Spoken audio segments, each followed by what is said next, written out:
Good evening, ladies and gentlemen. First and foremost, let me make sure that I can hear myself coming through the speakers.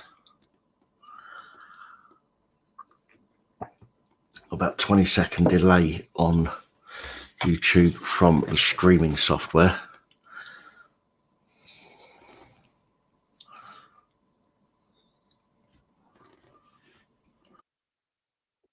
Right. Yeah, I can hear myself, although there's a little bit of a...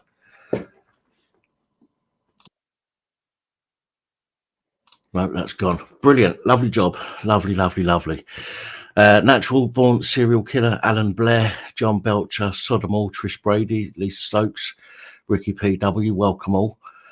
Art Stew, Elegant Hobo, Rob C, Trish Brady, Bearded Vet, Berlin, good evening one and all, Stuart B, Arsberger, Klaus, Tiffany of course, Hooper, Daz R, Chrissy Morris, nice to see you my friend, Stitch, Edward, Fuck You, Elegant Hobo, Edward Henley, Hooper, Stitch, I might have said Stitch, I might have repeated a couple of you by the way, but don't worry about that, just be privileged that you've been mentioned twice. Where is AKA, based Richard Maudsley, Rob C, Barbara, Sodomall, WTF, have I missed anybody, Kaz, Jack, Eve, John Belcher, I think I might have said you already. Anyway, good evening one and all. Thank you for joining me. I do apologise that we're a little bit late tonight. I probably look like I've just woken up because I have. Oh, wow, yeah. Sleep pattern has been all over the place, been an absolute nightmare. Got back into bed at 12 o'clock this afternoon. I was still tossing and turning, even though I was absolutely wiped out. I was still tossing and turning about 3:30. I fell asleep about between 3:30 and 4.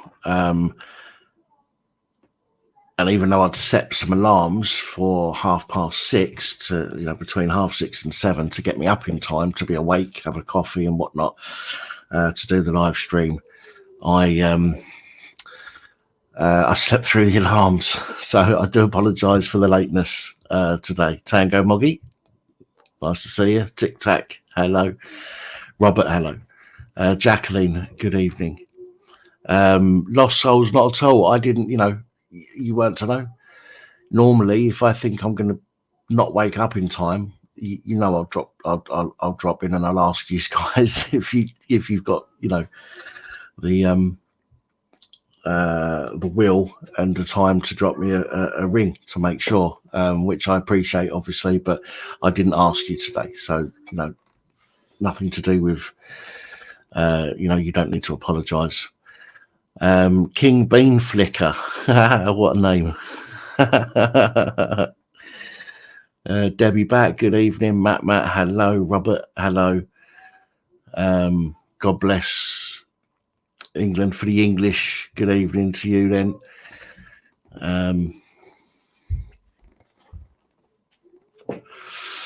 So hello, Miss Cat, nice to see you. So yes, I'm late. I look like shit. You probably noticed my nose is red just here. There's no spot, there's no lump, but it feels like I've been hit on the nose. I don't know why, but it's gone red and it's a little bit painful. Good evening, Roger.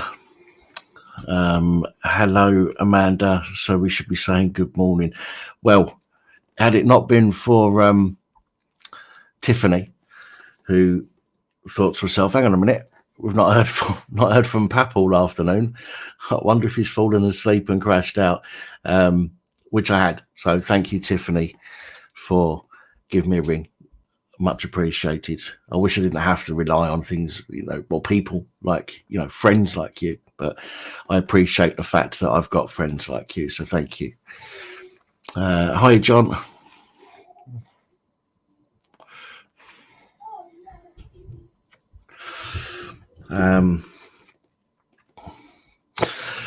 No, Robert, I've got sleep apnea, so I have to wear a mask when I'm sleeping, which does cover my nose, but it's got a rubber latex edging, which shouldn't leave a mark like that on my nose. I've had the machine for about 4 or 5 years now. And it's never left a mark like that. So I'm not sure what it is, to be honest. Good evening, beautiful Mrs. W. Hi, J-Bit.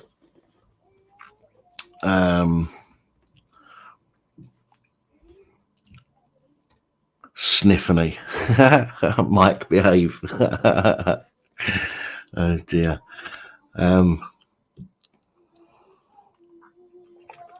Furq says his dog teabags him in his sleep. It's weird you should say that, actually. I saw it was like I think it was like a TikTok video of a dog asleep on somebody's head, and their the dog's ball sack was like right on, like squashed up against the cheekbone. It was quite disturbing, to be honest. Oh dear. Hello, Michael. Nice to see you.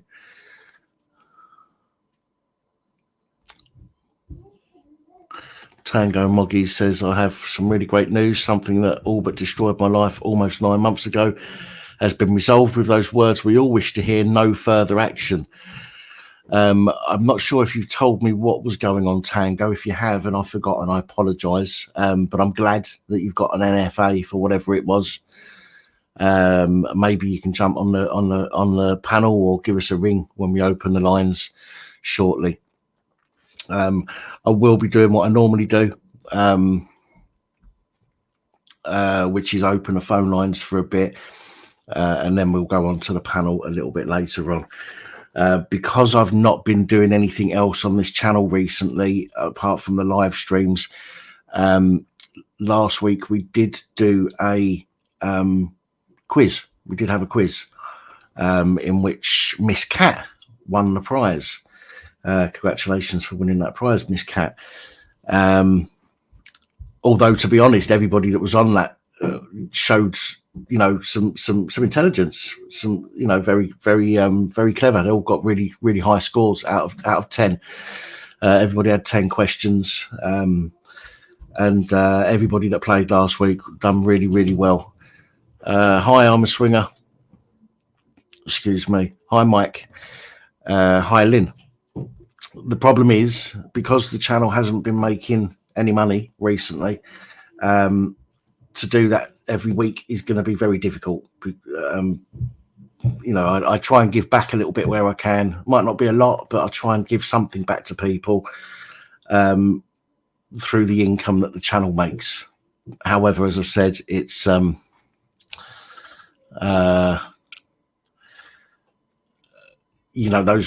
prizes for things like that have to come from somewhere, and maybe we'll have a go later for fun, because I really enjoyed it last week, and I know everybody else did.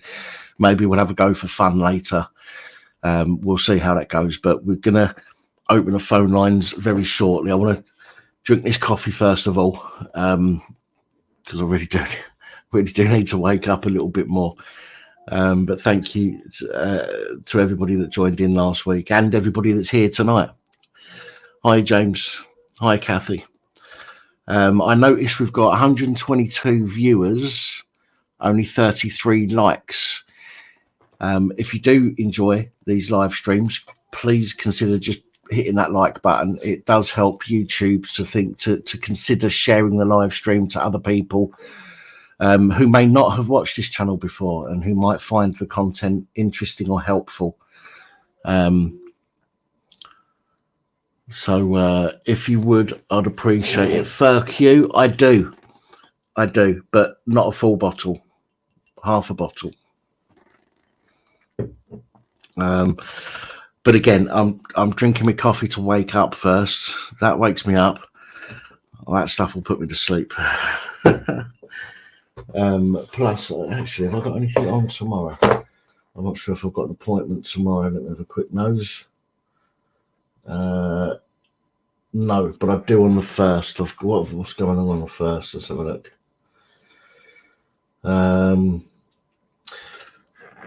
On the 1st, I've got to go and get some bloods taken. For those of you who asked last time, because I had to go and have I was meant to have bloods taken last week.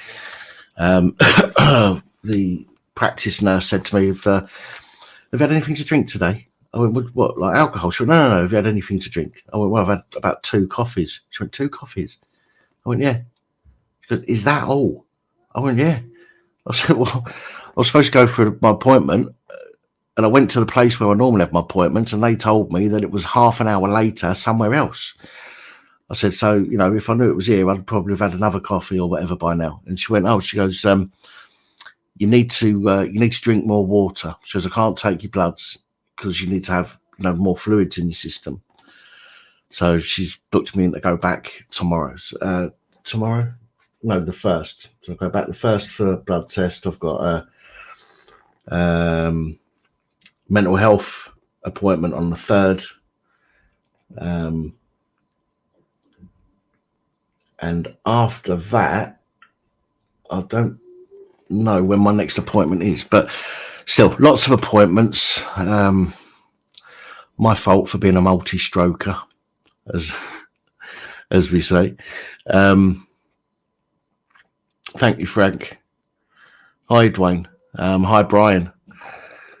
Coffee and brandy mixed. Well, yeah, but I don't really like, to be honest, coffee, like Irish coffees. I'm not really keen on Irish coffee.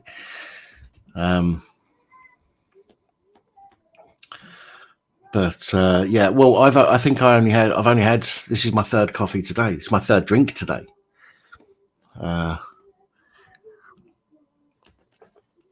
So, and I keep talking and not drinking my coffee, and I want to drink the coffee before I get the phone lines open. So, forgive me. Hello, old kipper from the block. Dan O'Brien, good evening. Mickey Mouse, nice to see you, my friend.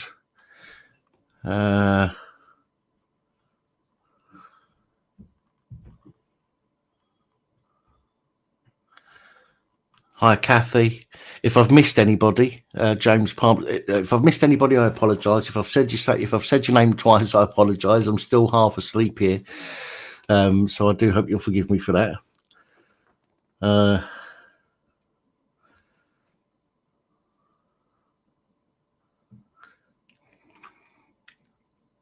Well, healthy. I'm not healthy. Is questionable. For you.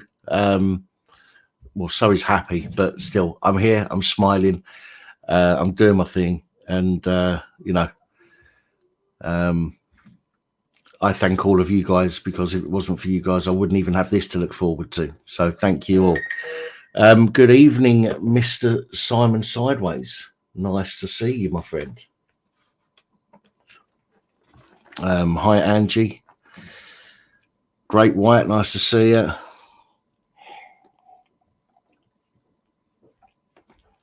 Matt Walker, good evening. Making a grand entrance. Hi, Victoria. Christine, good evening. Gary Hart, hello. Right, I'm nearly done with this coffee, because I'm sure you don't want to just listen to me rabbiting on. Who wants to just listen to me rabbiting on? I mean, let's face it. So we're going to get on the phone lines in just about 2 minutes, literally. I'm going to get them lines open.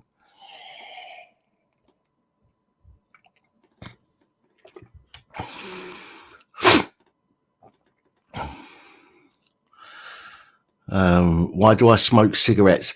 Dwayne, I got told that when I went to see the doctor the other day, it wasn't the doctor, it was a sister. It was a practice sister, and she told me off for practically everything, like literally everything.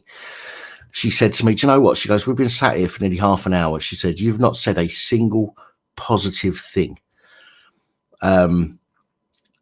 Which to be, I shouldn't really be saying that to everybody. I mean, I try and be positive where I can.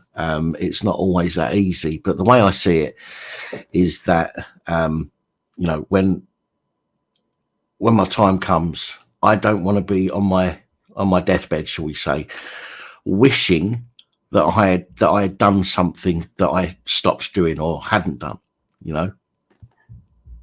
Excuse me. Smoking actually chills me out a lot. Granted, it's not good for you in many ways, but it does help in other ways. Excuse me.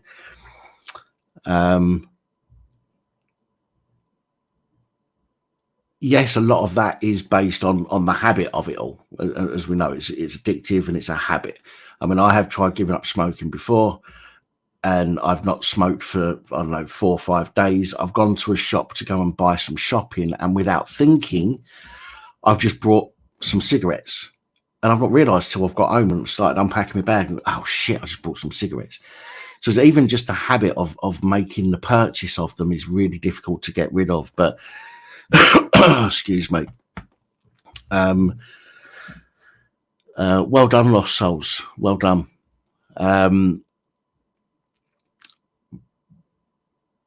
But I the way I see it is, if I stop smoking, I'm going to be a miserable fuck. I am. I'm going to be really, really, really miserable, and probably snap at people and not be my normal cheery self. So we've all got to die at some point, haven't we? And I just think that we should have fun and do what we enjoy doing while we're here. Yes, Dwayne, I've got one here, in fact. And I will be, although I'm going to get told off for it, I will be swapping and swapping in between the vape and cigarettes as the night goes on. However, I do tend to smoke more between the two than I do with just the one. But I need to get into the habit of picking the vape up rather than picking up the box of cigarettes. Well done, Kathy. I've tried the patches, Klaus. The spray I've not tried, but I've tried the patches. I've tried the tablets. I've tried the tabs that go under your tongue or whatever. And oh God, they're fucking nasty. Genuinely really horrible.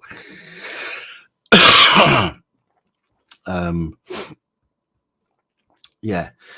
To be honest, Stuart, if I weren't paying £4 a packet, if I weren't paying £4 a packet, then I'd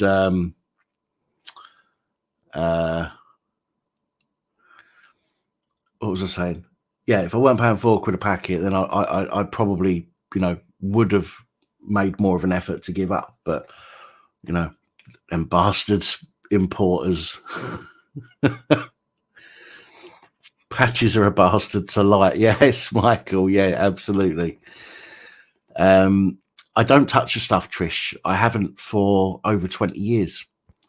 Used to, many years ago. Used to be, me and the lads used to, go and chill off somewhere and just get hammered. But I cannot stand the taste of it anymore, to be honest.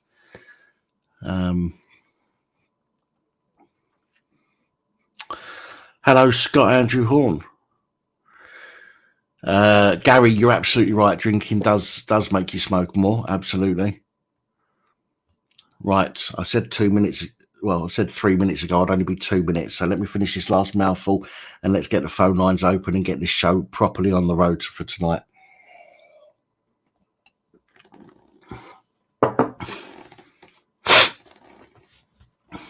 Right. Oh, Trish, you've got nothing against people that do. Nothing against people that do. I just can't stand the taste of it.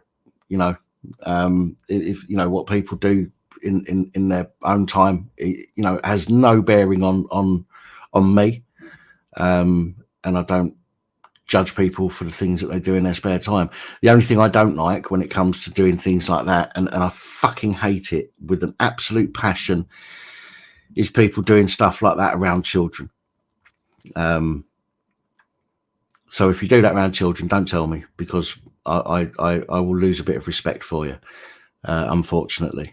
Only because I've been in that situation and I had to take my children out of that situation once. And that's caused an awful lot of fucking trouble for me over my life anyway.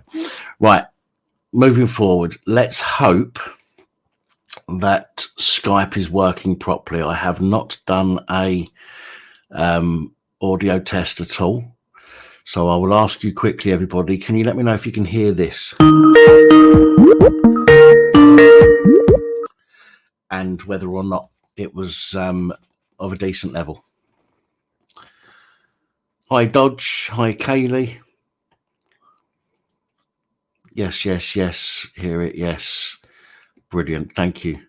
Thank you, everybody. Much appreciated. Mrs. W says it's loud. Too loud. Okay, let me try turning it down a little bit to there. Let me try it again. Is that any better? Is that any better? Hi, libertarian minded.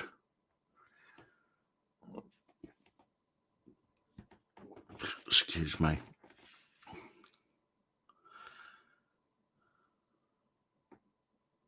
Still too loud. That is perfect. We can't hear you now. You can hear me now, can't you, Lost Souls? Or are you just being awkward? Mickey Mouse says no, it's worse. I'll turn it down. Okay, I'll turn it down to 6. If I do it too low, on my end, it's going to be a bitch to hear. So it might be a case that that some of you might have to turn your volume down just a fraction. So how about now?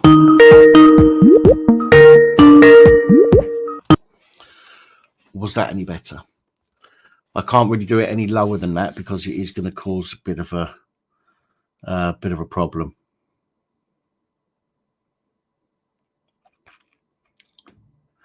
Made a veal roast. Lovely. Lovely, lovely, lovely.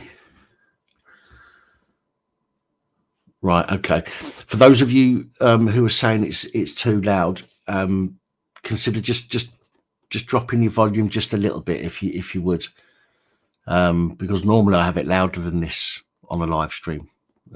Whether there's something interfering with it, I don't know. But anyway, let's get cracking. Skype status active, and boom, there we go. Okay, if you want to call in, first caller, when you call in, let me check that, make sure everybody in who's watching can hear you first before we get into a conversation. But 0151 528 9590 is the number to call.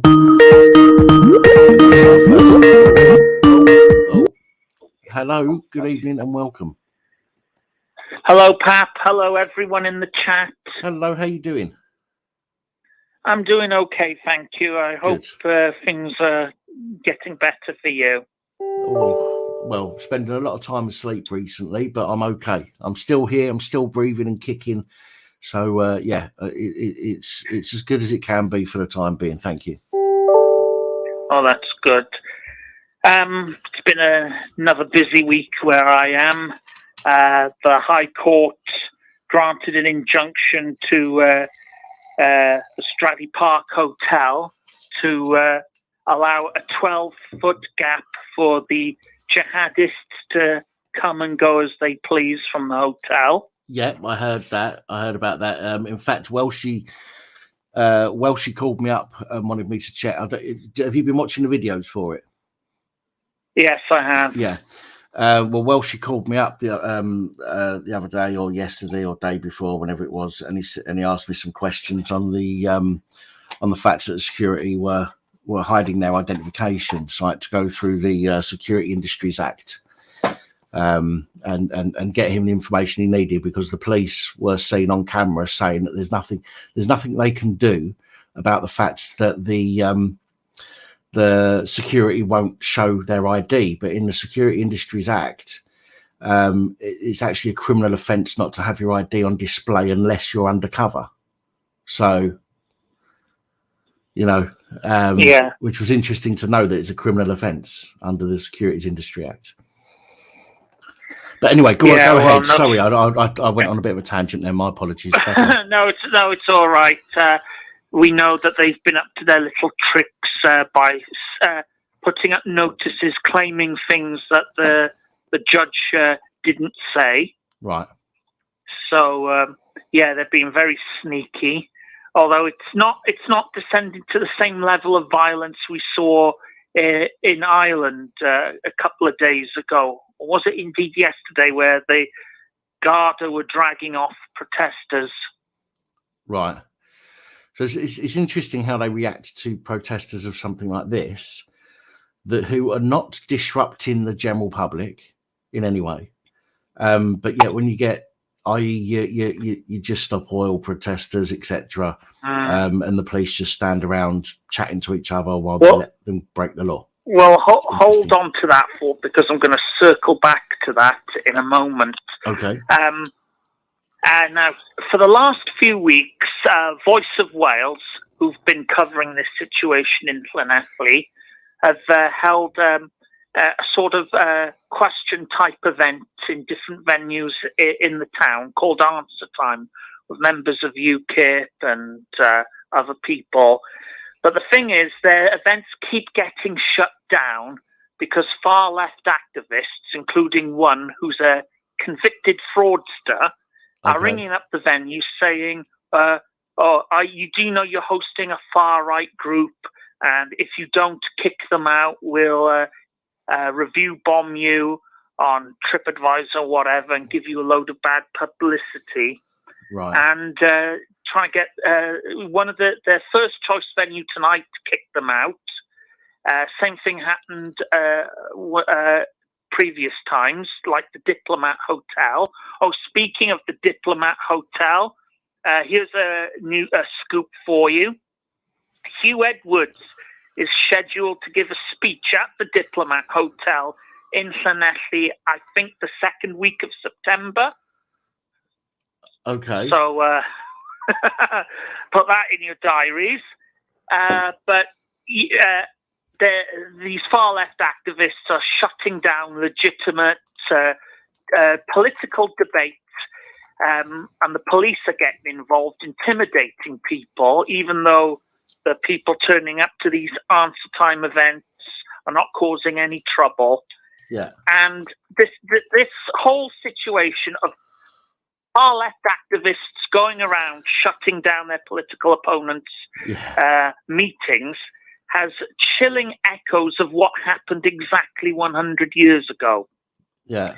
Because for those of you who know your history, 100 years ago, communists were interrupting and breaking up and disrupting and being quite physically violent in Nazi party meetings in the beer halls of Munich. And it got so bad that it led Hitler to create the Sturmarmend, the stormtroopers. Yeah, yeah. And we know what happened subsequently to that. And these far-left protesters, it shows how ignorant they are of history, because those who repeat history are, those who do not understand history, sorry, I butchered the comment, those who don't understand or learn from history are doomed to repeat it. And these far-left activists are taking us back down the road to the hell that was the second quarter of the 20th century. And is that what they want? Because judging by their behavior, that's what we're heading to, which brings us to the police and their behavior. Yeah. And it occurred to me just a few moments ago that the police are behaving rather similarly to the way the police in the German Länder behaved 100 years ago, 90 years ago, where they would turn a blind eye to certain violent political activists, yes, but come in heavy on their political opponents. And we're seeing that again. 100 years ago, we actually saw the police cover up and even aid and abet the crimes of Nazi stormtroopers. Today, we're seeing the police aid and abet the crimes of Extinction Rebellion, Just Stop Oil, Antifa, and attack, and they're coming down on UKIP activists, anti-lockdown activists, anyone who's opposed to the far left agenda. And this is not good news. It is chilling parallels with what happened 100 years ago in Germany, and I'm very worried. And we never learn. We just never learn from history. We're going to have to go through all that hell all over again. And I just want to urge everyone, brace yourselves, be prepared. Do you want your children to be brought up in a world of tyranny and oppression? Because I don't. I'm sorry to end on a bit of a downer, but there's only one way to deal with the police behaving in a partial political manner, and unfortunately, it is going to have to be through the remedies of the state. But as libertarian-minded would let us know in the comments, the state makes everything worse, and passing laws to prevent people from disrupting political protests on the basis of ideology, it's too much power to give to the state. And that this is a catch-22 situation. People can't have peaceful meetings because they're broken up by political protesters. Yep. But if we bring laws against these political protesters, they'll be abused by the police. Same thing with the double jeopardy law. That double jeopardy law was to protect people from persecution by the state.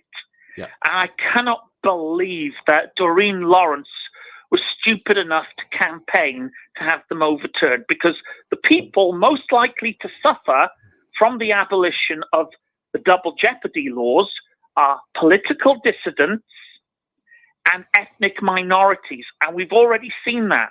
The politicians, particularly that evil cretin Blair, who's apparently going to be the Stalin to Starmer's Molotov from next year, he promised us that this double jeopardy law, it won't be abused. We'll only put someone on trial again if they've been cleared, if compelling new evidence comes forward. Yeah. And it will only be reserved for the most serious trials. Well, that's already been proven a lie, because you remember that video of the effigy of Grenfell Tower being burnt? I do, yes, I do. Yeah, well, the people who were put on trial for that were cleared, but then the police applied to have a retrial. And in the retrial, the accused was forced to plead guilty. Yeah. So, the last thing Stephen Lawrence ever wanted was for his death to be used by evil people for their own agendas. Unfortunately, I mean, this is something we all know anyway, that when somebody's given a bit of power, they crave more power, and the more they can get away with giving themselves and taking from other people, they will do. They'll disguise it under all sorts of legislation, reasoning, but ultimately all people in power want is more power, more control. That's been the case throughout history, for almost everybody. And when I say power, I'm not talking about, because there was a certain person whose name begins with a K was on a panel the other day arguing about this, saying, everybody, what about, I don't know, somebody that's in, anybody that's in charge of somebody else. Now, just because you're in charge of somebody doesn't mean you've got power. You could be a supervisor. It doesn't mean you've got power over them. But when you have power like the police, when you have power like the government, when you can control people through that power, you want more of it. And that's a sad reality, is that anybody that's in one of those positions wants more and more power, which is why the police love it when new legislation comes out for them to be able to abuse over people. And I mean, we are caught between a rock and a hard place. Now, we're caught in a rock between a rock and a hard place because we've got this ineffectual left-wing government called Blue Labour. Yeah. Or we're looking at the return of Tony Blair. I don't know. It's grim. It's not an ideal situation to be in. That is for sure. That goes without saying. But it's going to take a lot more than people think to get this changed. To go back to some semblance of a reasonable, real democratic society. It's going to take a long time and a lot of effort. And I think we all need to make sure we understand that this is we need to be in for the long haul on this. It's a sad state. It's a sad state to be in, that's for sure. Yeah. Well, thank you for having me. More than welcome. Thank you whenever. Thank you. No, you're absolutely welcome. Bye. Thanks for the call. Take care. Bye. Thank you, Mickey. Much appreciated, my friend. Right, 0151 528 9590. That's the number, and someone's called it. Hello, good evening, and welcome. Hello, sorry, hang on, just turn it down. It is fridge. How are you, mate? Hello, mate. How you doing? I'm all right, mate. Good stuff. Good stuff. So you're a naughty boy today. You overslept, you naughty boy. Oh, it was a nightmare. Last night I slept like shit. Last night I only got a couple of hours. I because I'm wearing a contraption at the moment to monitor my heart for 3 days. I don't know. And they give me a diary. There's 3 pages. So Friday, Saturday, Sunday, and Monday morning. I write down when I go to sleep if I have any symptoms or anything like that. And writing down when I've been going to sleep, how long I've been asleep for, really does show that my sleep pattern is completely fucked up. Like, really, I don't sit there and think about it normally, but when it's on paper and you're looking at the times you've gone to sleep, how long you've gone to sleep for, you think to yourself, fuck you now. I know where we'll have to send you. Go on. Send you to Sellafield for a refit. Yeah. That's where I'm going, mate. Us Cold War soldiers, mate. They'll send us back to Sellafield for decommissioning. The way it's going, I mean, there's a guy. I don't know if you see it. There's a 98-year-old ex-paratrooper who was at Arnhem, and they evicted him out of his flat. I think it was in Dorset, and they said, "No, such and such, because he's in a hotel, you can't go on holiday."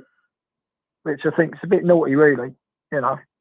What? So because he's living in a hotel, he's not allowed to go on holiday? No. And you've got more asylum seekers living in these RAF places. But hang on, what about the veterans that are sleeping rough on the streets? It's like, and when it does happen, it's going to happen, and you can see it's going to happen because if they don't like it, there's just going to be. It'll be like it'll be. I know it sounds stupid, but you know me. I'm old school. It's going to be like Northern Ireland.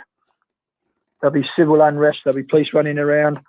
There'll be everything but the kitchen sink. They'll probably even throw that in as well. Yeah. I mean, Liverpool, lovely place. Been to Kirby up there. Rent a kill place depot, but they had the gay pride march. That's all right, but when they're saying, "Oh, the Ukrainian war's not over," well, hang on. Why aren't you going back and fighting in your own country? Why are you sitting over here protesting about it?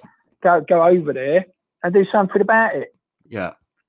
I'll tell you what it is, because you and me, we're old school. Some of these people, like Simon, the old boys might be listening, or some youngsters or whatever. Today, they don't know anything about history. I mean, you go to Germany, you go to places like Belsen, nothing grows there, nothing. Yeah. I mean, literally, when the Cold War was there, we were there. When the Berlin Wall come down, you say, we were doing this. Look at the free military uprisings in Africa. That's not looking too good. I mean, the Americans are there and the French, but why don't they? Egypt's got a pretty big army, but why don't they just sit down, stop moaning, and get on with it? Because they can't.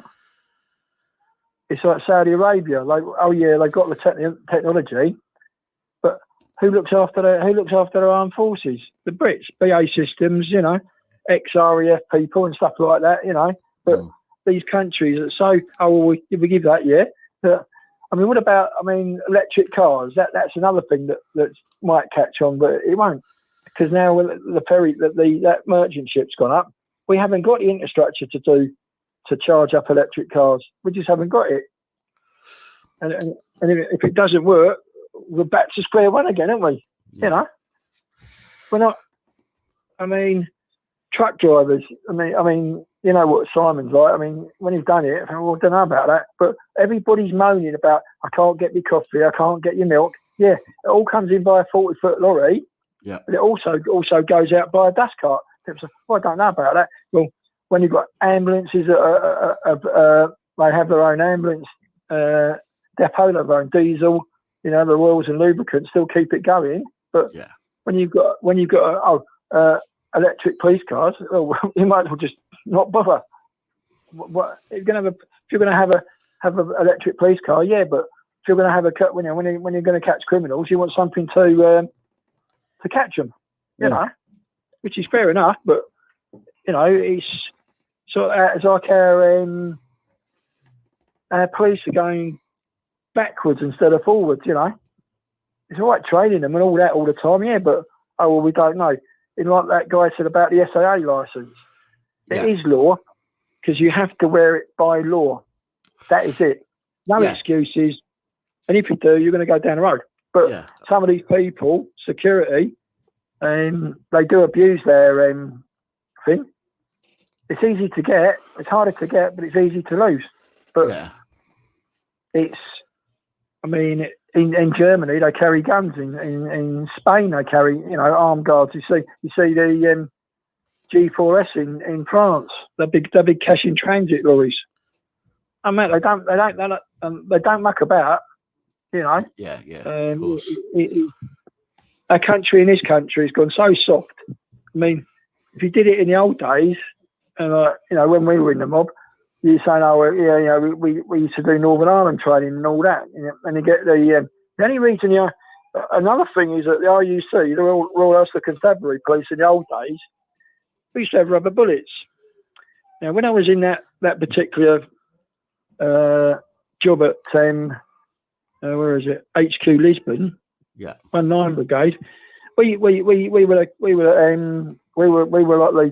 the defence pioneers, the defensive duties and all that, you know, close bodyguarding and all that, you know. And you sit there, and when they changed the rubber bullets at the time, and we went up to Illiskillen up there, and we had a big training. They've got a bloody great training ground up there, and we're going there. The guy said, "Oh, this is new. Looks like a Duracell battery, an ever-ready job." But it wasn't. It's just a little bit smaller. And this guy got hold of it, got hold of the things that I wasn't loading. And this RUC policeman actually shot his mate in the chest, and it broke his ribs, and he died in the end. You know, and you think, what's going on here? I mean, the police have got to get fitter. There's no doubt about it. Yeah, the standard. I mean, you think of the standard. It's the standards, right? The standards have gone completely out the window. They're a joke. They're a joke. Do they even do the beep test anymore? Do you know what I mean? Things like that. Standard fitness seems to have dropped out. They do it in the regular army now. The bleep test's always been in the regular army, in the reserves. Of course, we get cadets. I mean, I'm 64, and I'm an old goat, but I can get up to sorting things out. I'm getting back to fitness now. I used to get up to 5. It's not bad for a 60-year-old, 63-year-old guy. Yeah. You know, but I don't know. And say, "Oh, I don't know," and you get kids to say, "Oh, I can't." You know, you do this. So kids at school today, you can see it in the cadets. "Oh, we do that, yeah," but you don't do anything. You know, the guy going around on his electric scooter the other day, and you get the ones in London where they're doing on the back of a wheelie, you know, black guys, and the wonder they haven't been hit by a bus or got killed is God knows. But when one of these Stop the All protesters gets hit by a truck, it's run over, I have no sympathy for them at all. They can do what they want. Yeah, I mean, excuse me. A lot of people had things to say to me about the video I'd done about the lads that got killed on the electric bike. Now, I don't agree that people should be, you know, it's dangerous. I walk down the street sometimes. Luckily around here, they stay off the pavement for the majority. But when they're driving up the pavement at 30 miles an hour on these, you know, unrestricted electric bikes, it is fucking dangerous. And, you know, when they go, you know, riding down a pavement, then they nip into the road without looking. And if they get hit by a car doing that, I have to say I've got no sympathy. I've got no sympathy for it. It's like when you used to drive the little scarabs, little road sweepers, you know. Yeah. Lovely little jobs. And then I used to be working over that part where Chelsea are at Cobham. They're sitting there driving down a pavement, you know, early in the morning or whatever, you know, just doing the odd little bit of thing. You get the lady come along with her disabled trike. Yes. and you're saying, well, something's got to give. So by the time you've done like 300, say, quarter of a mile, and there's like there is a curb drop. This lady said, "Are you going to get off the curb?" I said, "Yeah, I'll get off the curb when I'm ready." Yeah. She said, "Oh, I can't get past." Well, you know, you drop it down, you pick the brushes up, and these things aren't cheap. You know, these road sweepers, the little scarabs, they're nearly got to be at least 80 grand. Are you talking about the ones that they drive, not the ones that they push? Yeah. No, the ones that they actually drive on the pavement. Because they call the ones that they push. I don't know. I've not seen one of the ones that they push around these days for a long time. But they were called scarabs as well. Yeah, they're made by a German company. Scarab. Yeah. Johnson's Engineering at Dorking. They've gone out. They're I think they're Swedish now, but you know, a lovely bit of kit. The new ones when I Ford Imberco. You know, when I Ford chassis. Yeah. And I put it on. So they're probably about 130. A dust cart now is probably about 130 grand. I mean, the back bit where it scoops it all up, you know, and puts it all up. The hopper. 30 grand plus. The hopper. That's what that's called. Yeah, the hopper. Yeah. I remember that from my days working on them.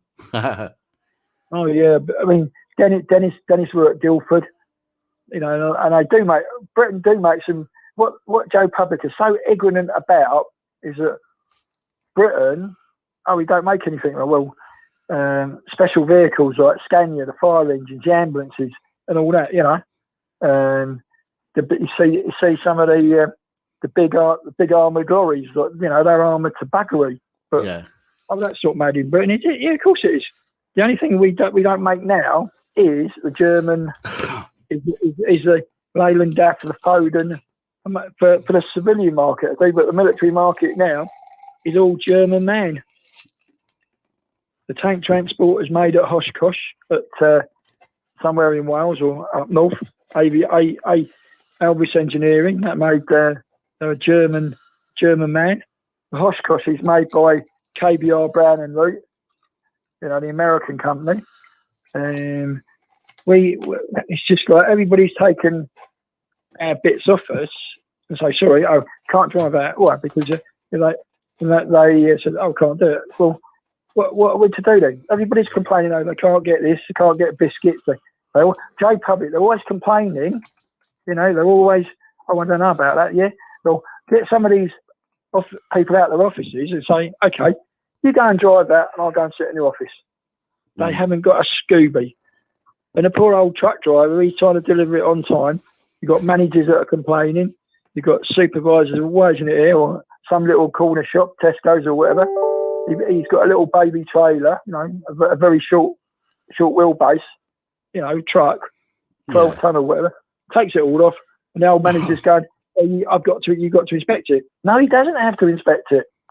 As soon as because he's on digital tacho, that's the trouble, as you know. A lot of people, if you said to any of your viewers, I bet they couldn't answer it. Probably you or one of you. What driving hours a dust cart's under? Do you know what? It's been such a long time.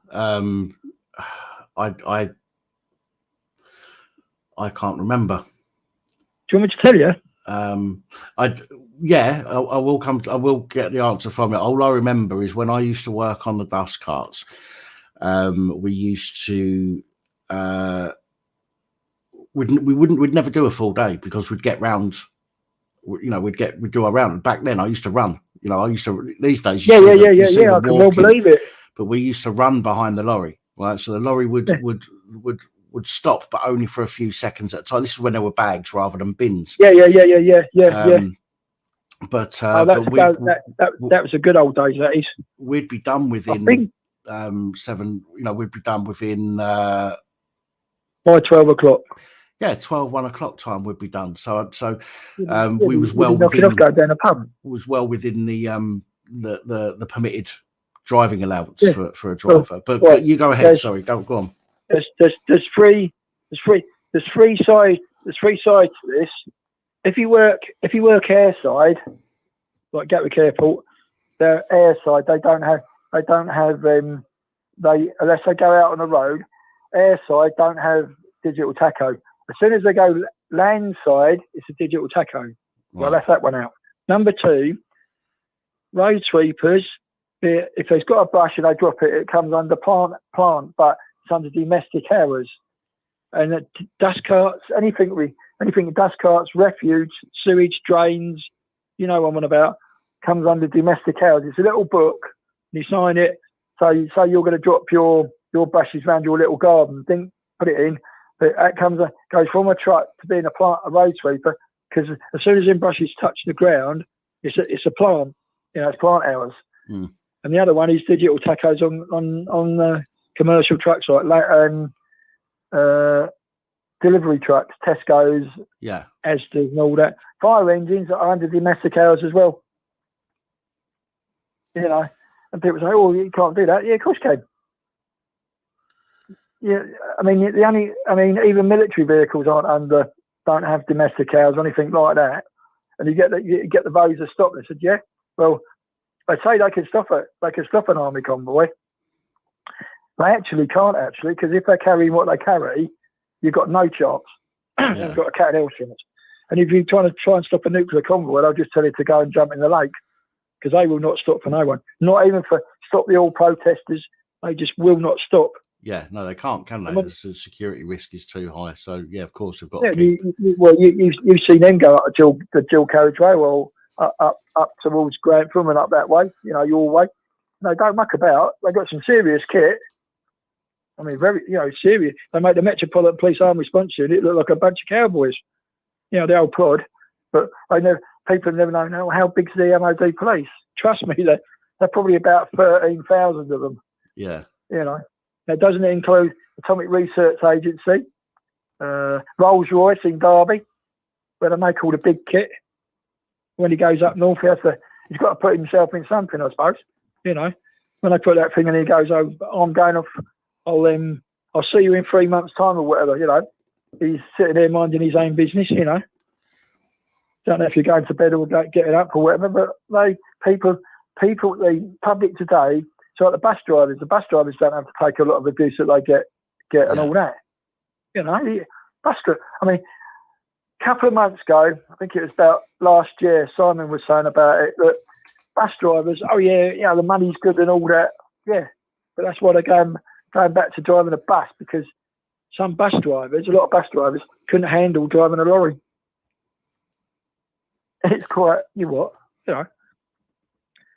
that's why it breaks my heart that we do have some of the best. We are some of the best skilled drivers in the world, in the UK and all that. But some people, I can drive a car. Yeah, anyone can drive a car. You've got to pass the theory test to drive a car.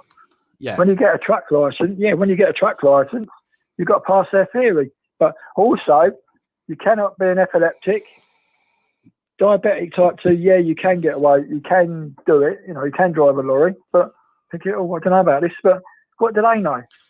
Well, when it comes to epilepsy, I do know, obviously, when car drivers, if you have an epileptic fit, I believe you have to wait. You can't drive for 6 months. Is it with wagon driving? Is it if you have an epileptic fit, that's it? You can't drive again? I think it's if you have an epileptic fit, they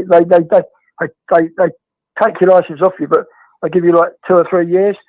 Right. Or if you haven't had an epileptic, say you've had it 2 years, 3 years ago. Okay, right, that's it. Go to doctor, bing, bing, bing, sort it. Yeah. And even my brother just got over cancer about 2 years ago. He's still waiting for his car license from DVLA. Right. He's had cancer. Nothing wrong. Clear as a doorbell.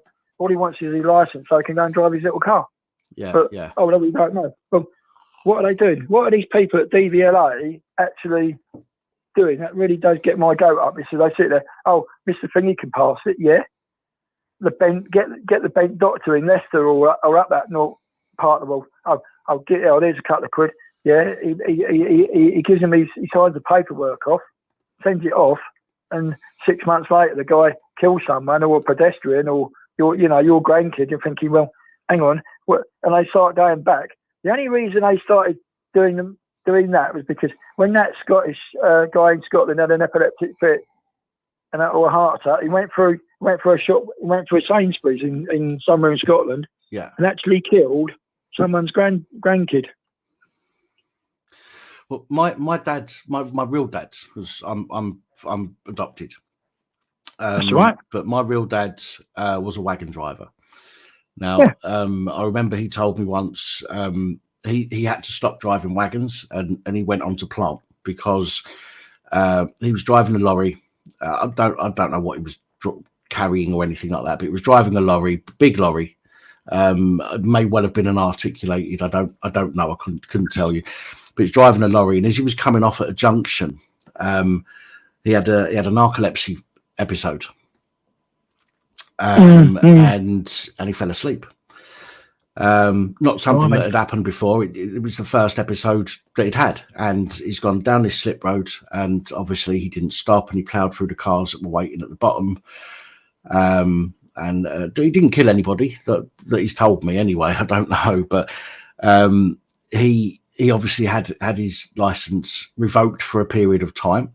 And then when it came to giving his license back, the doctor, the medical professionals were like, look, we don't think it's a good idea. You know, it could happen again. And therefore he wasn't allowed to drive on the roads anymore. So he had to, after some time off, he had to go and work on plant instead. So he was working on site.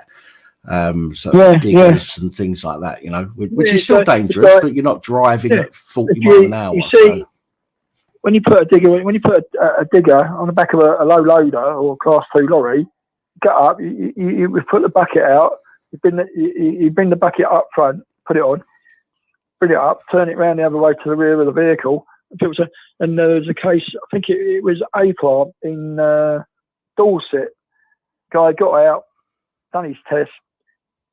But as you know, the bucket, if you don't strap the bucket down, guy went down the road, giving it all out with Larry, he wiped out 6 cars with 6 people in it, and all it done was it took their head off. And that's why if you never done chains or roping and shooting or double deckers, it's like, well, how do you chain? Where do I find it? I've got books. I've got a Majesty stationery books. I've still kept it. It still shows you how to rope and shoot a truck. I'd like making hospital bed corners and all that, you know. Yeah.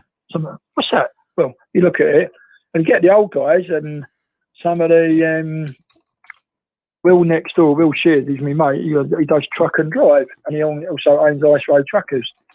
He does not think a lot about these new electric trucks or these new electric cars because we just have not got the infrastructure. It's as simple as that. And the military are going over to electric motorbikes. All right, yeah, it might catch on, but not. I don't know. But the way we're going now, if we keep giving, I don't mind. I've got nothing against the Ukrainians, but they've really got to sort their thing out because it's give now. Well, hang on, we've given you everything. You know, what else do you want? Yeah. Do you want the shirt off her back? Do you want? You know, it's like, you know, I mean, you know, you pay in. You got your blood tests on say Tuesday. You want to go get the old oil out of you, as we say. Yeah. Well, hang on. Why is that? Well, because you go and do it, and you get paid. I mean, I went to my diabetic nurse, and she said, "Yeah, got the legs are all right, everything's all right." And the mental health nurse came in. She says, "Oh, we want to speak to you about your health and all that because you're coming up to." I said, "Excuse me." I said, "I'm not really interested in my mental health. If I've got a problem, I'll come and see you." Yeah, yeah. Until then, no. We said, "Well, it's national health policy." I said, I'm not gonna say what I said, but I said, I'm not really interested. I'm not really interested. What was that? She said, I don't. You know, these coppers that want to abuse their powers, they should be stripped there and then. You know, sorry, go. No, P45. Yeah, I mean, so just touching on that, something I've said for ages is when a copper is, when a copper does something wrong and they get suspended, and they get, suspended on full pay. I think that if a copper gets suspended on full pay, it should be in the legislation or in their contract or whatever it might be, that if they are found guilty at the end of it, so if they stay employed, so if they don't quit and they and they stay employed up until days before their misconduct hearing or whatever, and then they get found guilty, I think they should have to pay that all back. Yeah. So they're not. You get paid for work, don't you? So if you've done something wrong, or if you're accused of doing something wrong, okay, you're put on suspension. So you're not actually working, right? But you're getting paid for it still. And there are many, many hundreds, if not thousands, of coppers across the country who at the moment are on suspension getting paid full whack, right? So I think it would be better all round if they realise that if they know they've done something wrong, and they know the misconduct hearing is going to last 2 years, and they're going to milk it for as much as they can. Yeah, at the end of that 2 years, and they get found guilty, I think they should have to pay it back. If they don't get found guilty, then fine, no problem.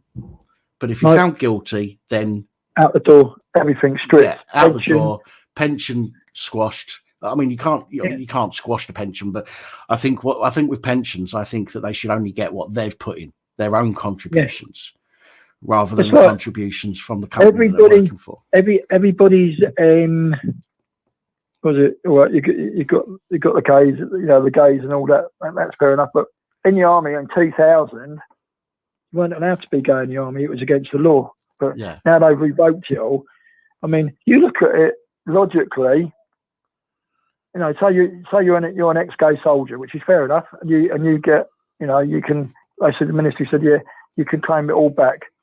So 2023, 23 years, you think of how much pension they're going to get, all their back pay, their medals, all their gratuities that are like his medals, his pension and all that, because that's the way it was. But now, but why are they always bloody complaining? Yeah. I mean, coppers do all right. They do a job like we do. They are. It's what you get paid for. We do the job, and we understand that. But at the end of the day, what do they do? What do they do for the prison officers and some of the soldiers that have actually been through what they've been through and all that? And it's like, I've got mental issues. Well, if you've got mental issues, why don't you go down and sort it out instead of playing on it all the time? Yeah. It's like a disability thing. I can't get that because I'm disability. Well, the only thing you're actually disability, and you'll probably see it from my point of view, being an armed, doing forces, it's when a guy's got no legs. That's when he's disability. Yeah. And you think, you don't ask. We never asked when we see our brothers and sisters like that. You never said boo to a goat, or let alone a ghost. Not even a goldfish in the goldfish pond. But they will tell you. They're ready to tell you. Right. Fridge, I'm gonna have to call this now because I've got other people trying to call through, my friend. But mate. As always, thank you for the call. Much appreciated. I will speak to you next week, young man. Next week is a members live next week. I can't get on that, which is a bit of a bugger, but I will. I'm working on it. No worries. But we'll speak the week after for sure. Yeah, okay, mate. Bye-bye, mate. All right, look after yourself. Take it easy. And you, mate. Bye. Ta-ra, matey. Right, there was somebody asking if they can come on and talk about something. The line's free now if you want to try calling, but I have to answer the first call that comes in. I have to do it in, when I can't do it in order of all the calls. I just have to answer whichever call comes through first when we've got a free line.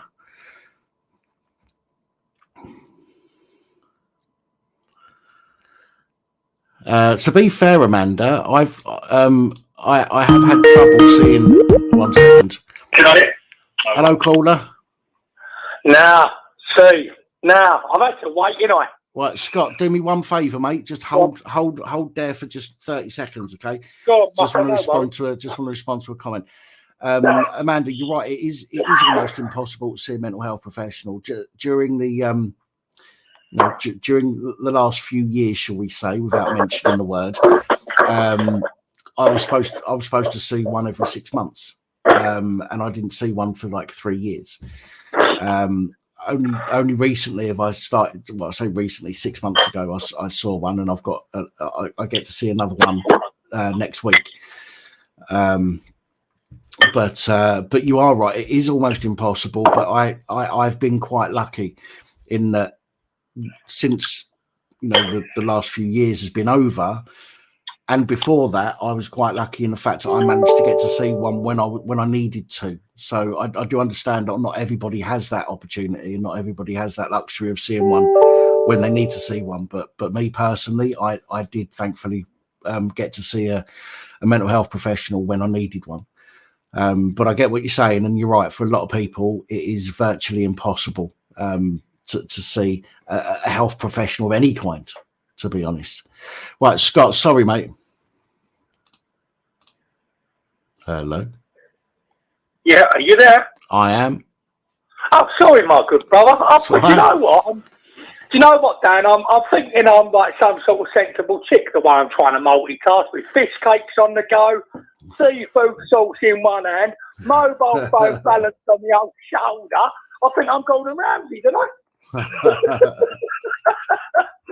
Now, obviously, you can tell I'm in a slightly better place. I am still struggling, my brothers and sisters, but I just wanted to come on the phone to your good self, Ollie, and just say what you've done on the 16th for me.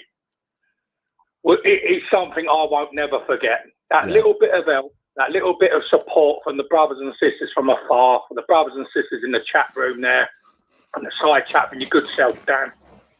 Honestly, mate, I didn't do anything. All I done was facilitated getting the donations that people made to you. Let's get it right. If it weren't for your channel in the first place, I wouldn't have met these good brothers and sisters in the first place. So, take a little bow when you need to take a little bow. Because I weren't getting out of that. I've told Angela, I've got a little tough thing. I might have even told you, Dan, on a voicemail. I know I've told Danny. I got my trainers sorted out of my vouchers. I went and got a little table. I went and got some products. I started trying to dress the living room a little bit. I really did. With your help supporting me, I thought, you know what? If my brothers and sisters, as well as my earthly friends, are fighting for me, I've got to start fighting back as well. Listen, there's only one person that can get us out of situations that we're in, and that's us, ourselves. We are the only person. It doesn't matter what other people get involved in our lives, okay? They cannot ever do for us what we can do for ourselves. And exactly. It's a double-edged sword, because when you've got mental health, doing stuff for yourself can be one of the hardest things that you do. And I know that from experience. I know that, getting out of bed in the morning can be one of the hardest things that you do. Making yourself something to eat, leaving the house. I'm telling you, mate, I sorry to interject. I can honestly, you brothers and sisters, as well as my earthly friends of 15, 25 years, they know me to get out there and sort of, not everything weighs me down. But these last few years, that it has become unbearable for me. And if it weren't for the love and support, not just of my earthly friends and my faith in Father Jesus and God, but you brothers and sisters, what you've done that 16th of July, I was in bed staring at the ceiling in a pitch black room, and Dan and Ollie and Danny and all of my lovely family from this community here, I'd give up, guys, I can't do this no more. But not out of the crap, obviously, that Universal Credit put me through 2 years of it. It's going to take me a little while, but I'll tell you something now, I'm fighting back. I've got my fish cakes. I've got a bit of food. I'm fighting back hard now, Dan, and I'm refusing to ever allow any situation to make me that mentally unwell again, where I'm actually contemplating suicide again, which I don't want to get to that stage anymore. And take a bow, all of you, because your little bit of help got me to my payment day, got me through to now, got me where I wouldn't be now if you didn't help me that 16th of July. So I just want to give you the massivest gratitude ever. We've got brothers and sisters that are doing more than the government's brothers and sisters. Yeah. So it's tragic. I was on Talk's channel. Now, I haven't been on Talk's channel for a little while. And there's another, I think I've seen him or her in the chat here, Libertarian. Yeah. I was obviously explaining to Tobbs and Mrs. Tobbs, because they're another channel I get on very well with, and beautiful people, lovely brothers and sisters. And I was explaining truthfully, which I've explained to you, and out come an offer from someone. I didn't take the offer down. I said, listen, I've been helped from Dan's channel, Police Abusing Powers, a couple of weeks ago. Please offer this out to, I don't know if Libertarian is in that channel room continuously. I said, but give it out somewhere else. Do you know what I mean? We're all, Tiffany's struggling, bless her, I've seen today. Everybody's having it very, very difficult at the minute. Very, very difficult.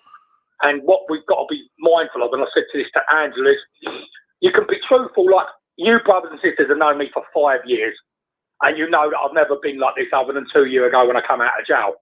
And out of 5 years, I've had help twice, which I've not asked for. It's been genuinely received and gratefully received and done off your free will for me, because I'm a stand-on guy. What we've got to be mindful of is that others are going through problems as well. And I said to Angela today, what I don't want is, by being truthful to you brothers and sisters and telling you, look, I'm still on that rocky boat, that you're not thinking I'm the Mills and Boone, worries me storyteller mode, because I don't want that to become off on the telephone to anyone.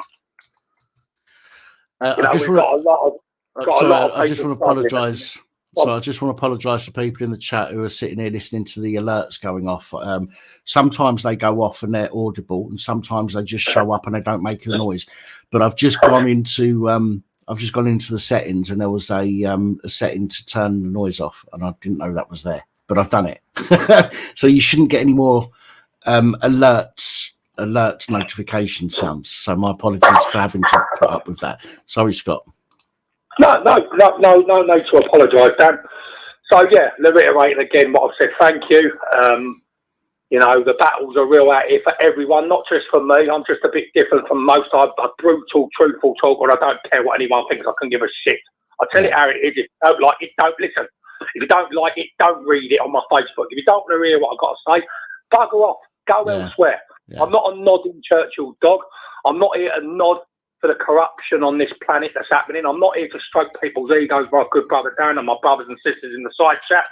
I'm here to tell you how it is, because we need more people standing up to these establishments and organisations that are not helping us, that are getting us in debt, that are lying to us, and then they're not protecting and serving us when they're working in the police, and they're not doing correct in the NHS. And we're falling down at a rate of knots. All of this country and this world and realm as a whole now, not just England. This is happening everywhere, unfortunately. Yeah. The reason it's happening is we've got no one taking accountability. Every bit of mistakes are being covered up from the DPS and the CPS. If it's a police complaint, if it's an hospital complaint, the same thing happens. It gets covered up. Yeah. If it's a bank complaint, it gets covered up. The old Omnisman, he's on the phone to the bank. He's talking about the old lunch deal that they went on last year. And do you remember the Prosecco party we had? And they're covering up for one another. No accountability. Accountability, I should say, is being gave or taken. And if we're not going to learn from the mistakes that people are making, Dan, this is going to grow worse than a cancer. Yeah, but it's even the stupidest things. Rather than, if I make a mistake on here, right, which so far, and I'm not being big-headed, but I'm going to say this, and somebody will find somewhere where I've done something or said something actually wrong with proof.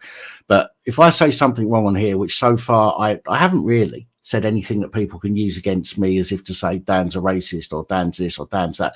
Yeah. But if I do, I will go out of my way to make an apology for it. Okay. So if I say something that, and it's rare that I'm going to say something that's not based on facts when it comes to my reports. On here, I talk a lot about opinion on the live streams. Okay. But on the reports, I'll talk about the facts and I'll add some opinion. But if I say something and it turns out to be wrong, I'll go out of my way to make a video to retract that and make an apology. Even if it's something small. Whereas, as you're quite rightly saying, you've got organisations like the police, the government, the NHS, they make a mistake, and rather than somebody taking accountability for that and saying, do you know what, I fucked up, I'm sorry. And if somebody turns around and goes, do you know what, I fucked up, I'm sorry, the majority of people will go, fucking fair play. You've apologized. Okay, you know you did Dad, wrong. You've apologised. I'd have more respect, my good brother. Someone saying exactly what you said, my good brother Dan. I'd hold my hand out. I'd shake their hand. I'd say, thank you for being honourable. You have made mistakes, but we all make them. It's how we learn from them. Yeah. Now, if you don't get held accountable for your mistake, what you do, like the universal credit agents have got me in thousands of debt by lying to me, police, hospitals, doctors, surgeons, whatever. It doesn't matter who you are, whatever false position of power you're in as a brother or sister. If you make a mistake in the eyes of Father Jesus and God and your fellow brother and your fellow sister, hold your hand up and take accountability now. Don't take it on D-Day because you'll wish to God you took it here on the earthly wealth, the earthly realm. You wish you bowed your head. You wish you said, I'm ever so sorry, my brother. I've screwed right up there, but I'm only human. And then you'd say, tell you what, thanks for being honourable. Thanks for being honest. You'd shake that relevant sister or brother's hand and you go about your day knowing that it's been dealt with in a fair and just way. Yeah. Things are not being dealt with fair and just. The DPS have just come back to me covering up all of the police's wrongdoings that they've done in 2019, all of the mistakes they made for locking me in the cell when it should have been open on doctor's orders, the attempted suicide I made in there because I was having a massive mental health breakdown, the abuse from the sergeant that screamed that I'm not mentally unwell, I'm not suicidal, and I'm a liar to manipulate police. All things, I'm not a liar. And I went ballistic. Absolutely ballistic. They've covered all that up, that they've found no wrong in what the police have done. Well, that's fine. Because I'm here to let them know, Dan, I'm here to let you brothers and sisters know that me and Father Jesus and Granddad God, we've investigated you and we found you've done all wrong. And on D-Day, you're going to be held accountable for it because no one gets away with doing and ruining other people's lives.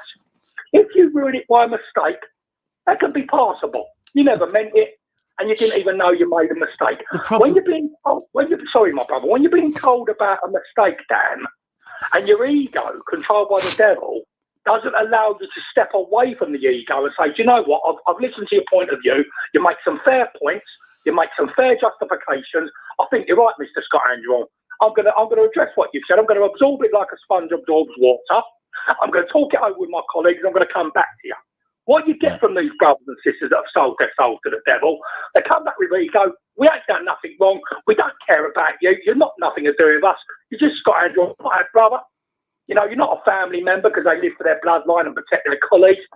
Instead of realising the bigger picture, they should be looking after all of us outside of the establishment and the organisation. Yeah. Well, the police are supposed to be independent of the establishment, aren't they? But they're not. Clearly, they're not. They're not independent.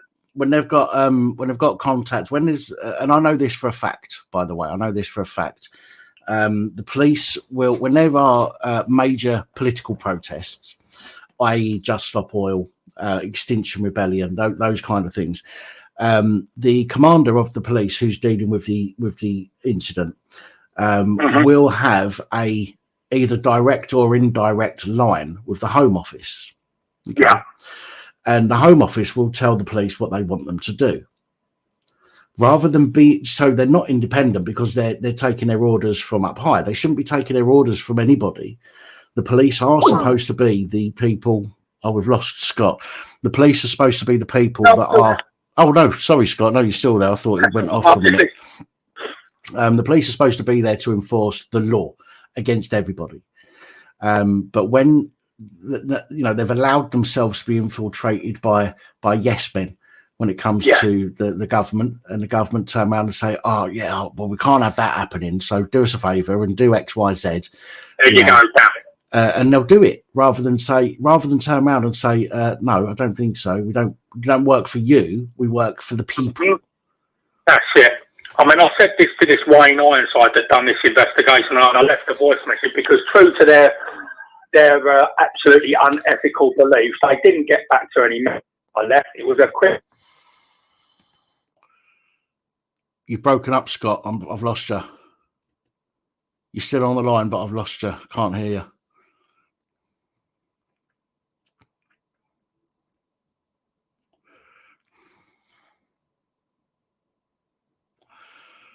Hello. Hello. Gone. I'm not sure what happened there. Maybe Scott will call back, but the lines are free again. 01519 528 9590.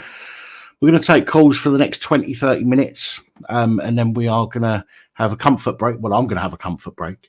You guys will have to put up with our comfort break music for 60 seconds.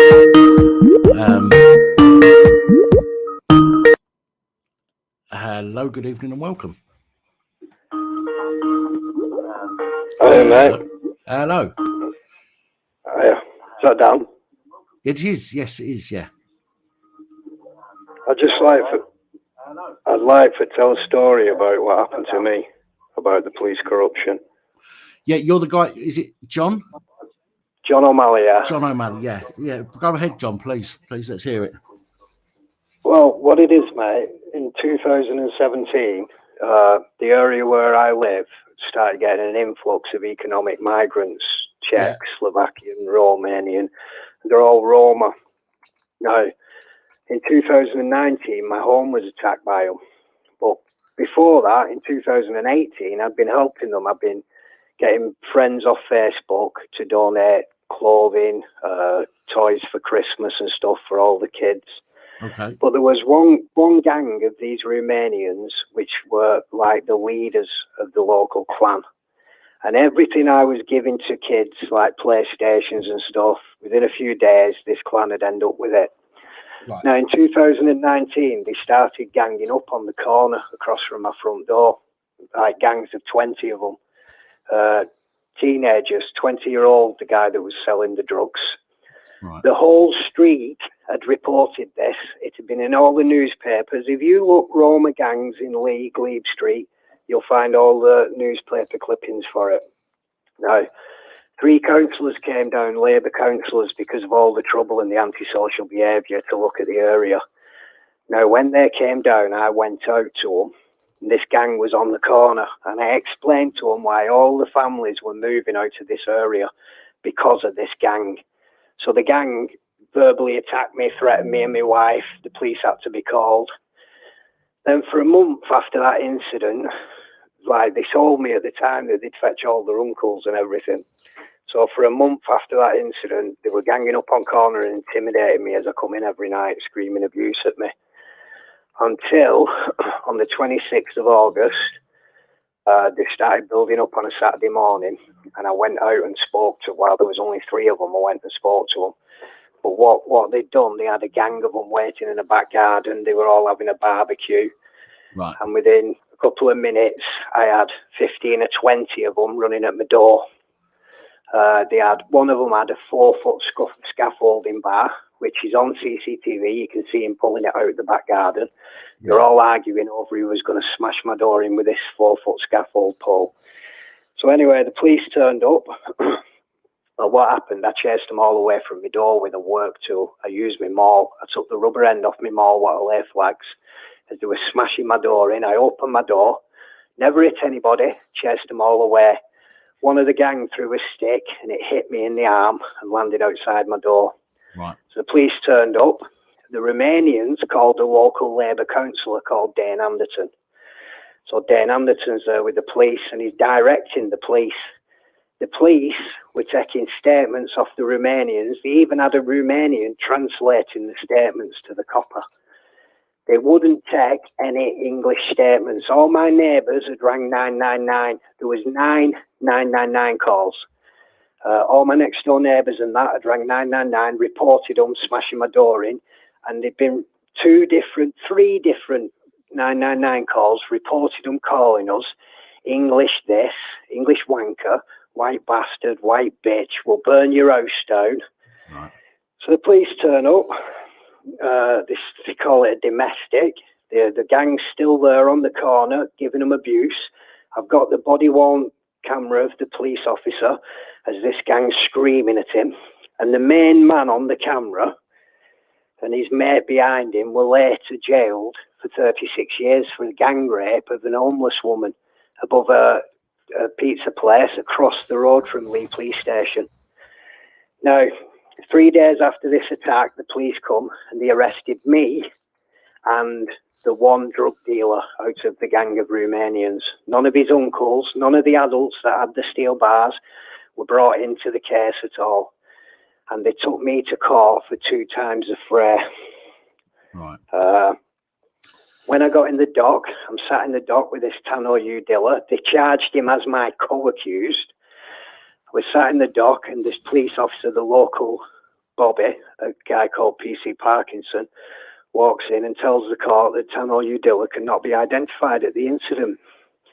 Now, it took about 22 months to go to court, and it took me 16 months to get the disclosure that I'd been asking for, the 999 calls, the CCTV, the body-worn camera footage.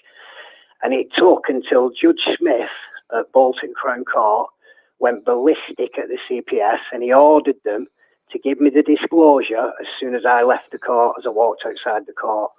Now, I have a friend in Bolton who works for Group 4, and she said to me, John, I have never seen the CPS kiss somebody's ass like that.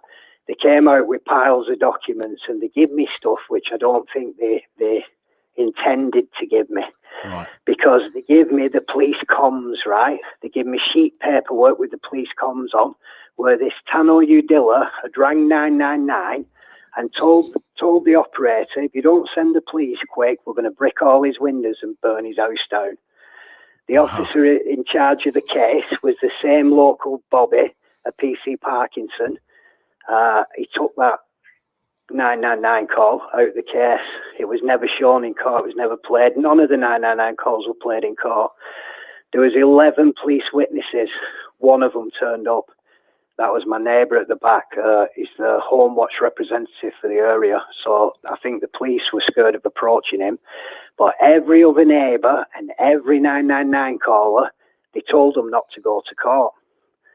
So when I get to court for this 5-day trial, the first thing that they did, the judge, was release Tannoy Udilla when this officer said he couldn't be identified. So anyway, the morning of court, I'm there with my solicitor and my barrister. Yeah. And my barrister tells me I can get you off with the 26th, but you're looking at 3 years for the 27th. I sacked him on the spot. I said, I'll go in there and I'll do it myself. I went in court. I cross-examined PC Parkinson, and I showed the jury that he was a downright liar. That's what happened. I embarrassed him. When I cross-examined him. Judge Walsh, the honorary recorder of Bolton, it's called cross-examining because you're allowed to have another go at it. They wouldn't let me have another go at it because I showed him up so bad and made it look so bad. And the judge told him to go back to the station and come back with these facts, what he'd been coming out with. And he came back with nothing. Yeah. There was another officer that was here on the night of the incident. Now, out of the blue, I got this sworn statement from this officer, and I thought, this is strange. You know, there was a load of coppers there that night, but I get this one sworn statement giving his name and saying that he did not activate his body-worn camera. Now, when I got the body-worn camera of his colleague, it shows that his camera's activated. It's flashing away red as he's talking to this Labour councillor. Right? So listen to this in Crown Court. Listen to what happened in Crown Court and what Judge Walsh allowed. That guy had perjured himself with that statement. I did not turn my camera on. So I took that statement to court and I said, I want to cross-examine that man. Do you know what they did, Dan? They said, he's on a firearms course in an area with a bad signal, right? So in the Crown Court in Bolton, his face popped up on the screen for half a second and then disappeared. And they went, oh, it's the bad signal area. So he got away with perjury. He purely got away with perjury. The jury acquitted me of everything. Right. Acquitted me of everything. So do you know what happened next? The police come and arrested me and my wife for the harassment of PC Parkinson because I'd put on Facebook that he was a corrupt officer and he didn't collect statements and he hid 999 calls. So they come in one Saturday afternoon, they arrested me and my wife, who's 60-year-old. They locked her up in the cells. They did us for harassment of these two officers, and it got sent to Preston Court because it was police and they didn't want to do it at Wigan. It was put in front of a judge called Joanna Hurst at Preston. And she wanted to find us guilty, but we had done nothing that they could commit us to guilt with. Yeah. So it was, again, acquitted of everything. Now, guess what happened next? They arrested me for the Labour councillor, for harassment of the Labour councillor.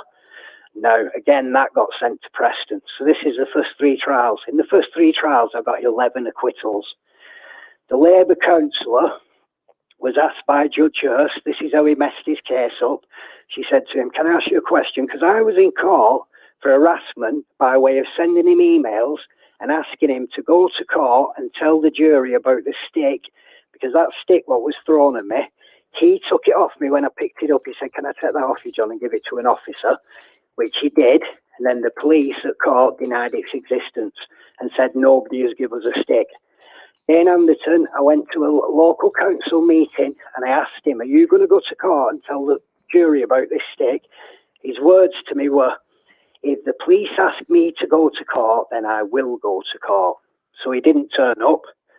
So I put things on Facebook and I put that he's a corrupt councillor, and they arrested me again. So in court, Joanna Wurst asked him one question. Can I ask you, Mr. Anderton, why did you not go to court for Mr. O'Malley? Do you know what he said? I didn't know he wanted me to go to court. She threw it straight out.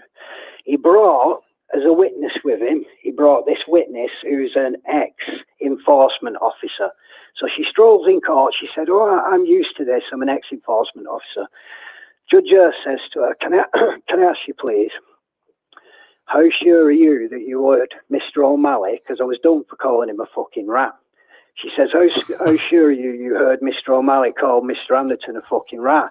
She said, oh, 100%. She said, can I ask you another question? Why did you not put it in your statement 16 months ago when it happened? And she just stood there with the palms of her hands out going, So he got thrown out. So that was the first 3 trials. Do you know how many I'm on, mate? Do you know when my next one is? What number that is? Go on. Since that date, since the 19th. You're going to say something like 7, 6 or 7, aren't you? Nine trials, yeah. And my last one is for the Labour councillor, Dane Anderton, is for his running partner who lives in my street. And I'm apparently accused of calling her and her husband, when they were canvassing in my street, I'm accused of calling them faggots. What I said to them was, don't post any of them Labour things through my door. Right. And she laughed and said, you won't be here anyway. But they were trying to get us moved out now, but now they've changed their minds and we're stuck here. So the next set of cases were the 999 callers. They did me for the harassment of the 999 callers because I put on Facebook that the police had told them not to go to court. Right. And that's what I was eventually convicted of. So at Christmas, my wife was left in the house we were attacked in, and they put me in prison for 17 weeks for harassment, non-violent harassment of the neighbours that called 999. Jesus. Can you believe that? My own neighbours, mate. I can believe it. I wish I didn't. I wish I couldn't. You know, I wish it was something that is beyond belief. But unfortunately, these days, it is something that is quite easy to believe. Let me tell you a bit more about it. The man that attacked my home was the uncle of the drug dealer, a guy called George Inuit Sanchui. Now, 12 months after he attacked my home, the only way I could get back at this gang, what I was doing, they're all driving brand new Mercedes and that, but no tax or insurance. So I was taking the number plates and reporting them to tax and insurance.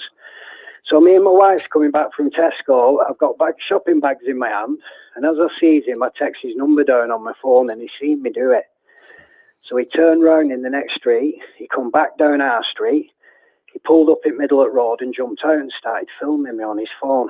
So I'm like, what are you filming me for? And then when he put his phone in his pocket, I thought he could swing at me now. So I turned round to put my bags down. Now, when he attacked my house, he had a little steel bar under his seat. And as I went to put my bags down, I seen him reach under his seat for that steel bar. But what must have happened, he must have rolled to the back of the car because he couldn't reach it. Right. So I turned back round to pick my bags up as some kind of defence, to use as a barrier in front of me.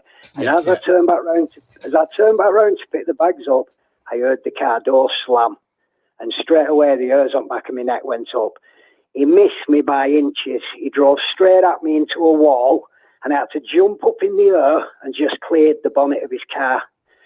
The same CCTV camera that videoed him smashing my door in with his mates, who were gang rapists, who eventually got done for the gang rape, the same CCTV watched him try and run me over 3 times, because he took one go, turned round, had another go, turned round, had another go. I had to protest outside the police station to get them to even charge him for it, and it took 16 weeks of protesting outside Lee Police Station before they even charged him. So they charged him, and during this time, it was when we just got off with the last of the 3 trials with the Labour councillor. So me and my wife are coming back through Lee, past the takeaway where he works in. He walks out of the takeaway. Apparently, he's told the police he walked out the takeaway to check that we weren't damaging his car. Bearing in mind, we're just walking past the takeaway. So him and 3 of his mates come out and start offering me to fight. So my wife's just pushing me away, saying, John, let's just go home, let's just go home. So we walk away, we leave it. Then next minute, they come and arrest us again, me and my wife. Bearing in mind, she's a witness to this man trying to run me over. So they arrest us for calling him names. Apparently, he told the police we called him Dirty Gypsy. Right. So I was done for racial aggravation and something else. But in between, this man's in court for trying to run me over. So me and the witness are at Bolton Crown Court. They kept us there all morning till afternoon. They said he was seeing probation. And in the afternoon, they come back and said, oh, he's not turned up. He's gone back to Romania. Right. When I got out of prison in February, the first day I walked down the street when I got out of prison, he drove past me in a car. I rang them and complained about it. They've sent me a letter back saying he's not in this country. Huh. Right. I'm in court in August. It's been moved to Stockport. I've had 250 appearances in the last 4 years, 250 appearances at 7 different courts. I've had to go to Preston Crown Court. You know, when we was acquitted of the police harassment, Judge Hurst, in her wisdom, after acquitting us, gave us a restraining order. Straight away, I put my hand up. She went, yes, Mr. O'Malley. I said, I'm going to be appealing this restraining order. You can try, but I don't think you'll get one. Yeah, well, I did get one, and I got it overturned. and also, when I got to Preston Crown Court, I'd already told this judge that I had all the evidence to prove what these corrupt coppers had done, and I was going to bring it that day. I said, you get them 2 officers in court, let them bring their evidence, I'll bring mine, and we'll see who's lying. What happened when we get to court? The police refused to oppose, so it just got discharged because they knew, and I told these judges that, and they were nearly crying to me. They were saying, Mr. O'Malley, our hands are tied, there's nothing we can do. I said, you know exactly what's happened here. This is so I can't show you this evidence. I said, I've got all this evidence on my computer here, but you're not going to look at it, are you? They went, it was a judge and 2 magistrates. We're very sorry, Mr. O'Malley, our hands are tied. Now, outside the court, before we went in, there's a guy outside, and I'm going off it. I'm telling the whole story of what's happened. And my wife says, shush. And I said, oh, it's probably only CPS anyway. Don't worry about it. When we got in court, he was one of the magistrates up to the right-hand side of the High Court judge. Right. And I think, I'd already filled him in with all the story. So he knew a lot more than what I said in court. Do you know what I mean? But that was their answer to it. Our hands are tied. We're very sorry. There's nothing we can do. I've been through every complaint procedure, government ombudsman's, ILPC, who send you straight to the PSD, who is just police. They're all gatekeepers, police. Unfortunately. They're all these organisations that get set up that are for the public. They're all gatekeepers. They're to prevent you from getting where you want to go. Okay, so well, do you know what I did, so many of them. Do you know what I did in 2022, just before they sent me down, Christmas 2023? Did you see a man up a crane in Salford, near Salford Cathedral? If you have a look on YouTube, man up a crane protesting at Salford Cathedral. I had a big sheet written on it, Judge Walsh proceeded over a corrupt case. I had it hung on a crane. I was 5 days. I was dehydrated. It was red hot. I stayed up a crane for 5 days.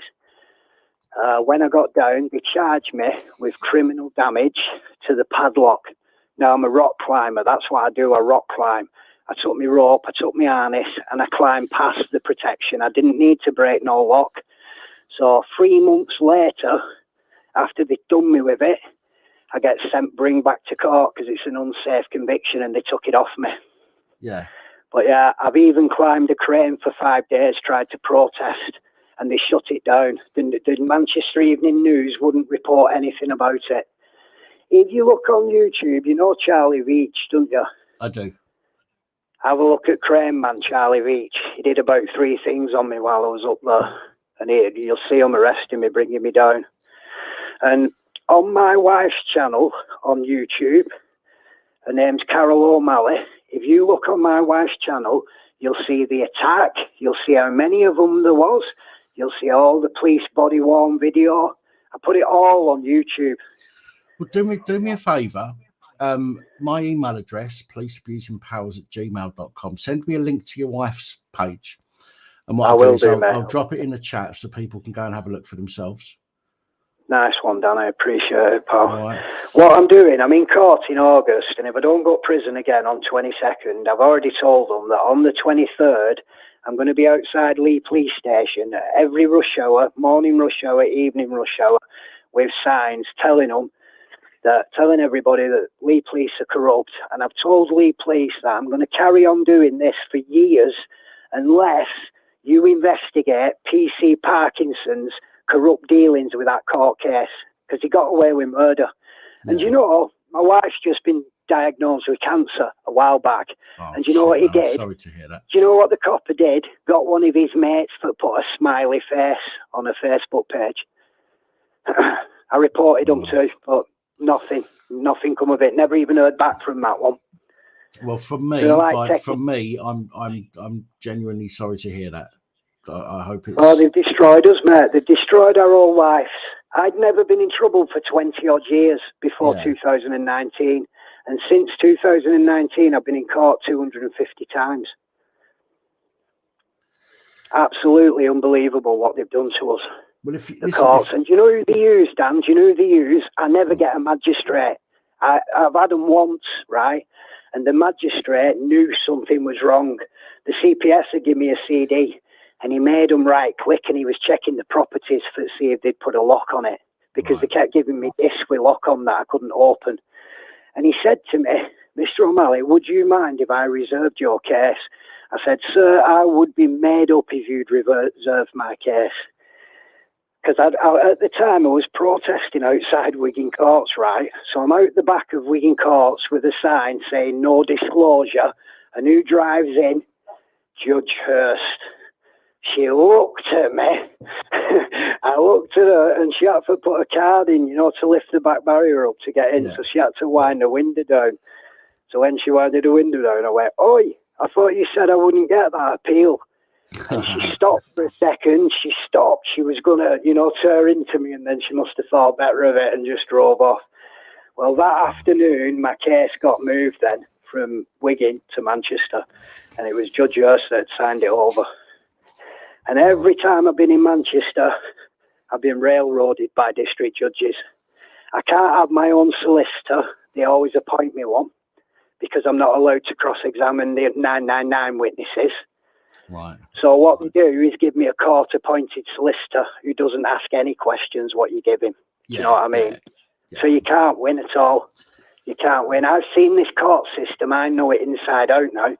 I've been to that many courts, up and down country, Manchester Crown, Preston Crown, back in Manchester Crown with my wife on appeal, because the police have done my wife now twice for messages, what I've sent on her phone. When I've been banned from Facebook, and I wanted to say something, so I've used my wife's thingy. Well, they've come and arrested her twice. They did it with the coppers. She got not guilty. And now they've done it again with the 999 callers. She told Judge Begley she wasn't guilty, but he convicted her anyway. So now we're at appeal court with it on the 17th of August. at Manchester. Right. And they just don't know what to do with it.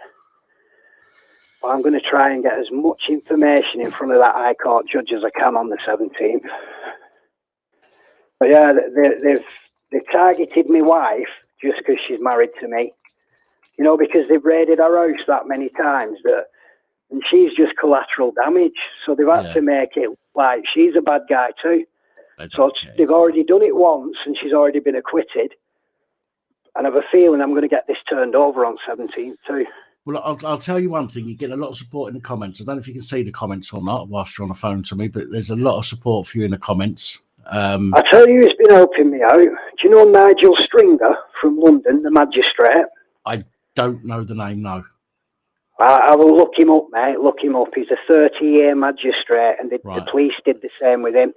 They like nicked him for racial stuff when it was them being racist towards him, and he lost his job and everything. It took him 5 years, and I think it was he's a millionaire, Nigel, 1.2 million in fucking court costs.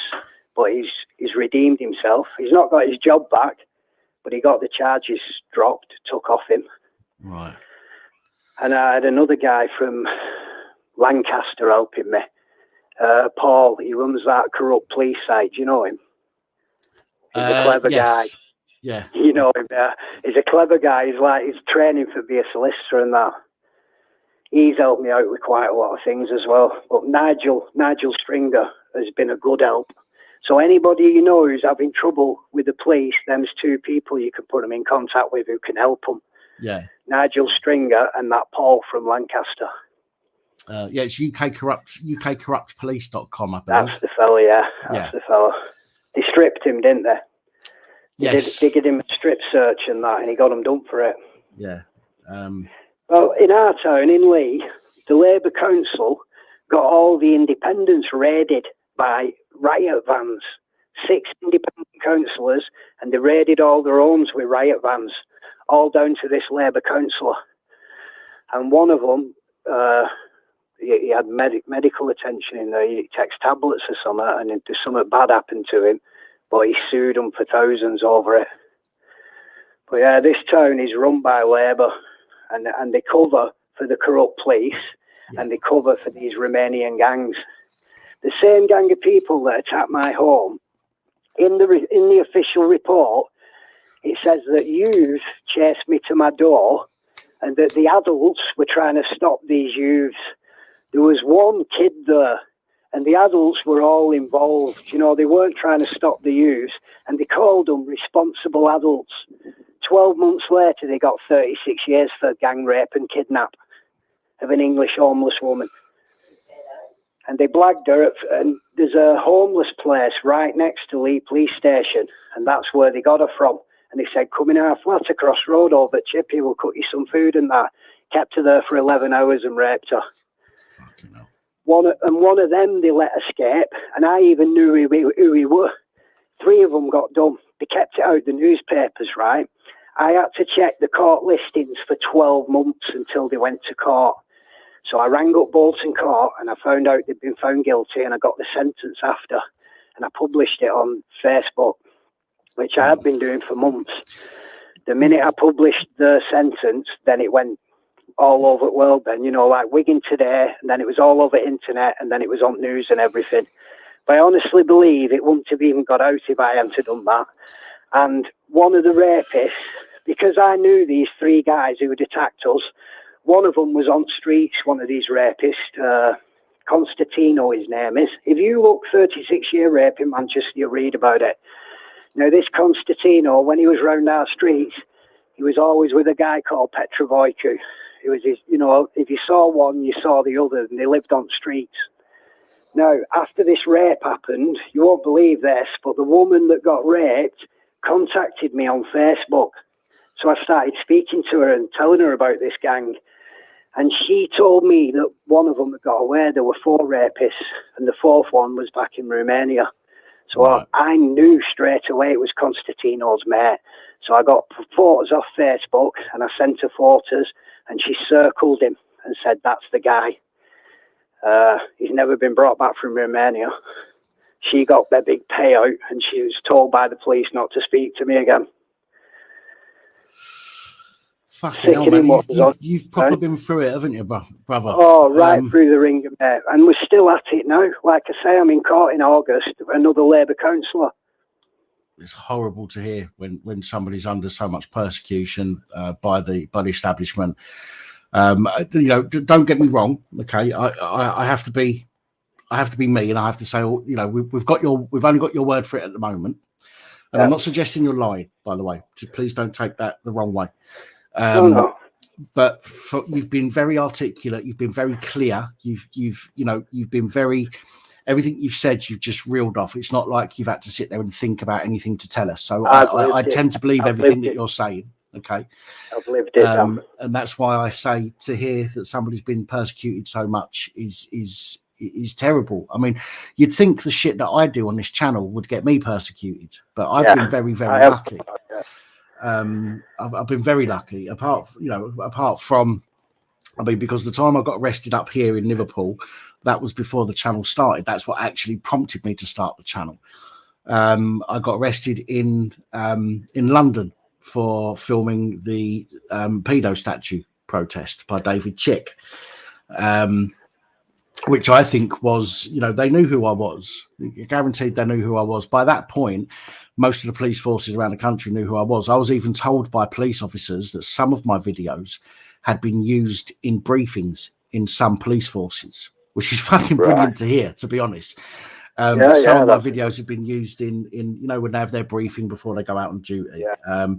I've been told that, you know, and again, I can only take that with a pinch of salt, okay, because I've got no proof that happened. But it was coppers that told me that my videos had been used in briefings in some areas. I've had people phone the police for various reasons around the country, and in different places down south in Manchester, and you know, the police have turned around and said, "Oh yeah, you know, when I've been mentioned or the channel's been mentioned, oh yeah, we know who that is."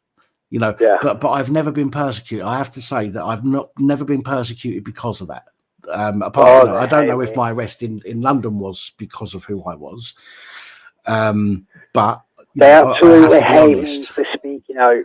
They hate me for speaking out because I won't shut up, because it was a racist attack. It was a racist attack on my home. They let the 15 to 20 attackers get away with it and charge me with a threat. Yeah. The court was an absolute farce. Do you know what I mean? I can't believe that Judge Walsh could let them get away with that. Was that Crown, did you say? That was in Crown Court. I was looking at 6 years, Dan. I was looking at 6 years. Never been in trouble for 20 odd years. Well, look at the poor fucker that's just been released. Just been released after being wrongly convicted. I can't remember what his name is, but he's been released after being wrongly convicted and spending quite a considerable amount of time in prison. And then apparently the prison have turned around and said, now he's got compensation, they want him to pay them for what it's cost them to keep him. I mean, what the fuck? Unbelievable, isn't it? You know, this is, you know. Normally you get paid for every day you was in custody that you shouldn't have been in custody. That's the normal scenario. Yeah, absolutely. Yeah, Dan, I'd really appreciate it if you could get that link out to Carol's videos. Drop me an email, policeabusingpowers@gmail.com. Drop me that email with the link to the channel, and I'll stick it in the comments for you. All right? Because everything is on there, mate. You can watch the attack yourself. You can listen to the police with my neighbours, the ones that they done me for harassment. You can listen to the police on body-worn video being told that this gang is going to kill someone. Yeah. You know what I mean? It's unbelievable what they've done, how they twisted it, the police. I'll do that now, Dan. I'll send that link to you and you can have a look at all videos, mate, and I'll try and ring again next Sunday. No, next Sunday's a members stream. First Sunday of every month I do for people that support the channel financially. I just feel that I feel that I should give them, you know, a bit more of a personal service, if you like. Whereas these public live streams, I deal with everybody, but on there I deal with the people, you know, specifically who support the channel in that way. But that's only the first Sunday of every month. The other 3 Sundays are all public, and you're more than welcome to come on anytime Nice one, Dan. But yeah, send me that link. I'll drop it in the in the comments, and we'll talk about this. Again, once I've had See, there's stuff that I didn't put up on Carol's website, like the police comms, where he's telling the comms that he's going to burn my house down and that. You know, and they kept it out of court. Right. How's that justice? How is that fair in any way? It's not. You know, for lie about that and keep it out of court. And then for said that the man can't be identified and he'd made a 999 call threatening to burn my house down. Fucking unbelievable. Yeah, it's I don't know, mate. This all I can say is you've got my sympathy. I know you don't want sympathy, but you've got my sympathy. I'm gutted that you're having to go through all of this, you and your wife. Do you know what I wish, mate? I wish I could get a newspaper that speak to me and I could tell the newspaper the full story. But that's just it. It's like they've got the media covered. Do you know what I mean? The only people that covered the story when I was up the crane was Charlie Beach. Right. Well, that one got of the things, 51,000 views. One of the things I want to do with this channel, okay, just to give you an idea, okay, there's a lot of people that have stories that mainstream media won't take on. Now, what I want to do, I report on different things. I don't have the physical capacity to go out and see people and interview them and things like that, which is why I do this on here, which is a shame because I'd love to. But I'd love to be in a position where we've got multiple contributors to the channel who are all on the same level. Okay, they all want to expose this stuff, and somebody can then go, well, I've got a story. I went and interviewed somebody. Again, providing it's evidenced, the story's evidenced. It's not just something that they've said, I've spoken to someone, but they've got no evidence of speaking to them. And we can hopefully in the future be able to start exposing these kind of stories in a better way. Well, you know what brought it home to me? I heard a big lad talking on your show, and he got sent to prison for something he said for somebody else. Do you know who I'm talking about? He had his own channel, but apparently he's stopped his channel now because he's scared of getting nicked again. Didn't they send him prison? I can't. He was remember. sticking up for some woman, and the only person I can think of is civil disobedience. Yeah, that's the fella. That's the fella. And it was his wife that was being accused of something. He stuck up for her.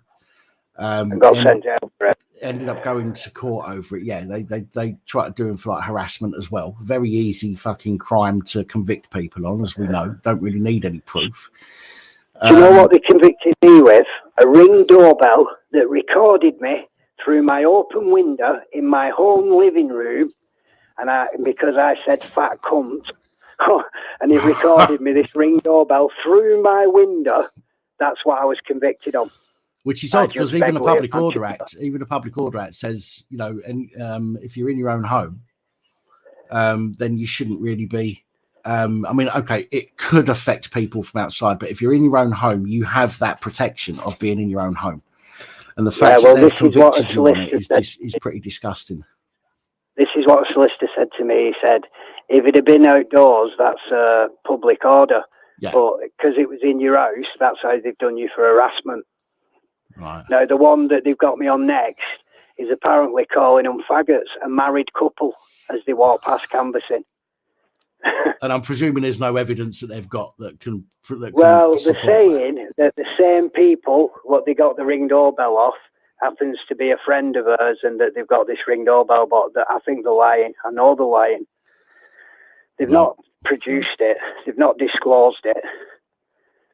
Like I say, I'm in court on 22nd of August, so. All right, man. Well, listen, please keep us updated. I will do, mate. Please jump back on. Please jump back on. On the phone call in 2 weeks, or jump on the panel even if you can. Yeah. There's not many people got a story to tell like mine, mate, and it's been going on for 4 years now. Yeah. 4 solid years, and I have wrote to everybody. I've wrote to every judge. I've wrote to every minister. Wrote to everybody. Nobody will touch it with a barge fork. Right. My MP, James Grundy, Christmas of 2020, he arranged a meeting at my mother's house I'll come and meet you at your mum's and have a chat with you. When he come in there, but don't tell anybody. And when he come in there, he said, listen, I'm putting myself at risk here. I could end up in the next cell to you. We've all had letters off the council saying not to get involved in your case. And that come from James Grundy, the MP of Lee. I've got it on a post. He sent it me on a Facebook post, so I've actually got it written down about the secret meeting, because he's even scared of him, and he's MP. Like I said, they busted 6 independent councillors around here, and they got the riot vans to smash the door in. These are independent councillors who thousands of people have voted for. Yeah. They got riot vans that smash the doors down and take them and remand them. Fucking hell. No. All right. Well, John, listen, I'm afraid I'm going to have to wrap this up now. But no please do feel free to come back on. You're more than welcome. I'd love. I don't mean this in a horrible way, but I'd love to hear what goes on. In coming cases, and please send me the link. I'll pop it in the comments for people to go and check for themselves, and I'll have a look myself, and we'll have a discussion once I've had a chance to look at the footage on your wife's channel. Sure. Nice one, mate. Appreciate it, Dan. Speak to you soon. All right, man. You look after yourself as best you can, and your wife. Yeah, mate. And I'll speak to you soon. See you later, man. Ta-ra, mate. Bye-bye now.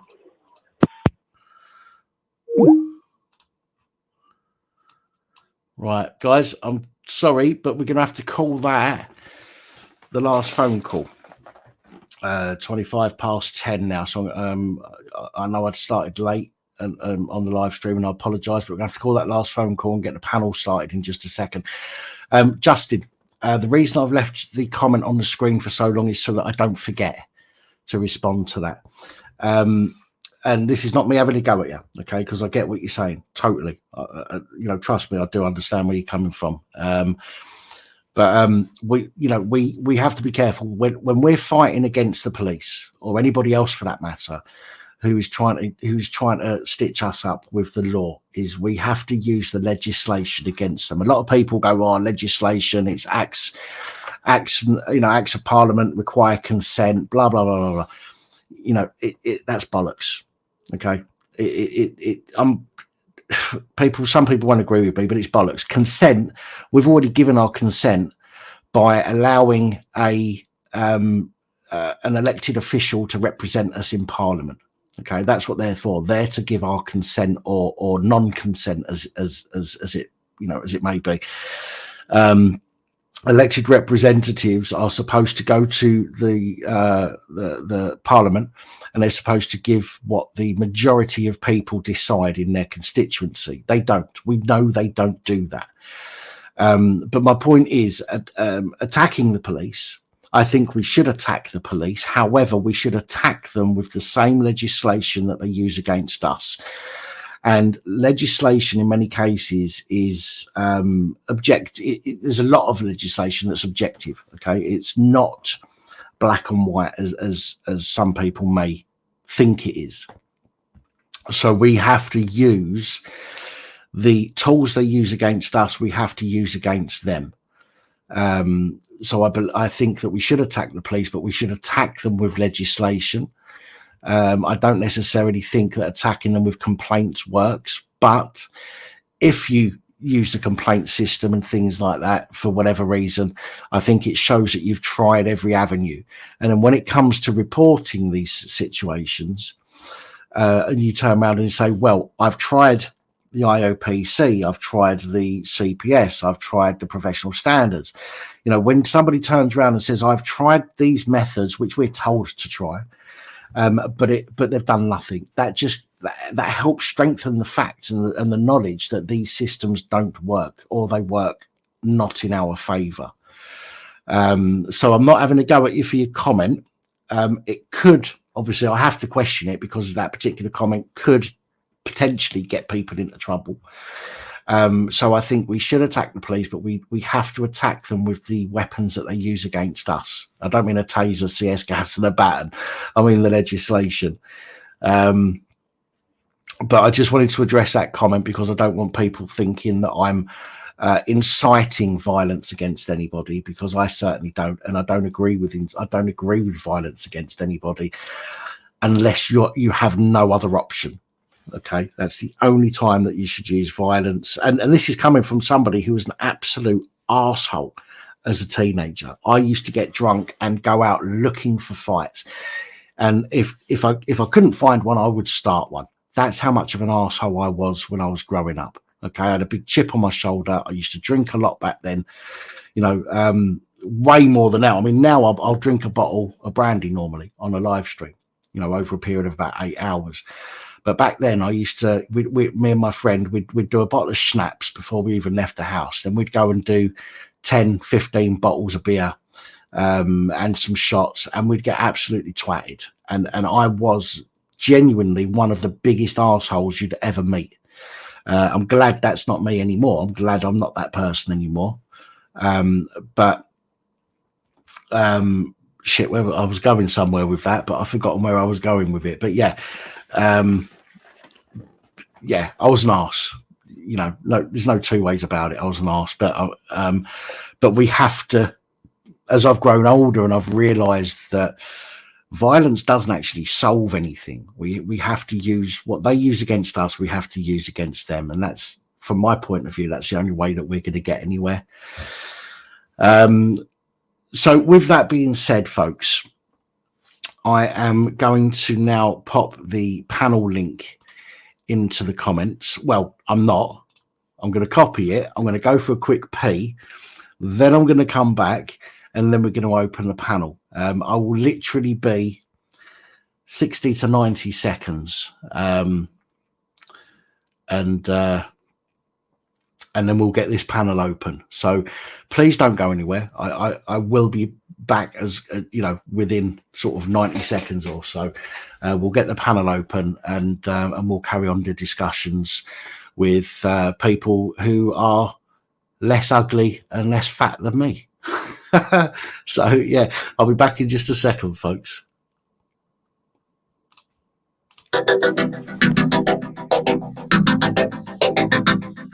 You are watching the Police Abusing Powers channel.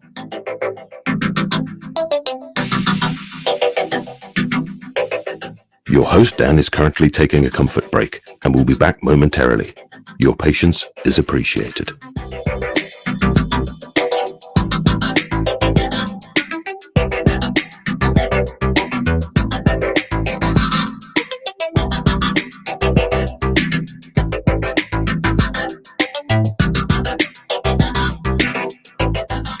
Please check the video description for channel social media links, where we share alternative content, not necessarily in video format.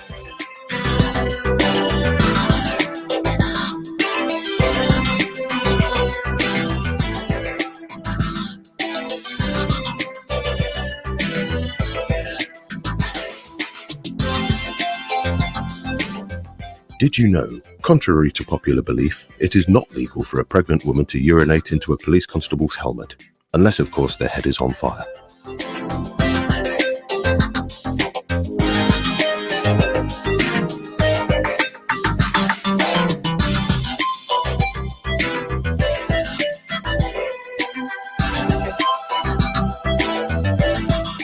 Due to the nature of the content and limits YouTube place on freedom of speech, your support is important.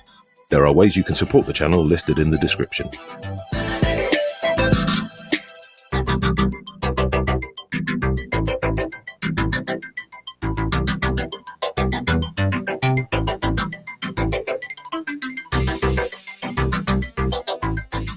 Why not participate? You can contact Police Abusing Powers using the phone number on your screen when the lines are open, or you can Skype using Dan Pap as the contact. That's Dan P-A-P.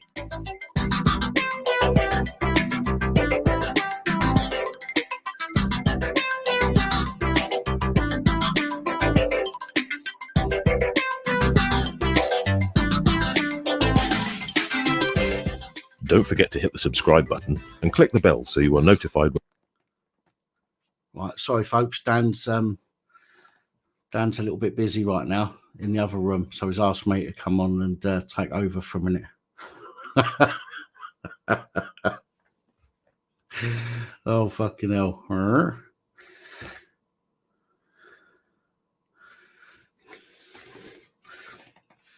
So anyway.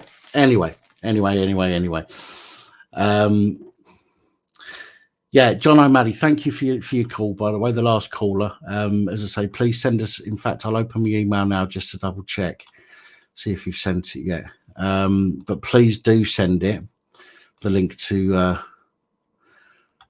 the channel, and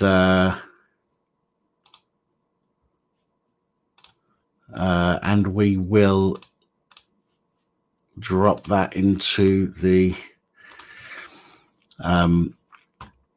comments once we receive that. I've opened the email, so I'll keep an eye on it. Anyway, so here we go. This is the link to the panel. I will also pin it.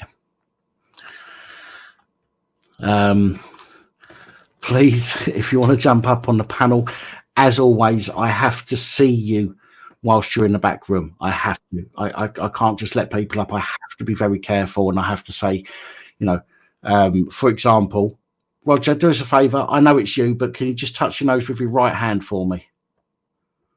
Thank you very much, young man. God bless the UK.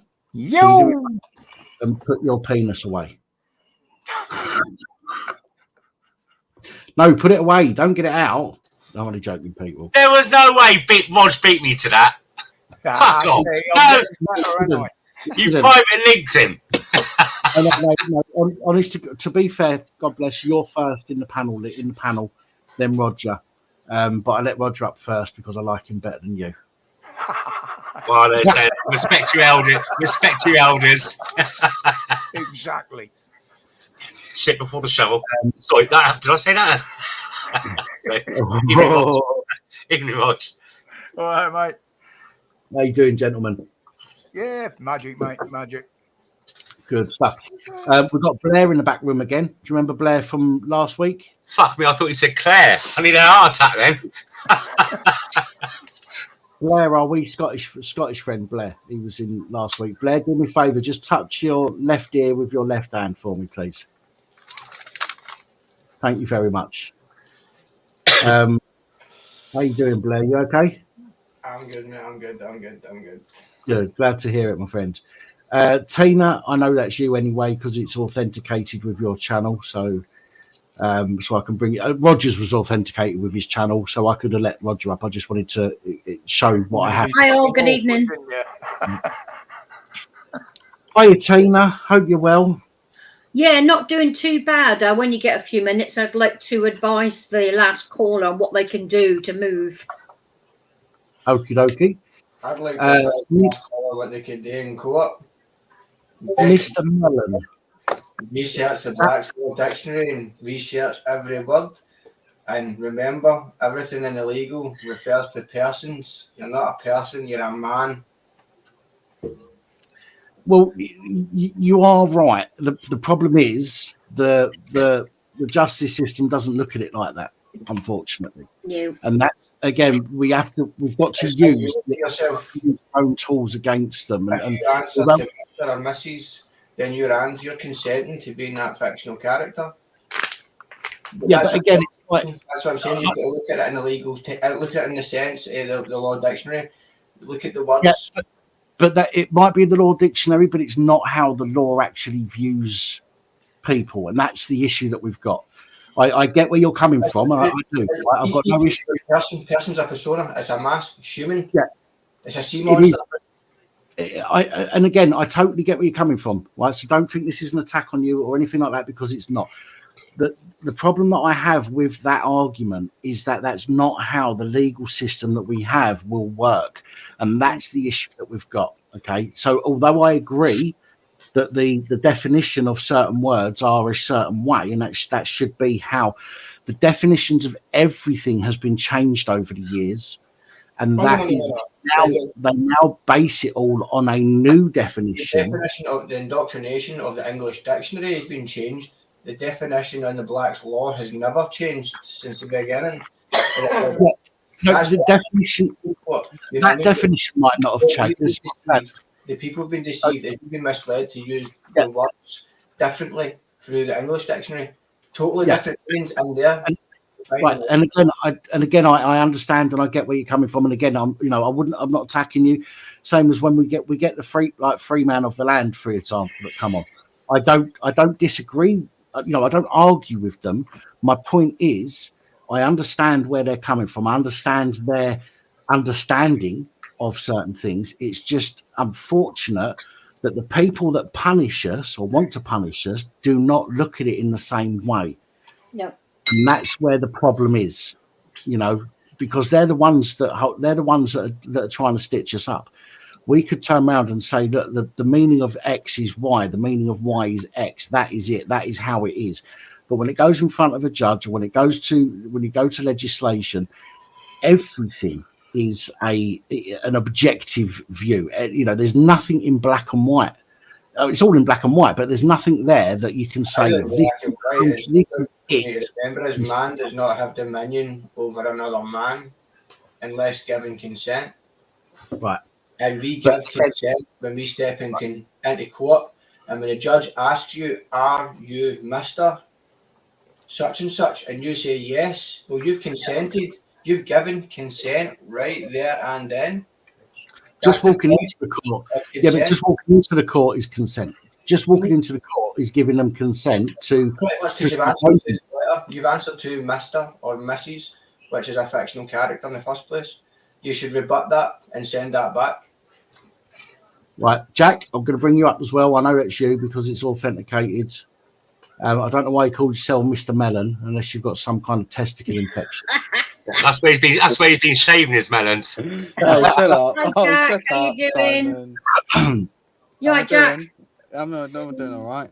So Blair, I love that. I love the conversation that I have with people like you. Okay, and again, I don't.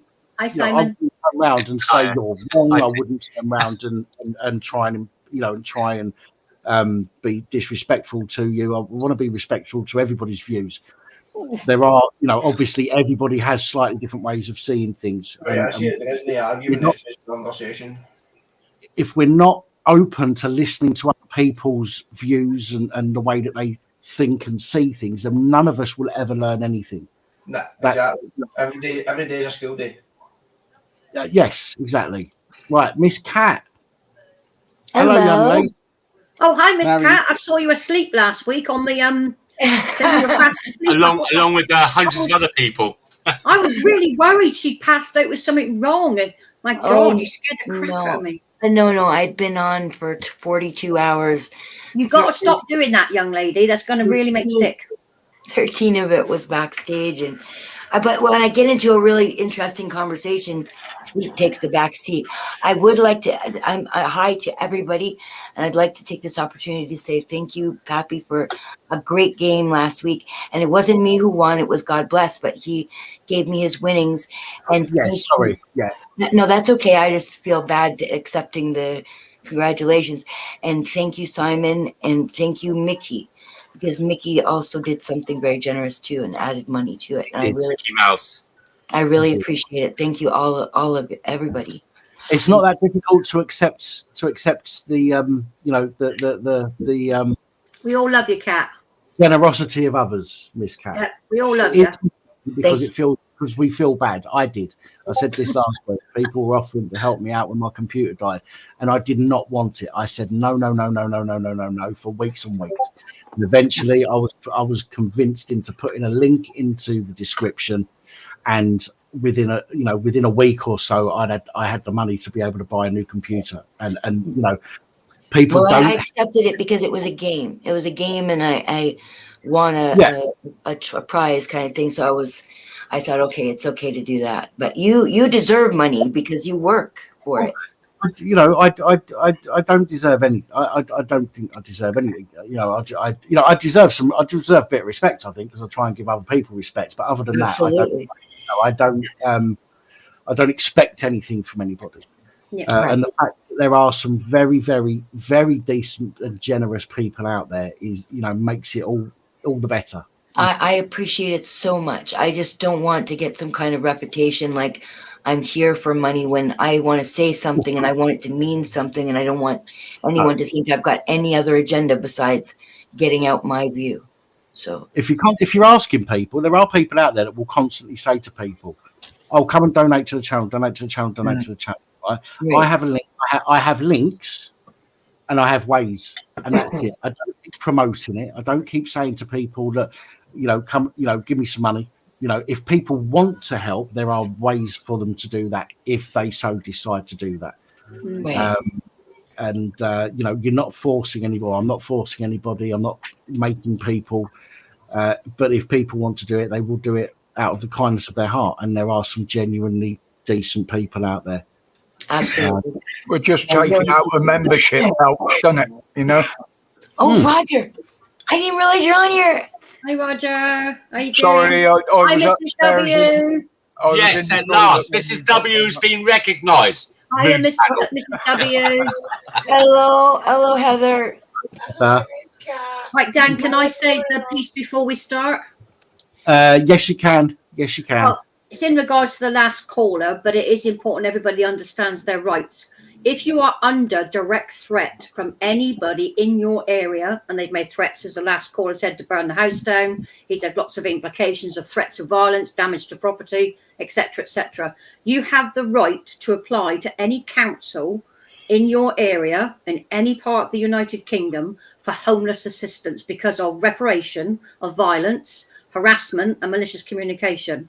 You can just literally write to any council you wish, put your case forward, and they have to accept an application from you. They can't reject it. So that's a very important thing to understand. Don't ever stay somewhere with that kind of violence. So if you want to move, you just put a homeless application into that council. I can send anybody the forms if they email me, and they have to accept your application as long as you've got a lot of evidence to back it up, like your last caller did. So if they do want to move away from there, they don't have to go through their own council. They can apply to anywhere they want to go.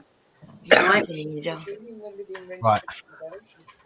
Jim, I've got somebody in the background called Jim, and I've just looked at their authenticated with YouTube channel. And Jim, I don't mean to be disrespectful, but your channel looks like it is for very youngish people, and I'm worried that you may be quite young yourself.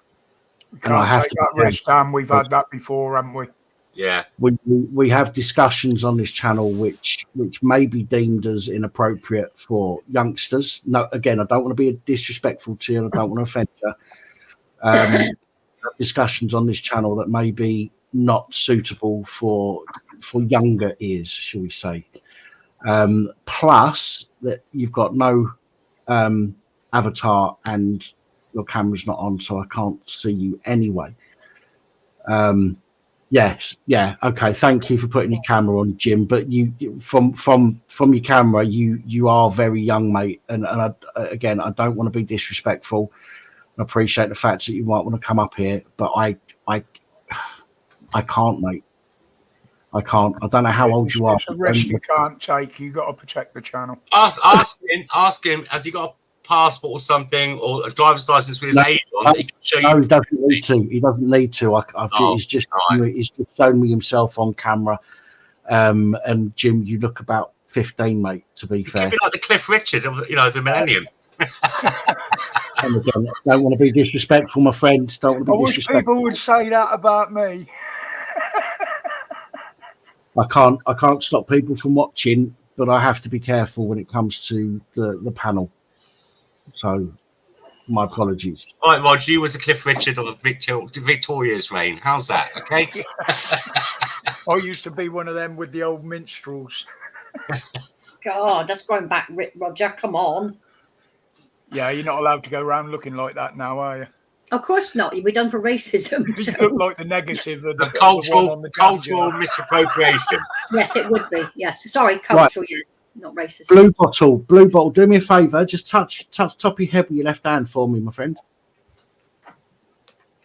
Then quickly mix it into another one. Your left head with your hand, then. Top of your head with your left hand for me. Brilliant. Thank you very much. I'm going to bring you up. If you want to go off camera, that's fine. If you want to stay on camera, that's also fine.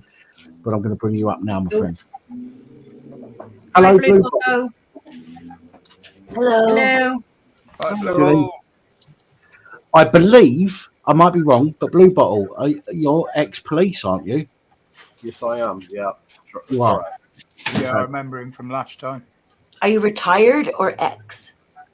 Well, ex. Oh, it looks like he's retired as well. I don't mean to. No, there's a difference.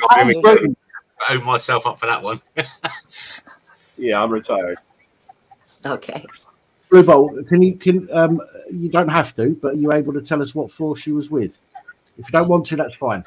I'm not going to force you, by the way. There's some cross talk, Dan. I'm trying to hear what you're saying.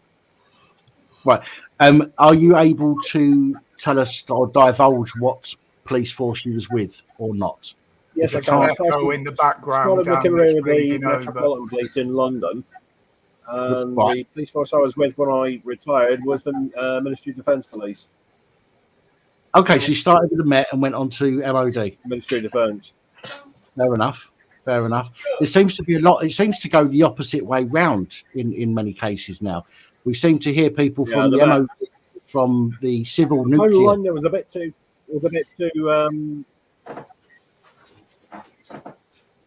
Plenty of what you said. Yeah. Too many people talking at the same time.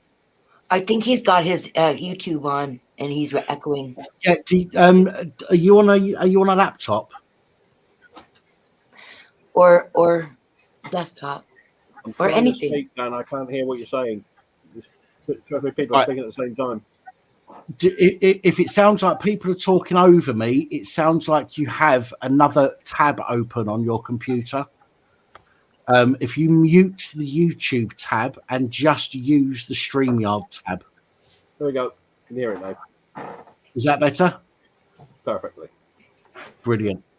So my response was that it seems to be the opposite way round a lot now. But lots are in the MOD, they go or the civil nuclear police, and then they go to I mean, with me, where I am, there's a massive great dockyard here. So, and they were recruiting when I decided to sort of get out of the mat. I thought, right, so I stuck in an application, and I was there for nearly 9 years. But I was with the mat before that, so it was nearly 10 years altogether. Okay, and I just want to say to people in the comments, because you can appreciate the feeling towards many police on this channel. But I want to say Blue Bottle's been around for quite some time on the channel, so let's please make sure that we are respectful, regardless to what you think of the police. What I do now mainly is to go into court with people and try and help them get justice, because at the moment nobody's getting justice.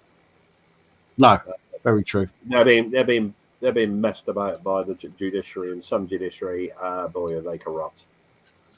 Great, you're one of us then. Yes, they are. Good man. And court staff, I've come across corrupt court staff as well. And I'm getting sick and tired of it, to be honest with you. There's a lot of them together, man. A lot of them in it together. It's the wee cliquey groups, as you get in all companies. You've got the good and you've got the bad. But you would be surprised at the number of police officers who want to get out of the police forces. Yeah. I mean, it's absolutely destroyed what was a respectable profession. Yeah, but it was one of the most what's the word I'm thinking of? Selfless. One of the most envied. Yeah, forces. they were the most respectable police force in the world. Yeah, absolutely. And I think, sorry, Blue Bottle. Sorry, I think that even though America go around with guns and people do get shot and killed, I still think that the US police are probably better in many ways than our own. And the reason I say that mainly is because of the whole free speech thing. Okay, I've seen so many videos where people have uploaded calls to the police from people who have complained about them, and they've been able to get that in disclosure. We can't get that stuff, right? But they've been able to get the 911 calls in disclosure, and we hear things like the police saying, "We can't do it. We can't get involved. It's it's free speech." But over here, somebody phones up and says, "Oh, somebody's called me the wrong pronoun. Somebody's done, whatever it might have said. I don't agree with it." The police turn up in force, and it's something it's ridiculous. It wasn't always like that, though. It wasn't until the auditors. It wasn't until the auditors showed up that the cops started telling other people it's free speech. Otherwise, the cops were just as bad before. They were horrible before. They're only better now because of auditors. Yeah, I mean, what the woke mentality started creeping into the police kind of late 80s, early 90s. But at the thing the is moment, now they're saying they got all these thousands of recruits, but it's the ones that were doing this that are bloody training them. Yes. Yeah. They're getting rid of a lot of cannon fodder. These days. You know, don't get me wrong. There are some people out there, some coppers out there, or people in the emergency services who are being outed for the scumbags that they are, real scumbags. But there are also a lot who are being used as cannon fodder. And although they need disciplining for some things, for example, they might have said something wrong. They might have brushed past a colleague in a room with lots of people, and that colleague might turn around and say, "Oh, they brushed their groin against me," for example. Things like that need to be looked at in context and not just used as cannon fodder to make it look like the police are doing weaponized. Yeah, that's right. I'm sorry, the problem I've got with the police is they're there as a public service. Hi, Smiler. They've been told that their business. No, this is my point. Evening, Miss Cat. They are supposed to be set up as a public service for when they are needed, but they're being set up as a business who've been given targets. They should never have been given targets. I can tell who's behind those targets. It's bloody Tom Windsor. Because he was the one. Any targets? All they should have been doing was the jobs that were at hand. Given inside information. The calls that were coming in. Not looking for more crimes. Not looking to charge people for something that they've not done. You know what I mean? That's where problems come in. That's where the problem started. Well, I'll tell you something. Tom Windsor is a solicitor who was the head of the Strategic Rail Authority when they privatised the railways. He then moved sideways to become Her Majesty's Chief Inspector Constabulary. Now, he's the one who brought in target-driven policing, which is what you've got at the moment. And I know a former retired sergeant who, at the end of his shift, about 90% of the vehicle seizures, the fixed penalty notices, arrests, he refused to sign them off because he knew they were unlawful. Yeah, and that's good. Well, it was, but I was staying with some friends in Nottinghamshire, and what happened was we had a phone call that a friend of one of my friends had been stopped by the police about 100 yards from his home. So we went bobbing around there in my car and got out. There's a young copper there, about 6 years in the job, with an RPU BMW, and he was trying to seize it. "Oh, I'm going to seize your car." I said, "Oh, on what grounds?" "Oh, it hasn't got that." I said, "Excuse me." I said, "What is Section 165 where the road traffic act started?" There's like a slug in the And he goes, "Oh." I said, "It says may. It doesn't say shall, will, or must, does it?" He goes, "No." I said, "So you don't have an automatic or a mandatory power of seizure, do you?" And he went, "No." I said, "So that's the guy's house just up the road there. So why are you trying to seize it within 100 yards of his house?" He backed down straight away. I was quite surprised. Yeah, the wording's very important. As you've just said there, the wording is, even the highway code has things like must or may or should. Must and should are two very, very completely different things. They are very true. As Blue Bottles just highlighted there. And I try and I try and educate people on this where I can. Is the wording is very important. And I said this on the live stream the other day. Some things say reasonable suspicion. Some in the legislation. Some things say reasonable belief. Some things just say belief. And there is a big difference between reasonable belief and belief. Belief, they all get abused, don't get me wrong, even reasonable belief, but belief gets abused the most because it doesn't need anything reasonable. It doesn't need anything tangible. It's just what somebody feels at that particular time. And we cannot police on feelings. We can't. There has to be proof and evidence, or at least a reasonable suspicion that can be articulated, as the Americans say, reasonable articulated suspicion. yes, we've got all these laws, all these legislations now that allow people to be stopped and searched without any reasonable suspicion. And don't get me wrong, I agree that in some cases, that's not a bad thing. We don't want people walking around with machetes and slicing people up. We don't. However, if we allow the police, we allow the legislation, we allow the lawmakers to give carte blanche to stop any fucker they want, whenever they want, for any reason that they want, that is going to erode our rights even further. Yeah. And I believe that we have autonomy to make mistakes. We have autonomy to do bad things. Okay, that's part and parcel of being a human being. You know, we have autonomy to do bad things. We have autonomy to do the good things. And the people that do the bad things obviously need to be dealt with. However, you can't pre-assume that something bad is or may happen. There has to be some kind of evidence that's going to be the case. But again, I don't want people walking around with machetes, and I do think stop and search is good in some instances. I'm sorry, but it's like a lot of powers they've got. If they misuse them, then they're useless. It's a really good tool for gardening. I'm sorry, but a machete is really handy. Yeah, if you're on your Rambo knife, the zombie knives get the fuck, but machete, that is a handy tool for gardening. I'll say it is. But again, so if you're the difference is if you're walking down the street and you're 15, 16 years old with a machete tucked down your pants trousers. That's different. Yeah, I mean, exactly. But however, the police will, in order to up their numbers, because as Blue Bottle said about the targets and Blair said about the targets, they will stop people. They will question people. You know, you might have a machete loose in your boot. You know, it might be in your boot, but if it's loose and it's not locked up, they can still turn around and say, well, you know, it's easily accessible and this could be classed or used as a weapon. But they're not taking the context into context. That would be a bit tenuous. Camping spot or whatever you're doing with that set. Nah. Yeah. That'd be a bit tenuous if they did it. I mean, if you got it openly in your hand, yeah. It could be can I just answer a question in the chat there, Dan? CCTV user, yes, if you're fishing, you can use a knife and carry a knife, but it must represent the sport that you're doing. You can't go fishing with a machete. I mean, I go fishing and there's always two in my box.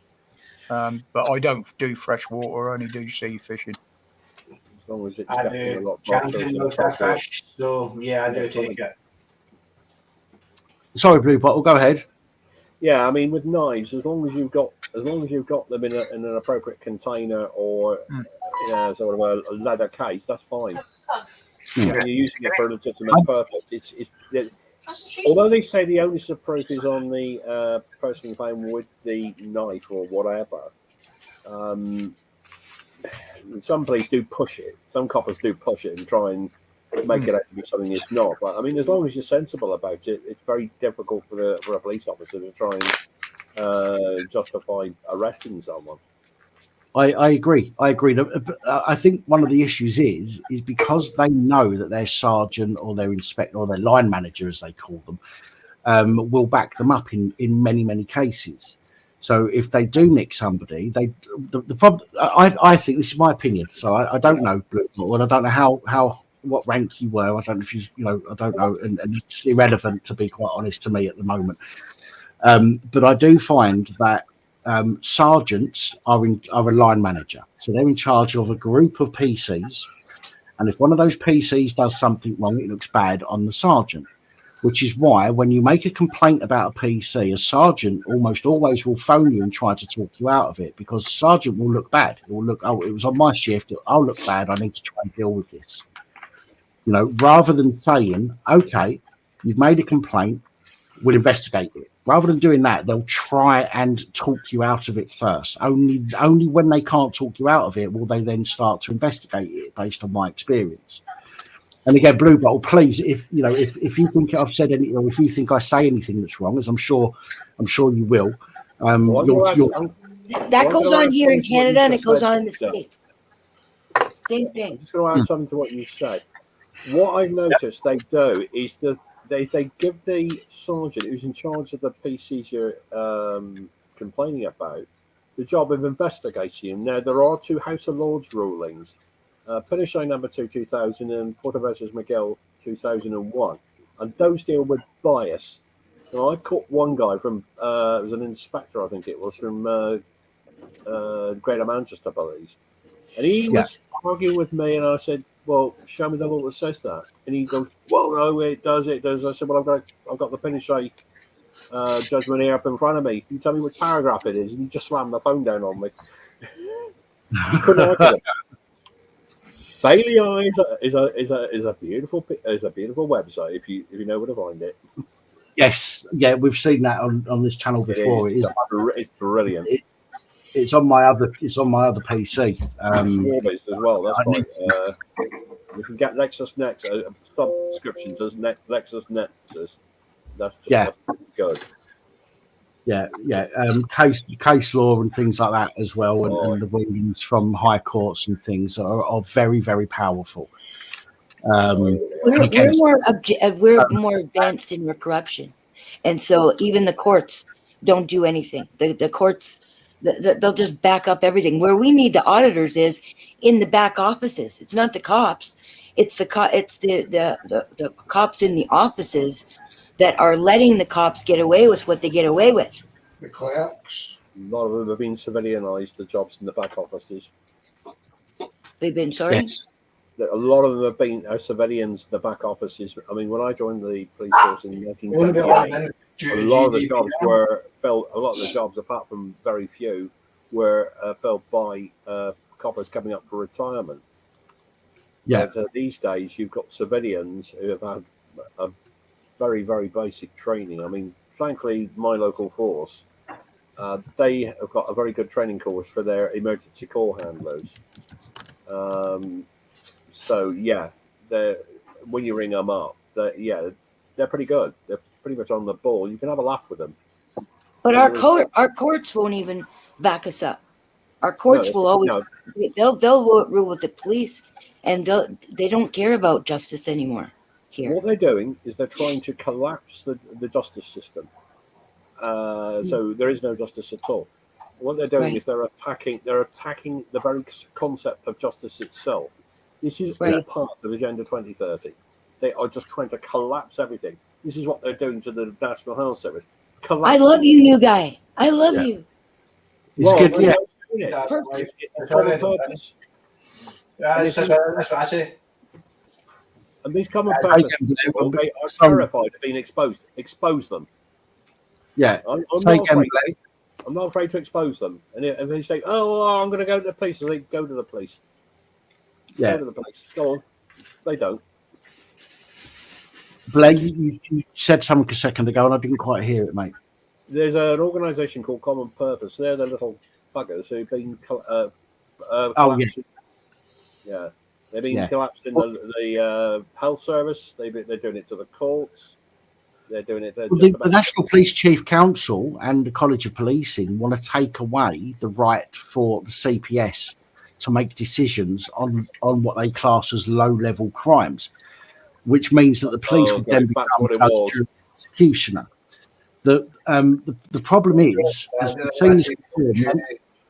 we've seen this before, police forces are, and I've reported on it on the channel in the past. The police are using, for example, criminal behaviour orders for things such as sexual assault and rape and things like that. And how on earth can you say to somebody, well, if you apologise, we'll give you a criminal behaviour order and you don't have to go to jail? I mean, what kind of deterrent is that for these crimes? It needs to have an independent person looking at every case. Problem is, CPS isn't independent anymore. Used to be, but they're buddies with the police these days. Same as the IOPC. Yes, CPS down here. The CPS down here in Cornwall. They've been infiltrated by Common Purpose, the same as every other government agency. I mean, there's one guy. They withheld vital evidence from the jury and from the court at one guy's trial. It was a murder trial, and he got 12 years. It took 6 years for the CPS to admit they had withheld that vital evidence of the original trial. And you can imagine the shitstorm that ensued when they found out what they'd been doing. Yeah, and all they could say in answer to press questions was, "Oh, we've paid Mr. So-and-so significant damages." And I'm thinking, taxpayers' money. That's money that's It's always over the years to be used to identify those crimes. But the most nauseating sight I saw was in a Crown Court in the East Midlands, and there was a judge asking the CPS barrister, "Do you think I'm biased?" And oh my God, if a barrister had drummed anymore, he'd been on the floor. I was kind of sticking 2 fingers down my throat and thinking, Do you know what I find a joke? Go on, Blair. Go on. The fact that you've got drug dealers, they go to prison, say 10 years, maybe a wee bit more. No of them go out there with the intention to put that out there. People go to them to get that, they find that. But then you've got rapists, child molesters who go out there and search for children to molest, who get in jail 12 months and they're back out roughly. Is that right? If they go to jail. Depends where you come from and what your nationality is. Let's be honest. Yeah, it's true. Let's be honest. It's about common purpose. There's a lot of people. Crime, you know what I mean? You've got to look at the type of crime that's being committed. That is a heinous. But look at the people that commit. Look at the people that are committing the crimes. And I'm not suggesting for a moment, before I start getting called racist, I'm not suggesting that everybody that commits crime is black or Asian or whatever. I'm not suggesting that whatsoever. And I've said this many times on this. There are certain offences where the majority of offences are committed by a minority of people. True. Okay, and that's a fact. That is a fact. It's on all the government website. It's factual based on the government's. And I'm not saying that I believe everything the government puts out, by the way, but it's fact. That is the narrative that's put out. Even though we're led to believe that people from BAME backgrounds are all they don't do anything wrong. In many cases, we're led to believe that by lots of people. The statistics that are prove otherwise in some cases. Again, I'm an arsehole. I am. I've broken the law many times in my life. I'm not afraid to admit that. Okay, if I didn't admit it, I'd be disingenuous, and I wouldn't expect anybody to have any belief in me. My integrity would be shot. I've been an arsehole growing up. Okay, as an adult, I'm much different.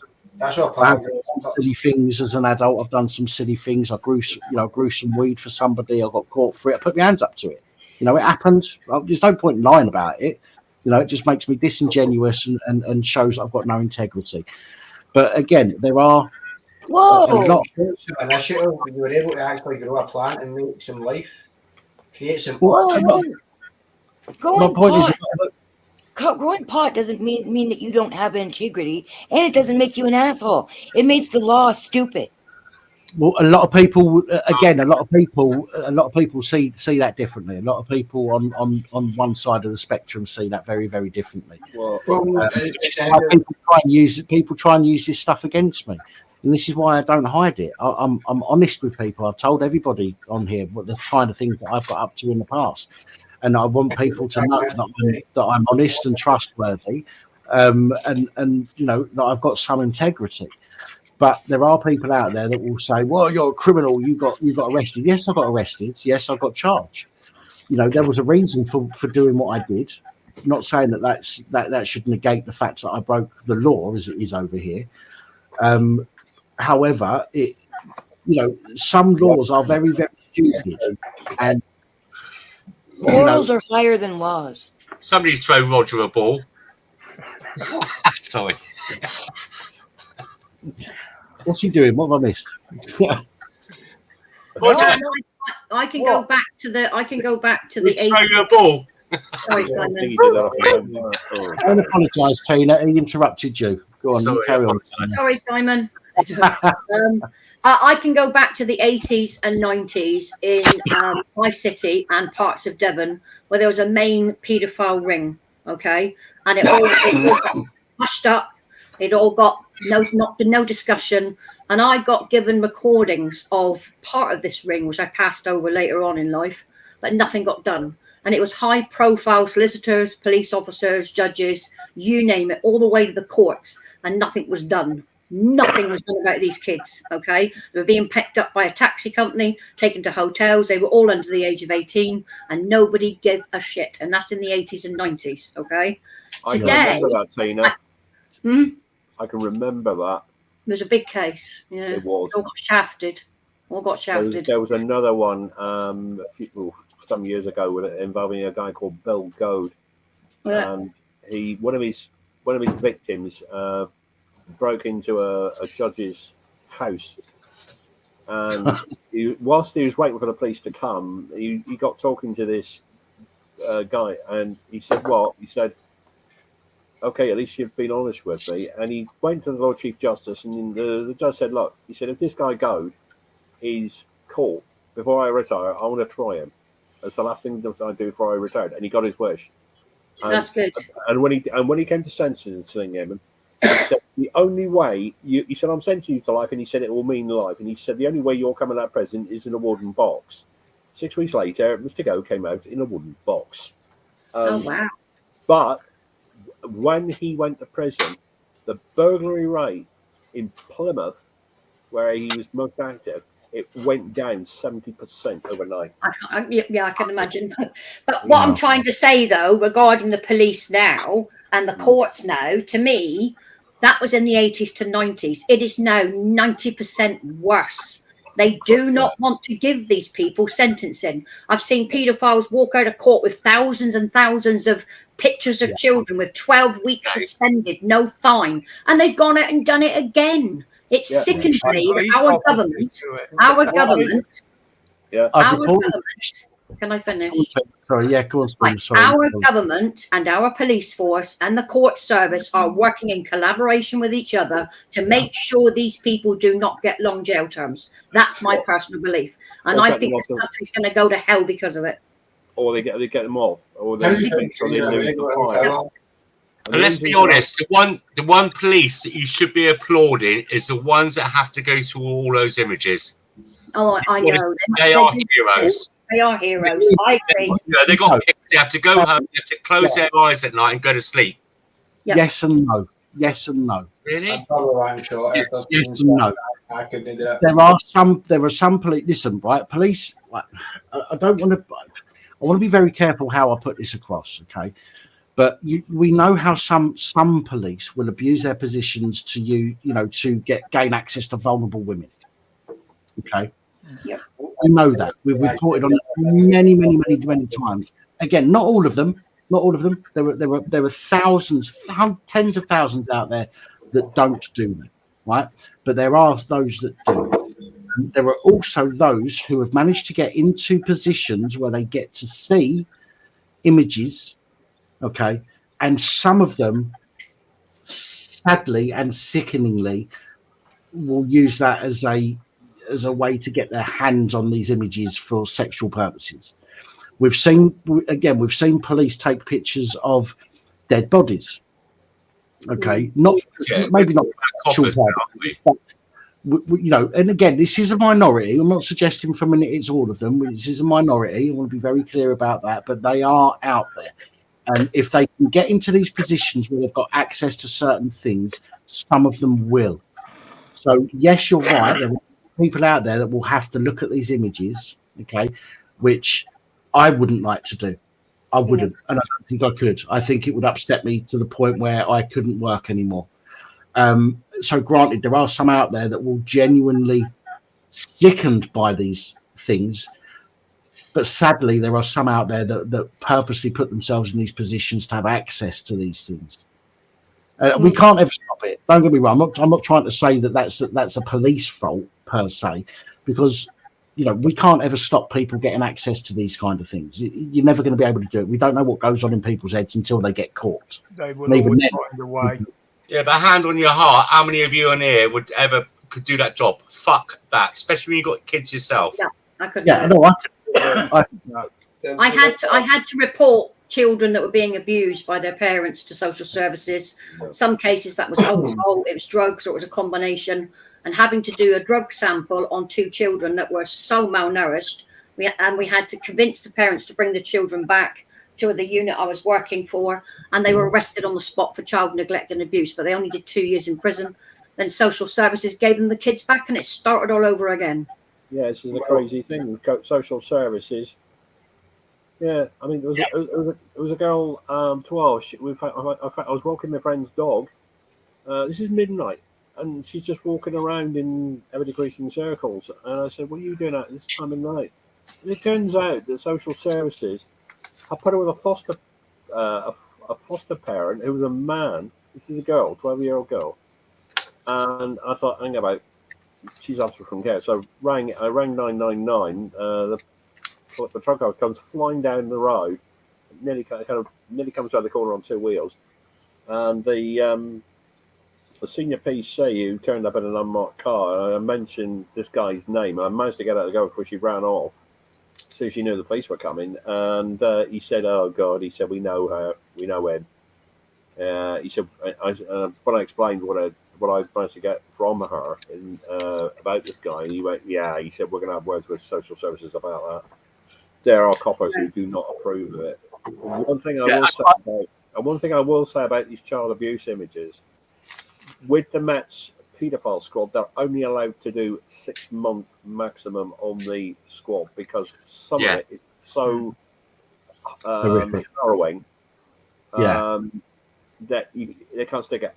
I'd nicked somebody who had images on them. To be honest with you, I looked at a few of them and I threw up. I just couldn't hack it. They were that bad. No. Yeah. As you remember, I used to go out on sting groups years ago, and I stepped back just on after 3 or 4, just on the track log being read out. No pictures or anything, just a track log. I couldn't do it. I'm sorry. I didn't have the ball. It brought out something in me that I want to hurt. To be honest, God bless, I suffer from EUPD, which is emotionally unstable personality disorder. Okay, again, some people use that against me, but I'm always honest with this stuff, and I have been since the start of this channel. EUPD makes it difficult for me to work with my feelings in some cases, right? Now, you would think something like that would make it easier to deal with being in a situation like that. I can listen. I watch those things quite a lot in my free time, and the chat log thing, I've got to be honest, it doesn't affect me in any way, shape. I can listen to the chat. Yes, it's sickening. I don't want to say it doesn't affect me. I don't want people to misconstrue that. It's sickening, yes, but it doesn't upset me as much as thinking about the kind of pictures that people have been sending or receiving. Just thinking about the kind of things that people might have sent makes me feel physically sick. Yep. But listening to the chat logs, I can, it's for some reason it's easier for me to listen to the chat logs. I'm not saying that I enjoy it, by the way, so let me make that very clear before somebody clips this part. But it's easier to listen to than it is to think about what's been It's like reading a book rather than watching the film. Yes, good analogy. Yeah. Imagination. Well, it's not that so much, Dan. It's that you said about the chat log, but I'm there. We're there. There's a few of us there, and the geezer is there. That's the difference. And then, do you understand? Thinking you want to kill him. You want to kill him. When they're sitting there going, especially when they sit there and admit it. Yeah, I don't think I could sit there and not try and knock the fucker out. I genuinely don't believe that thinking about those things and being in front of the person that sent or received them, I don't think I'd be able to hold my cool. I don't. It is difficult. It is. And my spiritual. Shane Brannigan was one of the best ones out there. I don't know if you just type it in YouTube. Shane Brannigan, what a geezer! He's a survivor, and he went out and he that is his kind of like therapy for getting over it. Well, not getting Did you ever have any experience with sting teams, Blue Bottle? No, we don't, because with sting teams, you've got to be very, very careful, because I have known stings go pear-shaped on coppers, and they've been accused of entrapment. This is where you've got to be very, very careful. The Americans do it, but you've got to be so careful, because they haven't got the European Convention on Human Rights like we have.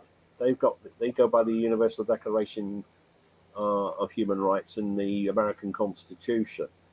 But we've got the European Convention on Human Rights, and you can get, there's a booklet you can get online. You can just download it for free. Human Lives, Human something. But it can be a form of entrapment. So well, I think this is why you've got to be very, very careful. There's a lot of entrapment. I think this is why a lot of them will. Sorry to interrupt whoever was just talking. And if the problem is, if I don't say what's in my mind, I do forget it very easily. Part of the remnants of having the stroke. So I apologise if I talk over anybody. Don't worry, my mother had a stroke, so I know it's like yeah, there's several of us in here that have. Yeah. I'll see. Now I've fucking forgotten what I was going to say. That's how easy it fucks off. Honest to God, that's how easy it goes. I can go back through the shorthand if you like. You keeping notes? I've already forgotten 10 things now. With 10 people on the panel, I just got to accept that I can't say it all out. It's difficult to keep up. I agree. It's difficult to keep up. But you know what? It keeps your mind going, and that's why I enjoy this, because your mind doesn't have time to rest when you're on a panel with like 9-10 people. Can I say something, Mike? Can I just say something? Hello to Smiley Lewis. Look, please don't bust my balls. Yes, I know. Definitely tomorrow. Say 4 o'clock.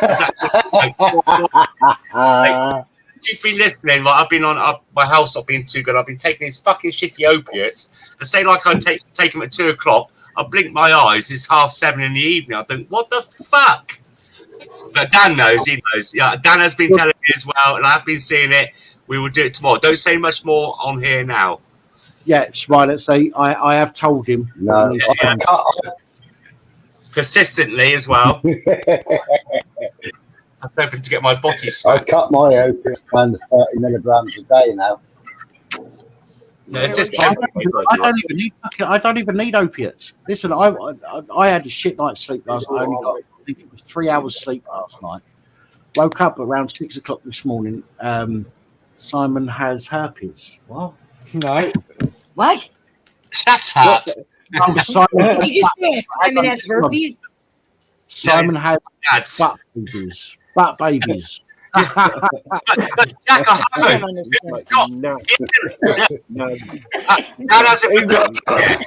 He's got the black one, the brown one, and the white one, and they've all. He uses them all at the same time. Oh, Lord. Anyway, Stitch has been sat in the background there for ages. I haven't heard of I know. Yeah, sorry, Stitch. My bad. I do Hello. apologise. Got a bit Oh, that little sweet look. Hello. I'm still here. It's okay. I She's understand. only here for clout. It sounds so young. No, I'm not. I'm kidding. I've got to go now. Mum and Dad says I've got school in the morning. Good evening, Dan and panel, I'm going to go. Okay, so I love you guys, and I'll catch up with everybody soon. All right, take care. Love you, Tina. Well, take care. Love you, Angel. Bye. Bye. See you later. See you in a week. Dan will tell you. You've not actually been speaking about what's happening in the schools. Who went? Oh, Tina. Idiots running the country. Blair, start again, mate. Sorry, I didn't hear what you said. Start again, please. The topics of schools, what's happening with education at the minute, and how they're just going to be pumping out dependents. Again, common purpose. as Blue Bottle mentioned earlier, it's infiltrated all of the organisations. Schools have always been there to train us to think a certain way. Indoctrinate. Yeah. They don't teach you your rights. They don't teach you they teach you the things that we might need in future. I mean, algebra I've never used in my fucking life that I can remember, for example, right? They confuse you. Had school taught me about pensions and how to run a household properly and things like that, build a house, actually useful to people on a daily basis. Do you know what's useful to people? Depending on what you want to do in your life, if you be a scientist or a civil engineer, you're going to need to know maths. You're going to need to know some science, for example.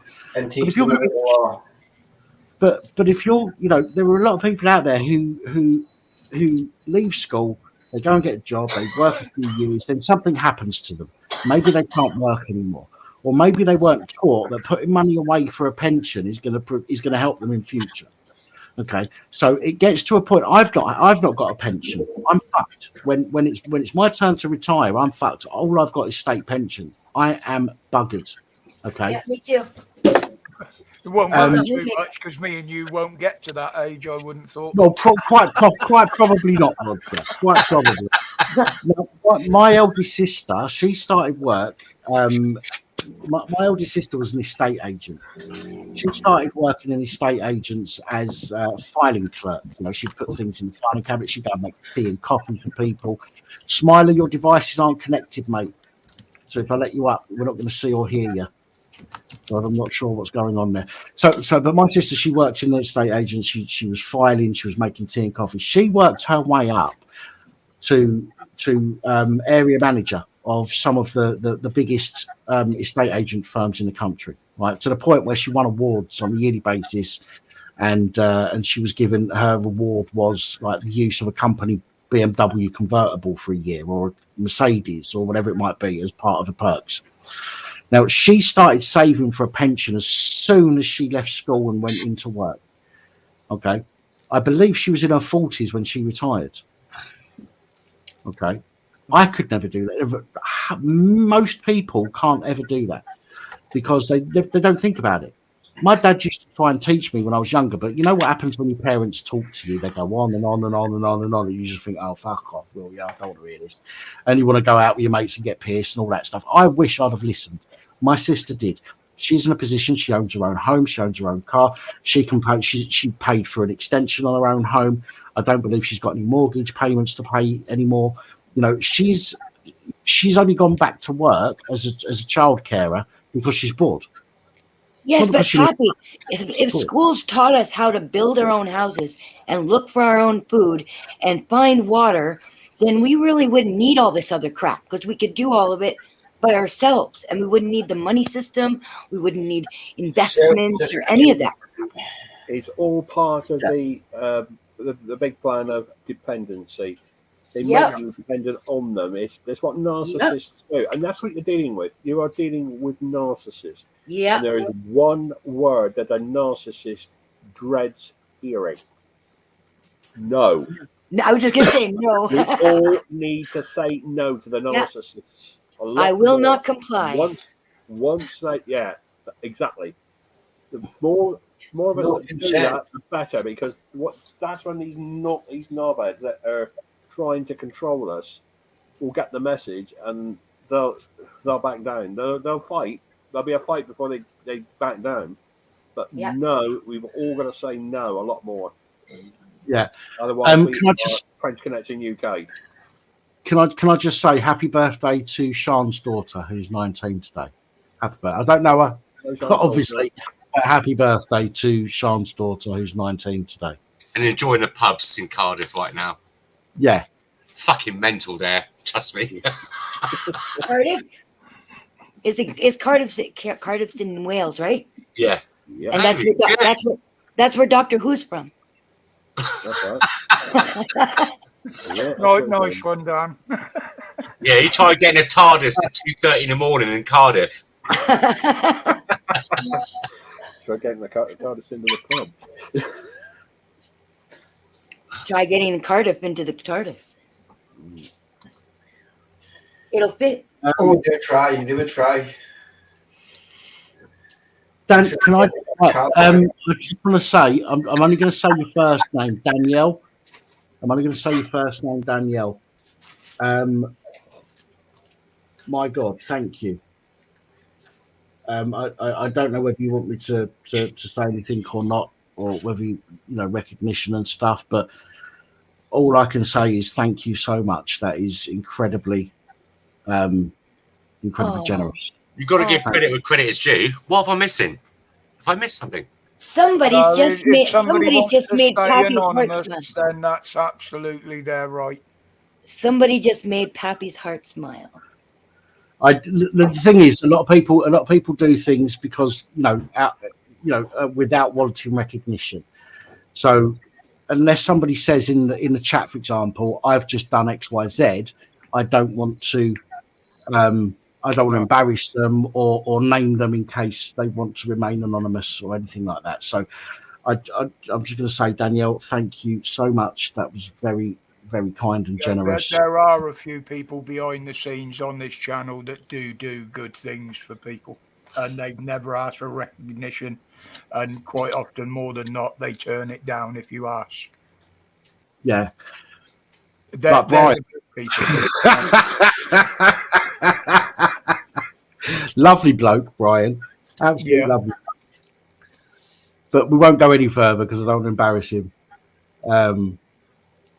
But yeah, anyway.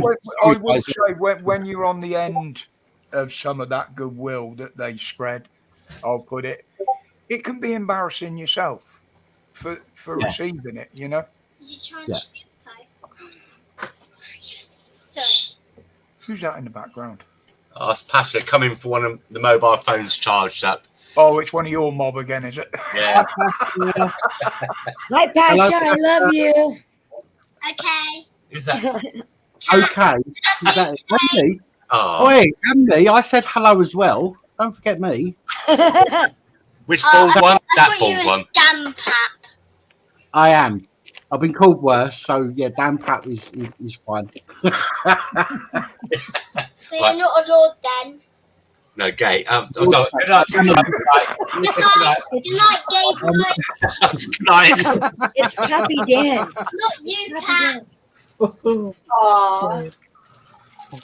I love you. Bless her.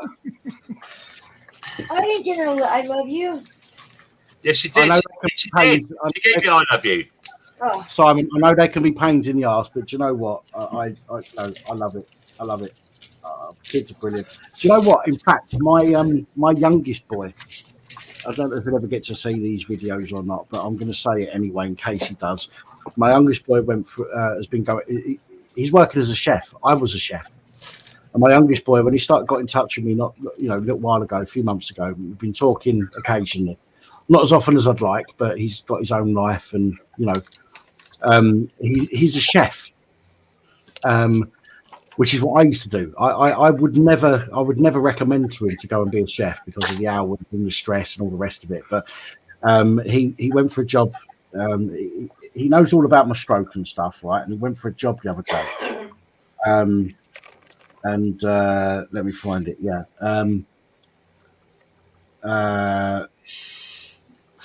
Where is it? Right. Yeah, I'm still at work. So far, it's such a struggle getting in. Like I'm supposed to be in for 12, but bus is until 12:40. So I'm gonna be about an hour late. It's just inconvenient. Then I've got some voice messages, and I told him about my strokes and everything, and he said, "I'll always be here to support you when needed. Hope you know that." So I've got finals for an interview at Top Golf for line chef, $11.50 an hour. I'm here now for a kitchen manager to interview me, and he got the job. And I told him the first time in my life I've ever been able to tell one of my kids that I'm proud of them. Proud of them. And I told him that I'm proud. I'm made up, and I'm proud that he's managed to get the job, and he's working, and he's got his own place with his girlfriend, and it's a struggle for everybody. But he's my youngest son, and he's gone out, and he's doing what he needs to do to be a constructive and outstanding member of the community of society. And do you know what? I genuinely couldn't be prouder. I'm so happy for you. And I wish that I wish that we could speak more. I mean, I am planning on moving back down south, at which point I'll be able to see him. You are moving back down south. You are. My other two children as well. But he said, I told him I was proud of him, and he said, thank you, I appreciate you saying that. How are you? And the fact that he appreciates, the first time I've ever been able to say to one of my own kids that I'm proud of them. And that was quite an emotional moment for me. And having EUPD, emotions are difficult to handle in many cases. But to be able to say to one of my kids and genuinely mean it, I'm not just saying it for the fun of it. I genuinely mean that I'm proud of him and what he's trying to do with his life. And the fact that he actually turned around and said he appreciates it, and especially that he'll always be here to support me after everything that we've been through. One of his first few messages to me was, in fact, if I can scroll up, I'll tell you what one of his first few messages to me was, right? Hi, Dad. Sorry about not messaging you. You know how Mum was feeding me poison when I was younger. And as I got older, I just believed it more and more. But, now I'm older, almost 20. I want to hear your side of everything and have a catch up. That in itself, the fact that he's turned around and said that to me, and that was his second ever message to me. And but how long did you wait for that? Those words that you were waiting to hear? 20 years. 20 years you waited to hear those words, but you actually got to hear them. Maybe you seen the real you in the live stream and seen the side that he was missing. You know what I mean? The side that his mad lied about. Well, exactly. The fact that he's been able to see that now, and I've in 2011 I started saving a diary, all the phone calls that I tried to make to him and his brothers, all the contact that I tried to have. I wrote the time. I wrote whether the call was answered, whether it went to answer phone, whether it was ignored. I wrote down everything that was said by me and by the mothers. I've got 3 boys and two mothers. And I wrote all of that stuff down, and I've got a diary. And I'd never say anything bad about their mums because that's not the right thing to do. However, what I will do is I will give them the proof that they can then go away with themselves and see that I didn't just fuck off. I tried to have that contact with. I know we've gone off on a bit of a tangent here from the conversation we was having. That's the way it goes. I just wanted to say that I'm made up. Kids are brilliant. I read. Do you know how many men have waited all those years and never get a chance to ever read those words or hear that or have a chance to say their side? I've been waiting 40 years to hear it from my boy. There you go. Oh my God. It's so sad. I'm so happy for you, Pappy, and I'm sad for you, Roger, that you have to go through that. But you heard it from my my daughter got in touch, going back probably 15 years now. She got sorry. We had a bit of a conversation by email, but it turns out that she was in her 30s. She was still living under the thumb at home with her mother and her new husband. And I said, well, does your mother know that you contacted me? And she said, no. I said, well, I think it would be the decent thing. You're living under her roof, to let her know that you have been in contact with me. I was being totally honest. I didn't want her doing anything behind her mother's back. Yeah. And cause more trouble, whatever. And she just stopped communicating. And that's the only communications I've had with either of them for over 40 years. Can you think what that sounded like to her, right? Because I don't know how you did it. It sounded like a rejection. Well, it might sound like a rejection, or it might sound like maybe the mother had a point in separating you. I don't know what you said, but I'm thinking to myself, had it said, look, I love you so much and I can't wait till we can talk, but I have to be honorable and not do anything. It was actually me that left the relationship. Roger, do you know what you said, Roger? Sorry to cut you off there, mate. I do apologize. What you said to your daughter is exactly what I said to my middle son when he contacted me several years ago. We spoke for a couple of days, and then I said to him, "Does your mum know you're talking to me?" And he said, "No." And I said, "Well, do you know what?" I said, "You're old enough now to be able to talk to me if you want to. I think that you should tell your mum, because I don't want you getting into trouble for doing something behind her back. So please tell your mum that you're talking to me. She can't stop you from talking to me now. You're like 15 at the time. He's like 20, 21 now, I think, or 22 nearly. But so she can't stop you. So, let her know that you're talking to me." He let her know that he was talking to me, and he came back on and he said, "Dad," he goes, "have you got Instagram?" And I was like, "No." At the time I didn't. And he said, "Right, Mum's told me I can't talk to you. So if I go onto Instagram, she doesn't know I've got Instagram. So we can go and talk on there." I was like, "Okay." So, but, and again, similar situation, Roger, I think. I didn't want him to do something behind his mum's back that was going to get him into trouble. Yeah. I mean, I'd always been blamed for everything anyway, as far as that was concerned. And that was the reason why she started to slag me off years ago. And I didn't want to give her anything else to use to put about, as it were. And that was the reason I wanted her to know. But did you try looking for her since she became of age? She's always known. She's regularly in touch with my sister, who I'm not in touch with. Right. So she'll always know where I am. She always knows how to get in touch with me. Does she know you've been waiting? Does she know you've been waiting? But the thing is, it's going to be hard for me, Kat, because I left the relationship, and the reasons I left were not indirectly because of the kids. It was in a day when I won't call it chivalry, but I'll call it being a gentleman. If you got a girl pregnant, you married her. Yes. Now, we'd split up, and she came back 3 months later and said, "Oh, by the way, I'm pregnant." So I did the right thing by her. We were fine for a couple of years.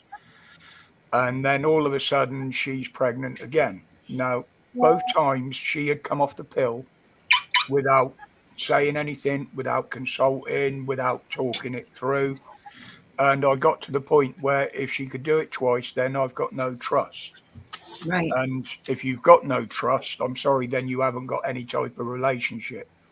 Right. But that would be a hard thing to tell the kids. It was because they came along that I actually left, But you could tell them now. And if your daughter knew that you've been waiting all this time instead of pushed her away, you know what I mean? They all know. They know you're waiting? But the thing is, I'm not in touch with any of my own family anymore. Due to other circumstances, which I won't go into. Right. But yeah, I mean, I've always left the lines open, and Heather's openly said that she'd welcome either of them. But your granddad gorgeous now. But yeah, I've got I've got an adopted family here with Heather's, and her daughter actually turned round one night and said, "You've done more for me than my own father's ever done since you and my mum have been together." And the grandkids call me granddad. And I've been in a situation. I've taught so many kids how to tie their shoelaces, how to do their homework, how to read, all of this kind of stuff. And I'm proud that I've been able to do that for somebody else's child. The problem is that that you've got your own children out there, and you can't do that for them. There is an intrinsic difference between doing that kind of stuff with your own children and doing it with other people's children. And I'm proud that I've been able to give that knowledge to other children, okay, that their own father hasn't been able to do. But I've missed my boys' first school play. I've missed my boys' first detention. I've missed my boys' first girlfriends. I've missed all of make a bond with them. Sorry, Blair? No, actually being able to make a proper bond with them. Yeah. And because it's been 20 odd years, it's probably going to be impossible to make that bond that you would have with them because they're so old now. Yeah, but understanding still goes far. Having understanding, if they could just understand where you're coming from, both of you, understand where you're coming from, then if they have any compassion in their hearts, they're going to understand. And I know you probably felt guilty, Happy, for doing things for somebody else's kids, but just think about it. every kid needs love, and you were able to provide that to somebody. Yeah. But I know it must have felt guilty because you couldn't give it to your own. Yeah, it's hard. As I say, you miss all of the firsts of your own children. And I've always said to myself, I don't want any more kids because I've got 3 children. They all now come from broken homes. Okay, right. I've always said to myself, I don't want more children. Okay, now to be fair, I don't think I'd mind if I was in a situation now where I was with somebody and she got pregnant. I don't think I would mind so much now. I'm a lot more grown up. I'm a lot, the way that I do things is very, very different from how they used to be. And I think that I would now go ahead with if I was with somebody that got pregnant. I think I'd go ahead with that and obviously do what I can. We keep trying, but it ain't gonna happen. And just try and be able to do all of the things that I've not been able to do over the past 20 odd years. Forgetting you're younger. I just want to say, Richard, if you're still watching, mate, no, you're not coming on. So fuck off. Right off. Upton. Oh, don't even mention the word. Don't even mention that fucking piece of shit. Sorry for swearing. Sorry. Fucking nonsense.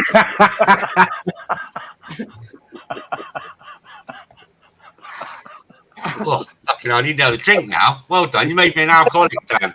We've completely gone off topic. I do apologise. Blue Bottle's come up here as being an ex-police, and we spent the last half an hour talking about some, completely different things. So I apologise for that going off on one. That was my fault going off on a bit of a tangent there. What if there's people in the chat that benefited, or somebody who's watching? It's good because the variety is the spice of life, and we really just stick to what we bounce around. That's what makes it so interesting and not entertaining, but educational. Yeah, that's why ADHD is so great. Alzheimer's. That's what I got.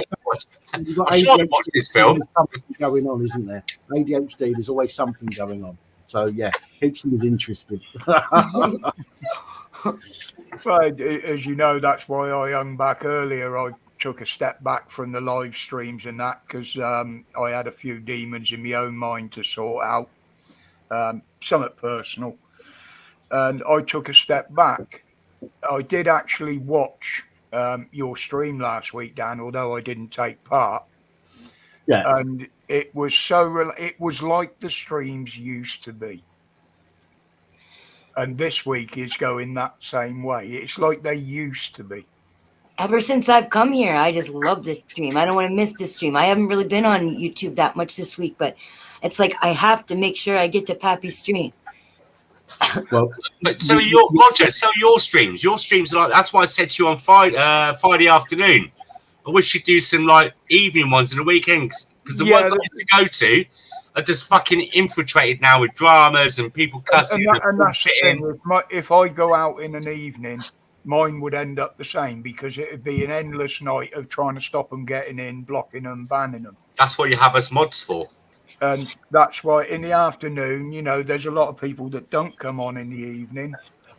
And I did extend it a little bit this week, so those that normally drop in a bit later still had a chance to get in, come on the panel if they wanted. Yeah, because some of us are 5 hours ahead, behind. Yeah. So, yeah, I wasn't making your other streams, and I managed to make Fridays, which is great.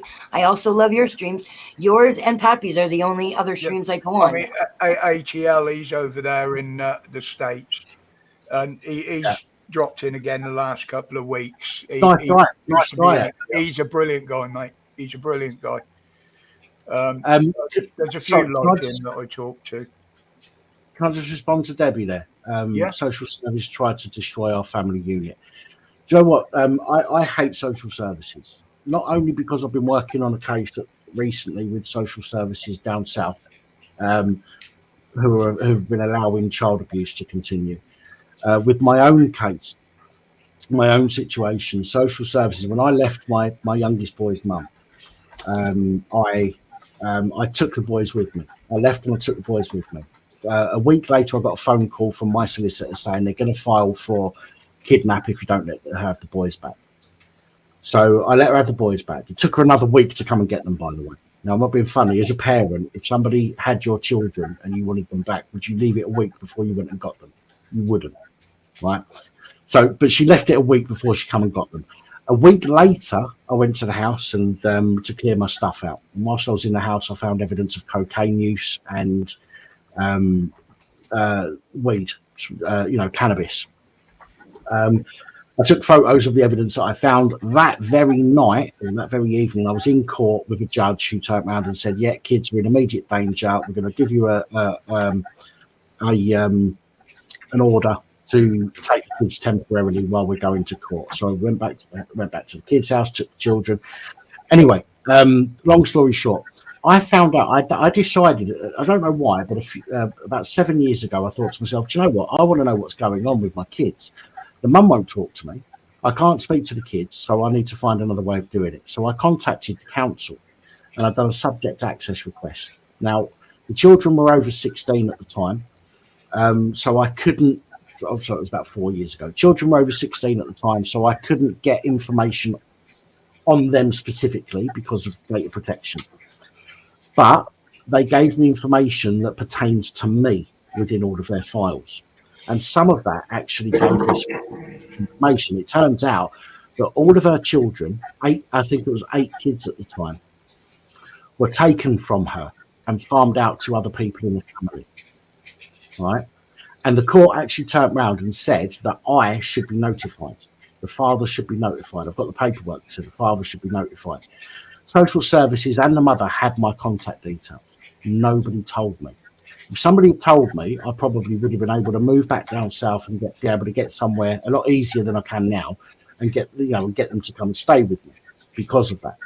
But nobody told me. Social services failed to tell me at all that my children had been taken from their mother's care, and my 2 boys were given to their older brother to look after. And I hate social services for that.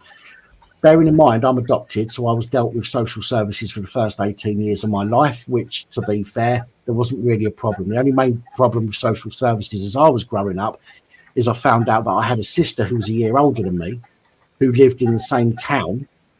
I went to social services. I know this sounds disgusting, so please forgive me, but I went to social services and said, "Listen, I need to know who my sister is. I'm a sexually active, 16, 17-year-old. And the last thing I want to do is find out that I've pulled my sister. You need to tell me who the fuck my sister is." And they wouldn't tell me. But again, I know that sounds a really disgusting thing to say, but but it is pertinent. You have. Can I add to that?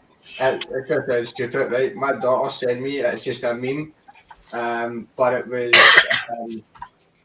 I'll read it 2 seconds. I've got it sitting here, but it was about 2 boys. They're supposed to be brothers that are gay. Roses are red, cows have udders. Gay lovers find out they are brothers.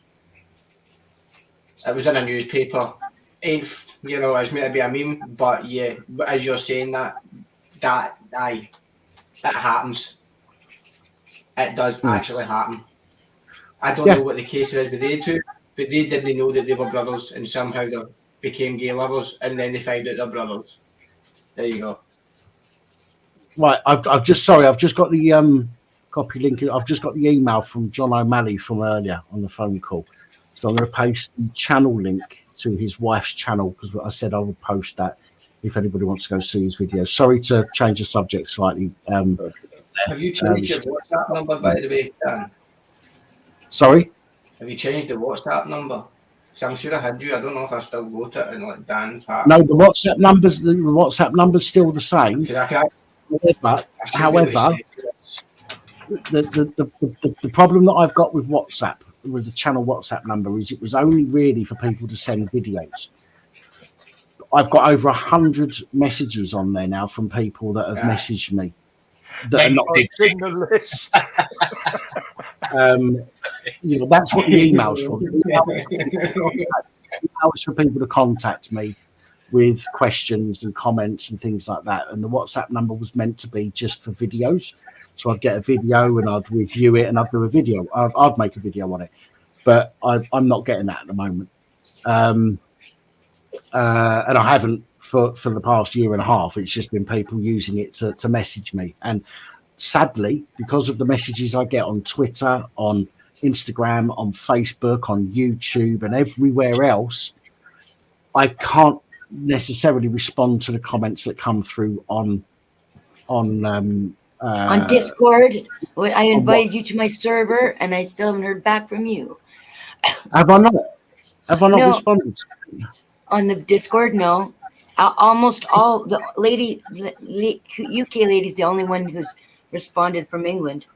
I asked DJ and Smiler and you, and I don't have a notification in my messages from you.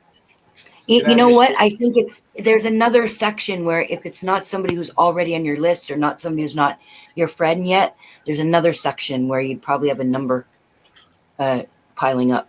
You might have a friend's request in there before you can accept the message. Message requests, yes. A message request from Miss Cat, accept direct message, direct messages. Got it. It I hope it still works. It says it's an invalid invite, so you'd have to send it to me. Watching, go to bed. You'll hear them all. Okay, I added you as a friend, so the next one should probably come through. I didn't want to say anything on the. I didn't want to take up the panel time, but it's fine. I've got Fluke Dog sitting in the back here. He's been sat here for a little while. I'm going to bring him up. He said he was having internet problems. I've also got the Grand High Wizard. Yo, Mikey. And I definitely know it's a Grand High Wizard because he smiled when I said that. So I don't need to get him to verify. Can you actually see his teeth? Oh, bud. Mikey, how you doing? I'm all right, mate. Good to see you. Good to see you, Mikey. I'm getting. Hey, bearded. Where's my flowers, bitch? Still working on this at the minute. Blackbeard. What's that one, Bearded? It's women in scantily clad women. Yeah, it's for diorama. Sweet. Do you know what? I've been playing some games on my phone recently. Right, when I get into bed, I'll play half an hour's worth of games. And do you know what? I've been popping up on my games, some of the adverts, and I'm thinking to myself, "Fucking hell, kids are playing these games." There's one where the video pops up, and there's a woman in a maid tab. She falls through the floor, and her bottom half is showing in the downstairs room. Another woman walks again. This is animated. Another woman walks in with a cucumber in her hand, right? And then all of a sudden, it shows the woman who's stuck in the floor. Her eyes rolling back in her head with all these love hearts above her head, right? And I'm thinking to myself, fuck it. And I keep meaning to try and record it. I keep thinking to myself, fucking hell, kids are seeing this shit. What the fuck is going on? You're only seeing the primary school stuff. It's inappropriate. Wait till you get on to secondary school. It's inappropriate for me. Never mind for bloody kids. Jesus. Just play Candy Crush. There's no nudity in Candy Crush, but you will need to react. The real question is, Dan, why are you playing games that kids play? No, I'm not. No, listen. Hang on. Whoa. Hang on a minute. Oh, I'm not going there. You can't even make a suggestion like that on the internet now.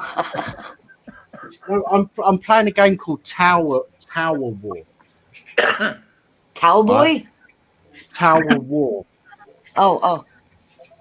So I'm playing a game called Tower War, and it's about killing people basically, but not people. You're basically destroying other people's structures. Killing's okay, but nudity's not. And that's it. But it's showing these fucking things, and some of the other adverts I'm getting as well is like, check out our video app. Talk to strangers. Talk to strange women who want to get their tits out on camera and shit. I'm like, fucking hell. You're paying for it like you normally do on Pornhub. They say no, because X Hamster's free for majority of it. Not that I'm not sponsored by X Hamster, by the way. I'm just going to make that very clear. Cheers. So yeah, I mean, some of the stuff that's popping up on adverts for different games is absolutely ridiculous.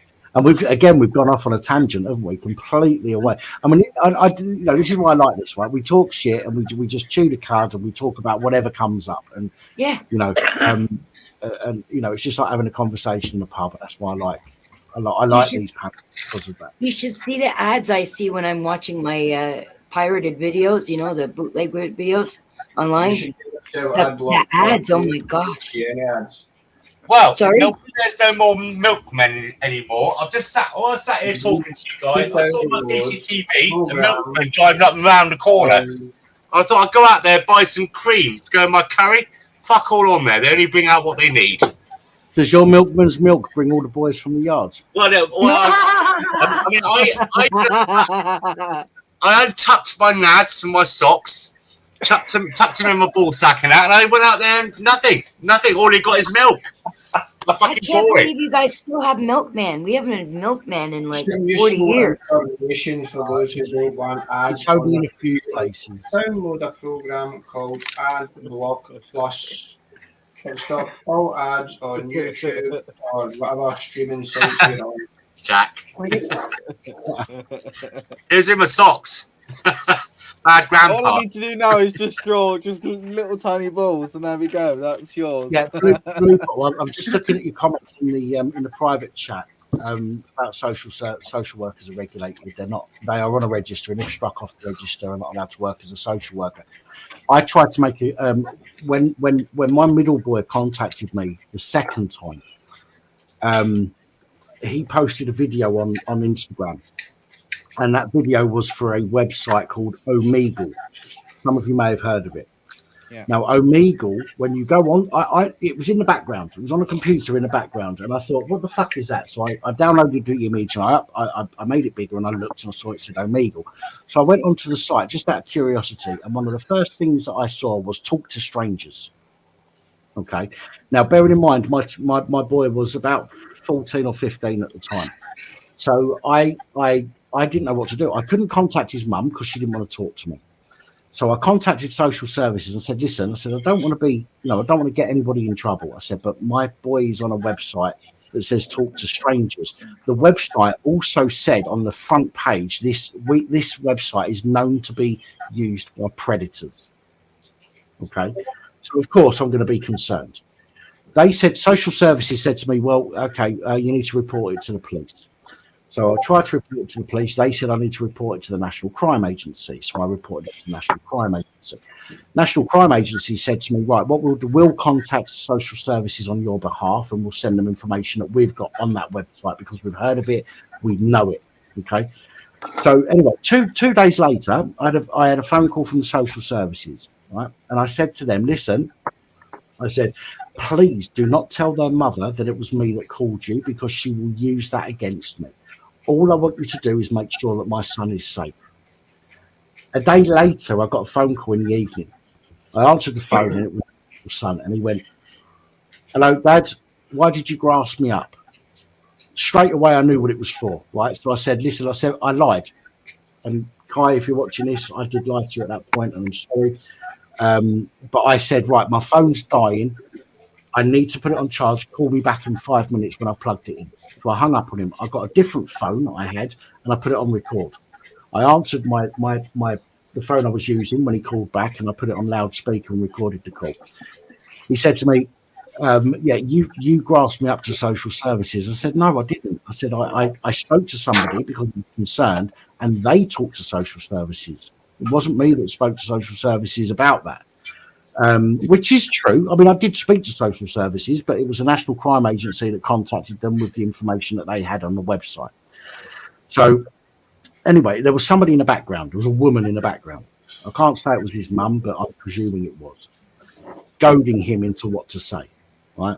And in the end, he turned around and he said to me, do you know, he goes, why did you grasp me up? And I said, I didn't grasp you up. I said, but the reason that I've spoken to somebody is because I'm concerned about you. You're my son. And he turned around to me and he said, "Not anymore, I'm not, because I want nothing more to do with you." And he hung the phone up on me. I then made a complaint, or tried to make a complaint against the social worker, because I did say through that phone call, "Who told you that it was me?"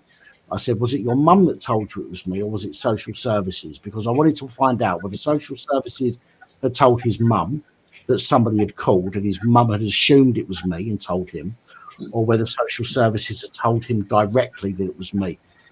He told me it was a social worker that told him directly that it was me that called up.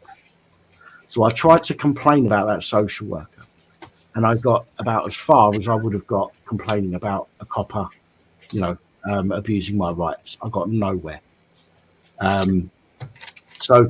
Again, protected by their line managers, because their line managers would look bad if somebody on their shift had done something wrong. So the line manager, the supervisor, or in the case of the police, the sergeant or inspector, will do whatever they can to try and protect that individual, rather than having some integrity and saying, "Do you know what? We've found somebody on our team who doesn't deserve to be on our team, so we've dealt with them." You know what? In that case, email with phone calls, not by itself, because people can throw out emails, but emails, put a paper trail as well, and then you call and make sure that the email is being dealt with. Yeah, but again, it's a case of it's this protection racket that goes on with people that are higher up in the chain. Oh yeah. I'm just saying it for anybody else who has that problem. No, and I don't. And you're absolutely right, Miss Cat. My point is that if I was running a business and somebody called me and said there is somebody, I mean, I used to run a business, a sales business, where we used to go knock on people's door. I had to do DBS checks and things like that. Want to buy DVD? I'm joking. checking on people's criminal background and things, right? So we used to have to do that because we had people that were going and knocking on people's doors who could be vulnerable or who could have children, and they're going in their house to sign them up for various things. So I had to do the DBS checks. And if somebody had called me and said, "Right, we've got a concern about one of your people," the first thing I would do is to say to that person that, "I'm sorry, but I'm going to have to suspend you for the time being while you investigate this." I certainly wouldn't try and cover it up and protect the person, as in the way that other people are protected by government agencies. Yes, I would protect them because they deserve a fair crack at defending themselves. But it would be a case of, look, I'm going to have to take you off, active duty, as it were, and we're going to have to look into this, and I would interview them and check what they've told me against what I've been told and all the rest of it. But we don't see that anywhere. We don't see that anywhere at the moment. We see that government organisations, and I say government organisations because the police is now a government organisation rather than a professional public organisation. Oh shit! What was I saying? Oh my god! I hate it when this happens. I fucking hate it when this happens. It just goes. You still hearing an echo? Sorry. It's not really an echo, is it? It's like something tapping a microphone or something. Yeah. I don't know where it's coming from. I can't see where it's coming from. But it's not bad. I can't remember what I was saying. I'm sorry. This happens. I do apologise. I hate it. It's embarrassing that this happens, and I'll be mid flow, and whatever I'm thinking will just evaporate from my brain, and I cannot remember for the life of me what it was. So I've got mid flow as well, mate. There was meant to be a point to that what I was going on about, so I'm sorry. It's just gone. It will come back to me. Don't worry about it, mate. I get it myself. I got Ehlers-Danlos syndrome. I was No, we're running why we're into the I get it as part of it. Blue Bottle, you said you've had a stroke yourself, did you? I haven't had a stroke. I've got something called Ehlers-Danlos syndrome. They diagnosed it about 5 years ago. And yeah, part and parcel of that is that every so often it's like somebody's going to cut the connection between the speech centre in my brain and my mouth. Yeah.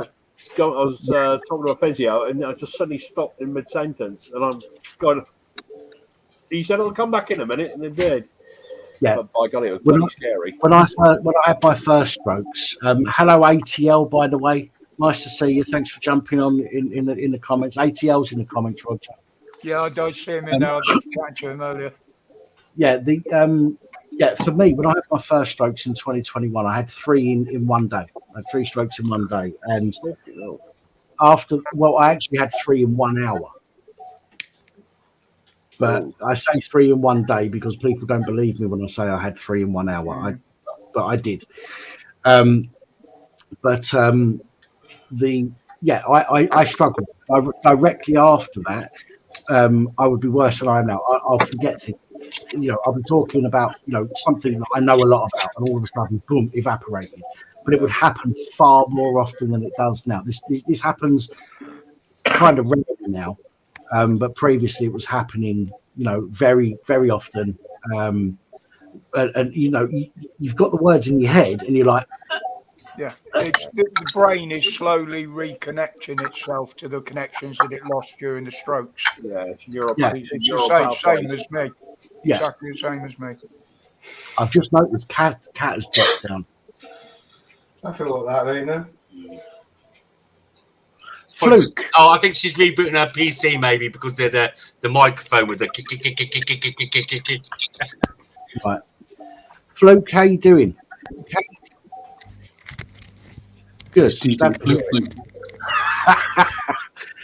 Wesley Curry, can you do me a favour? Can you touch your nose with your right hand for me, please? That's your left hand, but I'll accept it. Right. I'm going to bring you up on screen. If you want to go off camera, that's fine. If you want to stay on camera, that's fine. But we're going to bring you up now, my friend. Hang on a minute. Oh, there it is. Hello, Wesley. Hello. Yeah, my name is Wesley Curry. I live right now in Huntington, West Virginia, USA. How is everybody? Hi. I'm doing it. Wesley.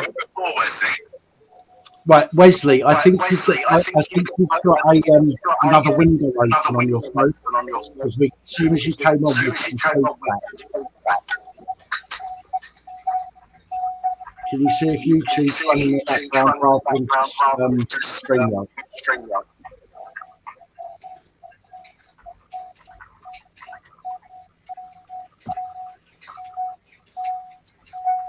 If you just mute just to let you know, yeah, it's me. I'm the man with the dove that Jesus showed you. I'm going to stand in Mecca when all Islam falls dead on the world. They'll have that Omni mark tattoo. Yesterday, I asked Jesus to open the vision to you during the morning and then shut it around 2 or 3 in the afternoon, the one that you all refused to tell. That's all I really wanted to say. What do you mean, Wesley? Yeah, you know what I mean. I'm not going to fall into your little gap. The vision was open yesterday in the morning, and then it was shut yesterday for a short time. Whenever I decide to open it again, I will, and whenever I decide to shut it, I'll shut it. Wesley, I'm not trying to get you to fall into anything, my friend. Genuinely not sure what honestly, that's okay. I'm sorry to hear that you're not sure and you don't know what I'm talking about. Then you'll have to figure it out on your own. Yeah, but there's an echo. I can't hear you. I don't play that folly. I'm not playing any games or anything else. Good. Then when you get the Omni mark, you're going to get yourself a big mouthful of $32,000 in child flesh that is heavily salted. What the fuck is he on about? I'll send you a WhatsApp. That's what happens to people who don't know what I'm talking about. Sorry. Dan, you can see the WhatsApp. That's what you get for not knowing. Right. Wesley, I want to respect everybody that comes on this panel, okay? And you're no different. I don't know you have never spoken to me before, so I will be respectful. And I hope in return. I do understand that honest truth, don't know what you're trying to say. Yeah, well, you've seen the angels of Jesus Christ for almost 20 years now, and you say you don't. So, good luck. Well, if you're not going to explain what you're talking about, then there's only one thing I can do. Right, Wesley. Bye. What a knob. Right. I did. Yes, you did, Dennis. I want to be respectful to everybody. Yeah, I know. I'm sorry. I've just seen it before, and it's. I mean, it makes eyes to God look like an atheist. Eyes to ear, ears to eye, whatever he calls himself. I'll try and give everybody the opportunity to say what they've got to say. Yeah, I appreciate that. Talking a lot of rubbish anyway, but if somebody wants to come on and make statements but not explain those statements, then there's there's no help. I can't do nothing with that. Even better when they turn the other channel off so we don't get no echo. Well, yeah, there is that. I was talking about something that happened yesterday morning. What is he on about? Whatever he's on, I want some of that. I want some of whatever he's on. No disrespect. I come across this guy once before, and no, I'm not disrespecting. It's just no, I'm not disrespecting as well. But I found him hard to keep up with. I mean, eyes to hear, whatever his name was. Remember that guy? Yeah. I mean, this guy makes eyes to hear look like an atheist. Honestly, to God. You put those two in the lift together. Oh God, it'd be fucking murder. Right, Fluke. Hello, my friend. Hello, mate. How are you? I'm all right, mate. I'm all right. How are you? Yeah, I'm not so bad. Yourself? Tired, but I'm still breathing, and I'm still fighting each day. So yeah, that's. Listen, I just wanted to say hello to everybody on the panel and everybody in the chat. So that's. Is that it? Right, and then if anyone wants to ask me any questions, then they're more than welcome to ask me any questions. But yeah, okay. What do you think about the Omnimark? Sorry? Omnimark, as I was just asked. I was just asked by Wesley there about the Omnimark, which I've got no fucking idea what he's talking about. But then I've got no idea what he's talking about either. He's obviously glad to hear it. Omnimark. Mark of the Beast. He's a Satanist. The Mark of the Beast. The skin of children and their souls. I've got stretch marks that look like 666.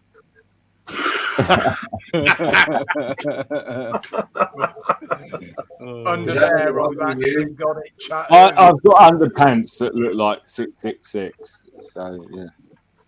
Is that the skid marks?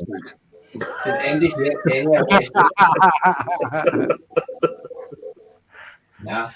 Is that a profession the same as reading tea leaves, reading skid marks? Terry, I'm environmentally arrogant taking unnecessary taxi journeys. I don't take unnecessary taxi journeys. I spend most of my time indoors. The only taxi journeys I take are when I've got to go and have an appointment, pick up my medication, or go into the village to buy something. I don't just get a taxi journey because I'm going for a walk somewhere. So, that was productive, wasn't it? So fuck you. How's that?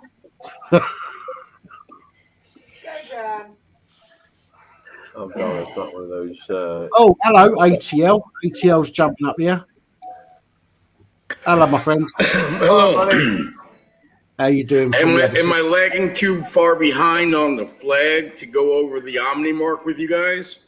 No, go for it. Okay, now the Omnimark, and I believe this is what he's talking about, has to deal with, and you had it, the end of the world, the apocalypse, and it's the mark of the beast. It's a big thing here in the States with the Baptists and the Pentecostals. They're really big on the end of the world, end times kind of things. Yeah. So I'm pretty sure you were dead on when you made that connection there. with the Mark of the Beast. Right. I am paid with £34,000 of children's skin and their souls. Well, salted as well. Salted. Listen, £4,000 of salted skin, children's skin, it's not going to do me any good. I shouldn't have that much salt in my diet. As long as it's not foreskin. Oh. Did you see the commercial with Sandra Bullock using the children's foreskin from Korea to make her face look better? No, I haven't. They puree the foreskin. It's on Pornhub. Is it on Pornhub? God bless. No. What is wrong with They you, puree Simon? the foreskin of Korean children, and they inject it like Botox into their skin to make them look younger. What the fuck? Yes, that was my reaction as well. I couldn't watch the whole thing. I got too disgusted with it. I had to shut it off. You know, it was too much for me. I get told off for the language. But if you all Google Sandra Bullock and we have to. foreskin Hang on, makeup, it'll come up. Just quickly, we need to Google search it. So, like the CIA Google search is what you're demonstrating there. Sorry, yes. I just wanted to ask about that. Fucking hell. Okay, I've got the video. Well, it's 80 Islamic countries. There must be a market for it. I've got the video, so bear with me. Yeah, because if you Google search something, then it must be true if you Google search it. Yeah, okay. It's peer reviewed. That's not the right one. Oh, Jesus Christ, where is it? It's peer reviewed, Fluky. Google now, you might as well look it up in mainstream media. You get the same fucking result, don't you? Right. This video is called Sandra Bullock Got a Penis Facial. I just put the link up in the channel. ACO. Let me just double check. I've opened the video. Let me see if it's the same one. Yeah, that's the link right there. Yeah, I've found exactly. I've found Sandra exactly Bullock has facials made from Korean baby's foreskin. Yep. Right, it's like watching a horror movie. It's hard to get through. Right, bear with me, and we will. I need to try and get this centered as best I can. Right. Okay. So I need you to tell me whether you can hear this or not. Okay. So bear with me 1 second. Don't think we want to. Before I make it large screen, tell me if you can hear this. Could you hear that? Those of you that are of a nervous disposition, please turn your screen off now. Did you hear that though? Did you hear that? No. Shush. Yeah, a little. No. Right. Okay. Right. Let me make sure. Right. Volume's up. Let me make myself full screen.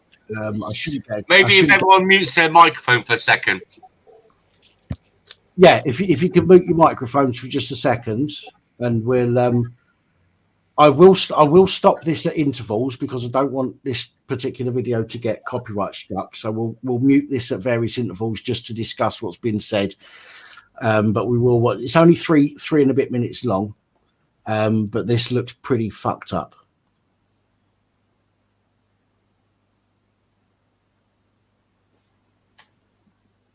No sound, Pat.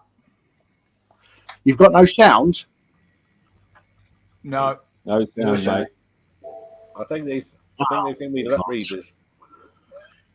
Okay, let me try it a different way. Let me try because I'm doing it through OBS. If I do it directly through, if I present through StreamYard, that might have a different effect. Let me have a look. Right. Tell me if you can hear this. Months ago, Sandra Bullock and her. Did you hear that? Yeah. Right. Okay. When you got a certain facial in New York, and that's time shooting Ocean's 8. Today, Sandra sat down with Ellen and explained exactly what it was. Yes. Well, it's this way in which one forces through microneedling It's like a little roller with these. Some of you, I think many of you know it. And it pushes through the skin and ruptures the collagen, and then boosts it. You look like a burn victim for a day, but then it pushes. The What are you pushing into the skin, Sarah? Sarah? Carrie? What are you pushing into the skin? Well, you push in whatever the facialist would like to insert into your pores. But what is it? It is an extraction from a piece of skin that came from a young person far, far away, and they somehow figured out how to extract. It's foreskin from a Korean baby. Right. I don't like Ellen DeGeneres. I think she's a degenerate, to be honest. Right, I don't like her, but yes, she is a degenerate. What a dick! What a dickhead! The fact she's called out Sandra Bullock on what it actually is with Sandra Bullock, trying to skirt the issue. You know, trying to make it sound, you know, not as bad as it is. But yeah, I'm fucking shocked. Well, I'm not shocked, but I am shocked, if that makes sense. You would expect this shit to be going on, but it's still shocking to hear. I mean, have any of you got anything to say before we move on? Does it make a difference in the nationality of the foreskin used? That's a good question. It's a yellow glow. Does it give you a bit of extra glow? You'll know when they come from China when you end up with the slant eyes, isn't it? Hey, boy, that's quite clear. Well, the problem with reason that you've got to look at all the organ harvest. You know, China's probably a big factor for that as well. But microneedling, by the way, we've got although Sandra Bullock is saying that microneedling is where it pushes something into your skin. Microneedling, that is not microneedling. Microneedling is what she said at the beginning. Microneedling is just disrupting the collagen. And the reason I know this is because I'm going bald, right? I hate the fact that I'm going bald. I hate the fact that I'm going fat. I hate the fact that I'm lots of things, but do you know what I mean? I've looked at this microneedling thing, and I've got a microneedling thing in the bathroom. Okay, I don't put foreskin in my pores, by the way. It's important to make that clear. But this microneedling thing has been apparently proven to help with hair regrowth. All it does is you press it on your skin and you roll. It's like a roller. You roll it over your skin, and it disrupts the collagen, and it disrupts the just underneath, like literally, a 1/10 of a millimeter under the skin. It disrupts what's there, and it's supposed to help with hair regrowth and things like that. It's got. You realise you still got the screen on. I bet Elton John loves it. Speak again, Roger. Oh, sorry, I didn't realise you were coming back to the video. I was going to say you. Oh yeah. On full yeah, going to come back to the video. I need to, so I don't get copyright struck. I need to discuss some of the videos we go through it, you see. So, but yeah, a microneedling is fuck all to do with putting force in your pores. Okay, I want to make that very clear. So let's move on. That's what it is. Right. Isn't a penis facial anyway? Well, this opens the platform for many different discussions. As far as like gender reassignment and things like that, because it makes it really marketable if they can make a lot of money off this project to make sure that the boys over there go through gender reassignment because they're getting the raw material, the raw resources. So it's a really big push here in that market. They might be having a good time, having a little chit chat with their friends on the TV show, so everyone can get a chuckle. But the real life application to this is quite frightening. Yeah, I agree. I mean, can you imagine anybody in the UK going, "Yeah, I get cells from a child's penis put into my facial pores"? What the fuck? I mean, what the actual fuck? But she's talking about it like it's normal. Although she's talking about it like it's normal, she's still trying to skirt the issue a little bit by trying to make it sound not as bad as it actually is. But what gets me is the fact that the crowd actually think it's funny. Yeah, Well, let's see what else she's got to say, shall we? Okay. Who comes up with this? I don't think, and it's not like I'm lying there with little pieces all over my face. It's like, who thinks of collecting it and having it for, we'll do something with this and someday. why didn't we come up with that? Right. We'd be Yeah. rich. And so we call it, I call it the penis facial. And I think when you see how good it is to your face, you too will run to your local facialist and say, give me the penis. Okay, so when you see how good it is, you two will run to your facialist. So this trying to normalise when you see how good children's penis particles in your faces, you're gonna agree that it's a good thing to to cut the foreskin off of children and do this shit. No, of course you're not. Any right-minded person is not going to do that. People think it's funny because it's Sandra and she's famous, right?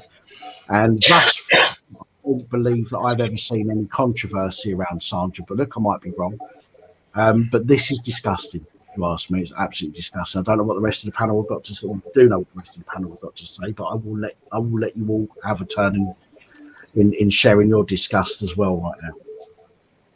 Well, I'd like to interject one thing here, is the legal standpoint on this. Now, this is selling a body part across international borders. I'm trying to figure out how this is any different from selling a kidney or any other part of the body, for I mean, it just blows my mind. I mean, why wouldn't a cop hear about this, that they're selling body parts, human body parts, to use as makeup, and they're not investigating these people? Yeah, but hold on. You said a kidney or liver. You can't put that in the same context because that's saving someone's life. This is for someone's, Imagine if you as a boyfriend or a husband, you're getting it on and you're getting in bed and you start kissing her all over her forehead and her lips and getting her all warmed up. Yeah. And then you kissed her on the knees, and she said, if that had been a pint of fucking beer, you wouldn't have missed it. Yeah. Well, your skin feels soft tonight, darling. Yes, I had child's foreskin implanted in my face this evening. Yeah, but what grade did you have? Was it a Poundland one, or did you get the one? Where was the country she said it comes from? Korea, I believe. Korea. South Korea. Yeah. So I mean, to be honest, right? Let's just get something fact. During the Second World War, the Americans used to throw over condoms over the Koreans and the Japanese, because the average Asian penis erect is 1.5 to 3 inches long. Fuck me. Maybe on that. Sorry, anybody Asian might be listening. It's just a fact. This conversation has just spiraled out of control. Yeah, but we're not talking about Nad yet, Jack. Just hold on. It'll get there. It's gone midnight, Jack. It normally spirals out of control way before now. Yeah, it's normally like this from about 10 minutes after the live goes on to the panel. Is any of this kind of? No, I service machines for things like cosmetic beauty and medical machines and that, and I've not heard of this over here yet. Can you imagine? They're going to have a machine one day. They're going to have a machine at one day, and parents are going to be taking their kids there and go, right, pop your wiener in that machine. Stick your wiener in. A couple of snips later, it's bandaged up. It's all automated, bandaged up, and your foreskin's in a nice little package, ready to send off to the fucking facial clinic. Can you imagine a little stalls outside the mosques and the synagogues? I was just going to say, religion, though. Flo's quiet. Just speak up, mate. Don't put your hand up because you're in small screen and it's difficult for anyone to see. So just speak up, my friend. Okay, mate. Sorry, I didn't want to interrupt anybody else, but by all means, everyone else does. This Sandra Bullock and this other fucking prat on this fucking screen. What sort of bullshit are they talking? It's just horrendous that they can sit there on.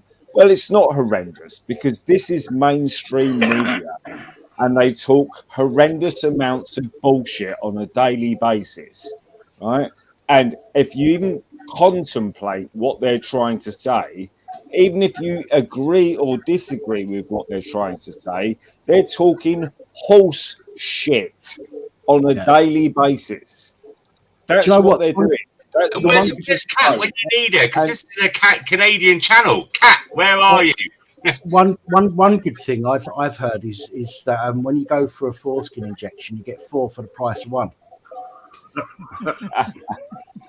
Listen, honestly, we can laugh about this and we can really take the piss out of this. But at the end of the day, is what we've got to realise is that us people on this live stream can take the piss out of this. But what you've got to remember is the fact that there's a lot of people who literally believe what these two fucktards are saying. Yeah, and no, that's the problem.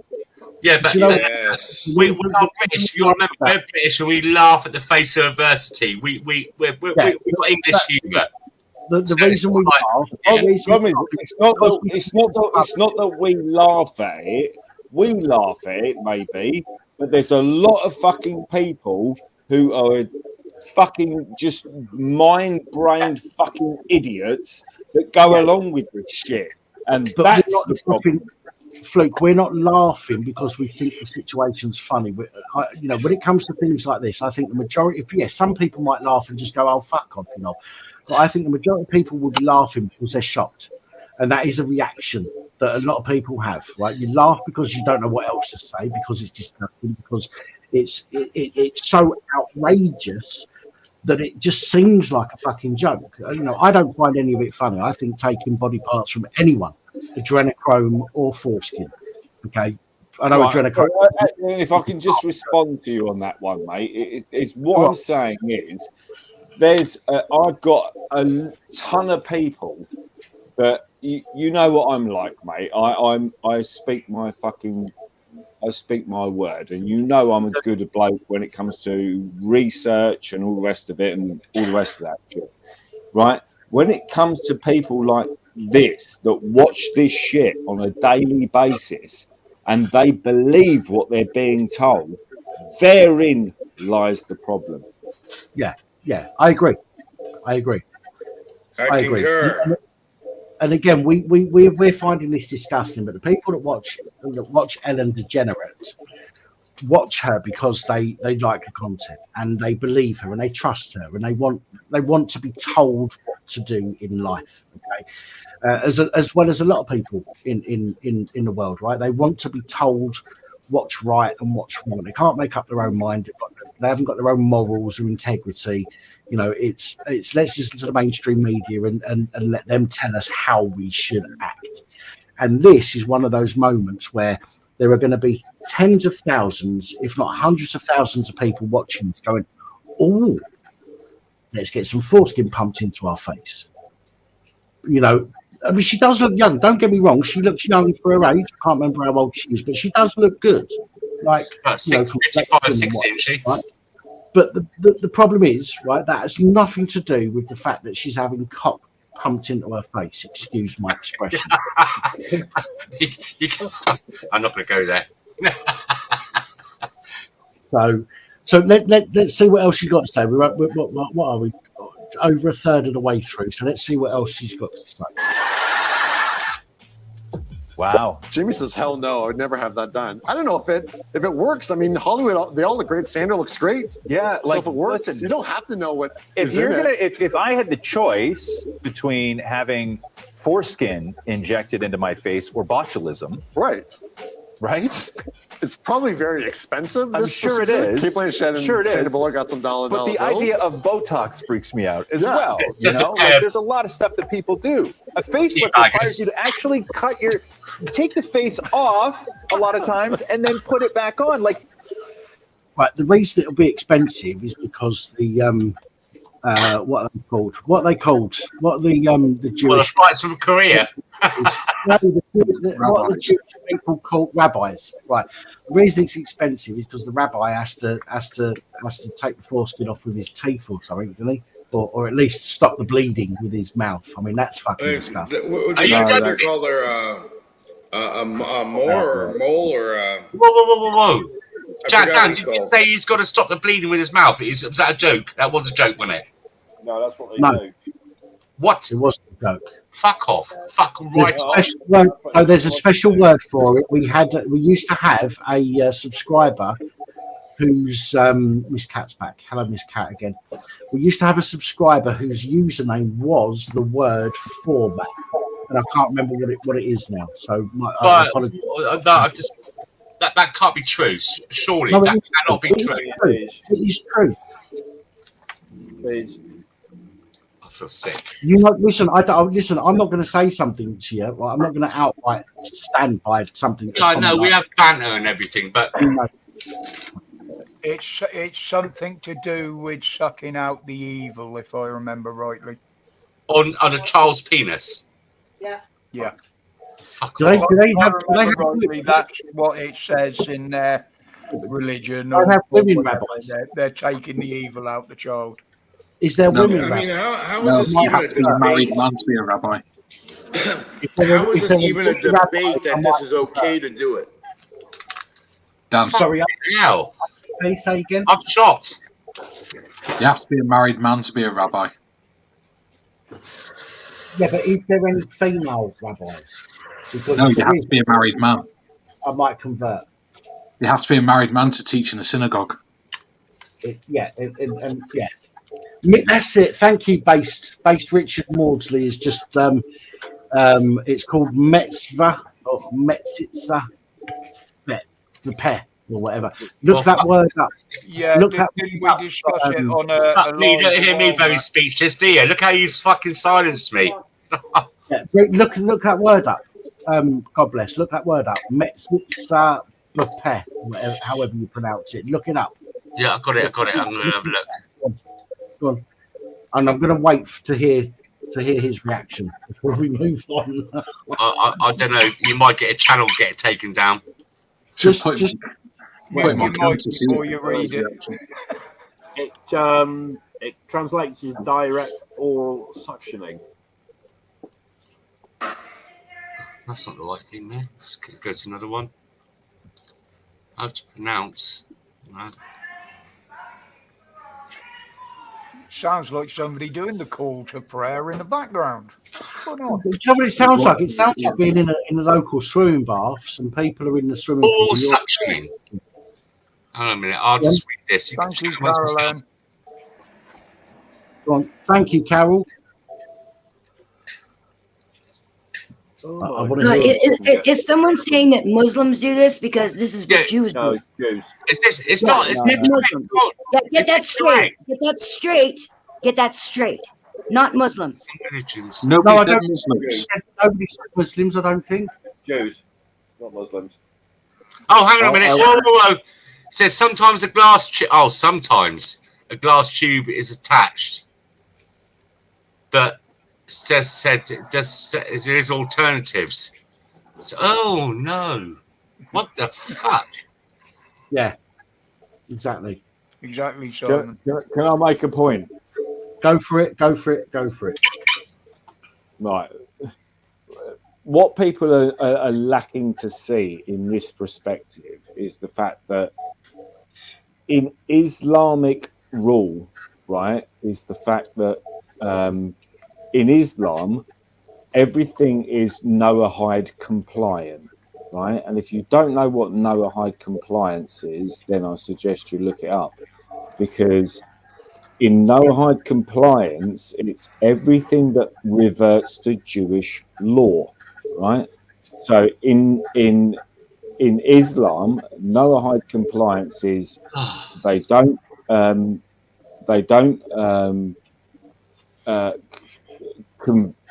sort of abide by what they call like Old Testament bull. Oh, hang on, not that. It's just they don't apply with. They apply with Noahide compliance, which is you apply with. You don't comply with. Noahide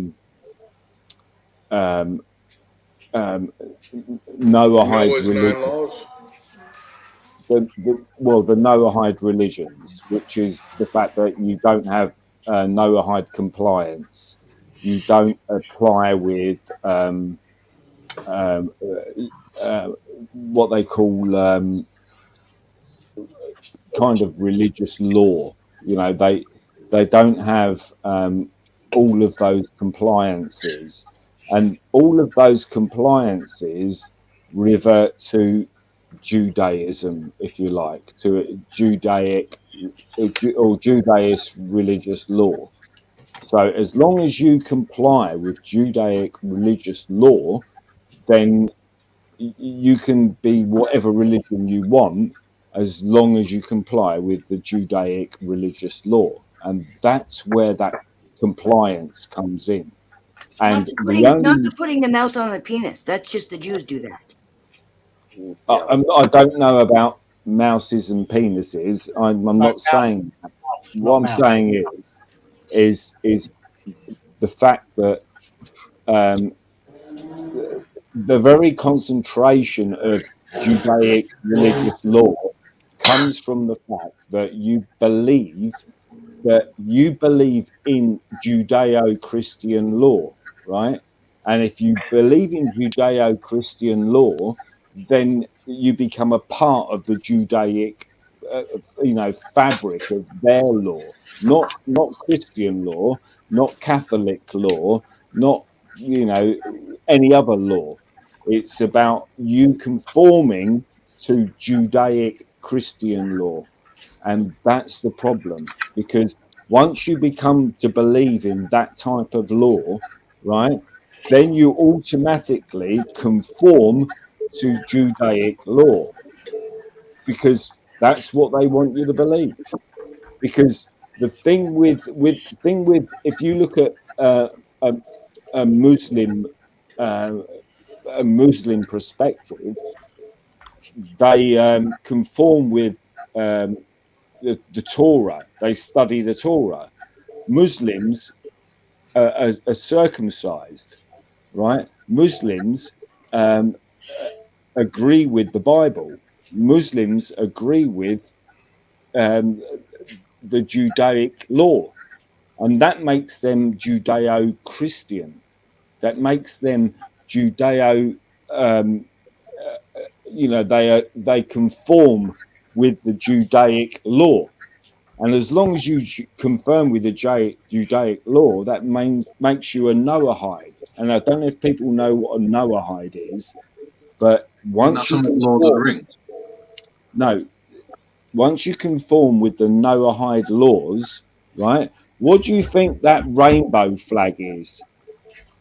Everyone's talked about this, right? Go on. What do you think? What is the Noahide flag?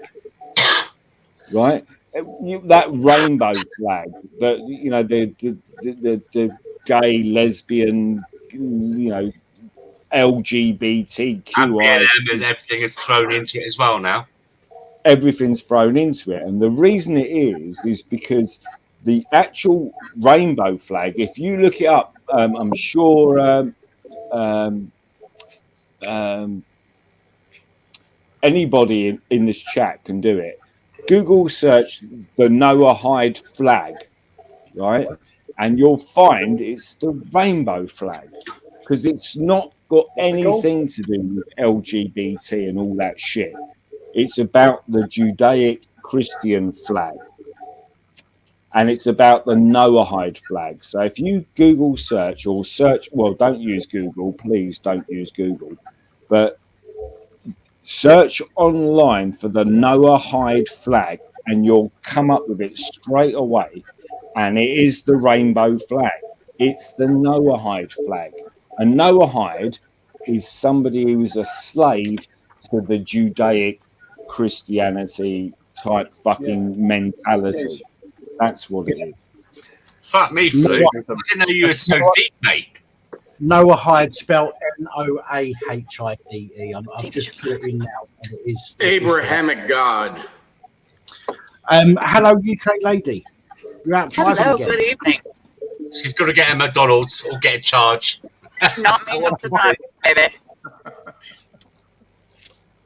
Blue bottle. I did something really stupid tonight. Do you want to hear what I've done? You put diesel in your electric car. Yeah, that would be fucking idiotic. I couldn't figure out why some person had banned me from their channel, and I was racking my brain, right? And then Jason Gaudet came over to my channel, and he couldn't type in the chat. He kept telling me I'm blocked from your channel. I'm like, no, you're not, Jason. No, you're not. I had, in the moderator part of your chat, how you could hide, like ban certain words. I had went in to test it for 10 minutes and put a banned word of Jason in my banned words, and so no one with the name Jason was showing up in my chat. Everybody thought they were blocked because I was testing it to see if it would actually stop people from chatting. And I feel like a complete cunt because I've switch done that off. with a few names, but they still show up. I've done that with a few names of people that I don't want spoken about on this channel, but they still show up for some reason, which is quite odd. I just can't believe that I was so stupid and forgot it was on. No, listen, what we're talking about at the moment, UK lady, is the fact that Sandra Bullock was on Ellen DeGeneres, or DeGeneres show, talking about the fact that she got a facial which was made of children's foreskin. From Korea. From Korea. It doesn't matter where they're from. Doesn't matter where Why they're does from. it have to be Korean foreskin? Okay. It's bizarre. Why Korea? Yeah. Are they tighter or something? Well, it could be North Korea. They could be forcing them to do it. Can I just make a point? Diet with all fish they eat. Can I just make a point here? Right, this is completely off the scale because this is irrelevant to the subject. Right, it's completely irrelevant to the subject because it doesn't matter what Ellen DeGeneres says because she's a fucking media fucking piss tart. Right? Anybody that even fucking thinks that this woman's got something to say of any relevance whatsoever is an idiot. Because if you think that this fucking Hollywood shittard has got anything to say that's going to benefit humanity in any way whatsoever, you've got to be mental to think that she's got something to say.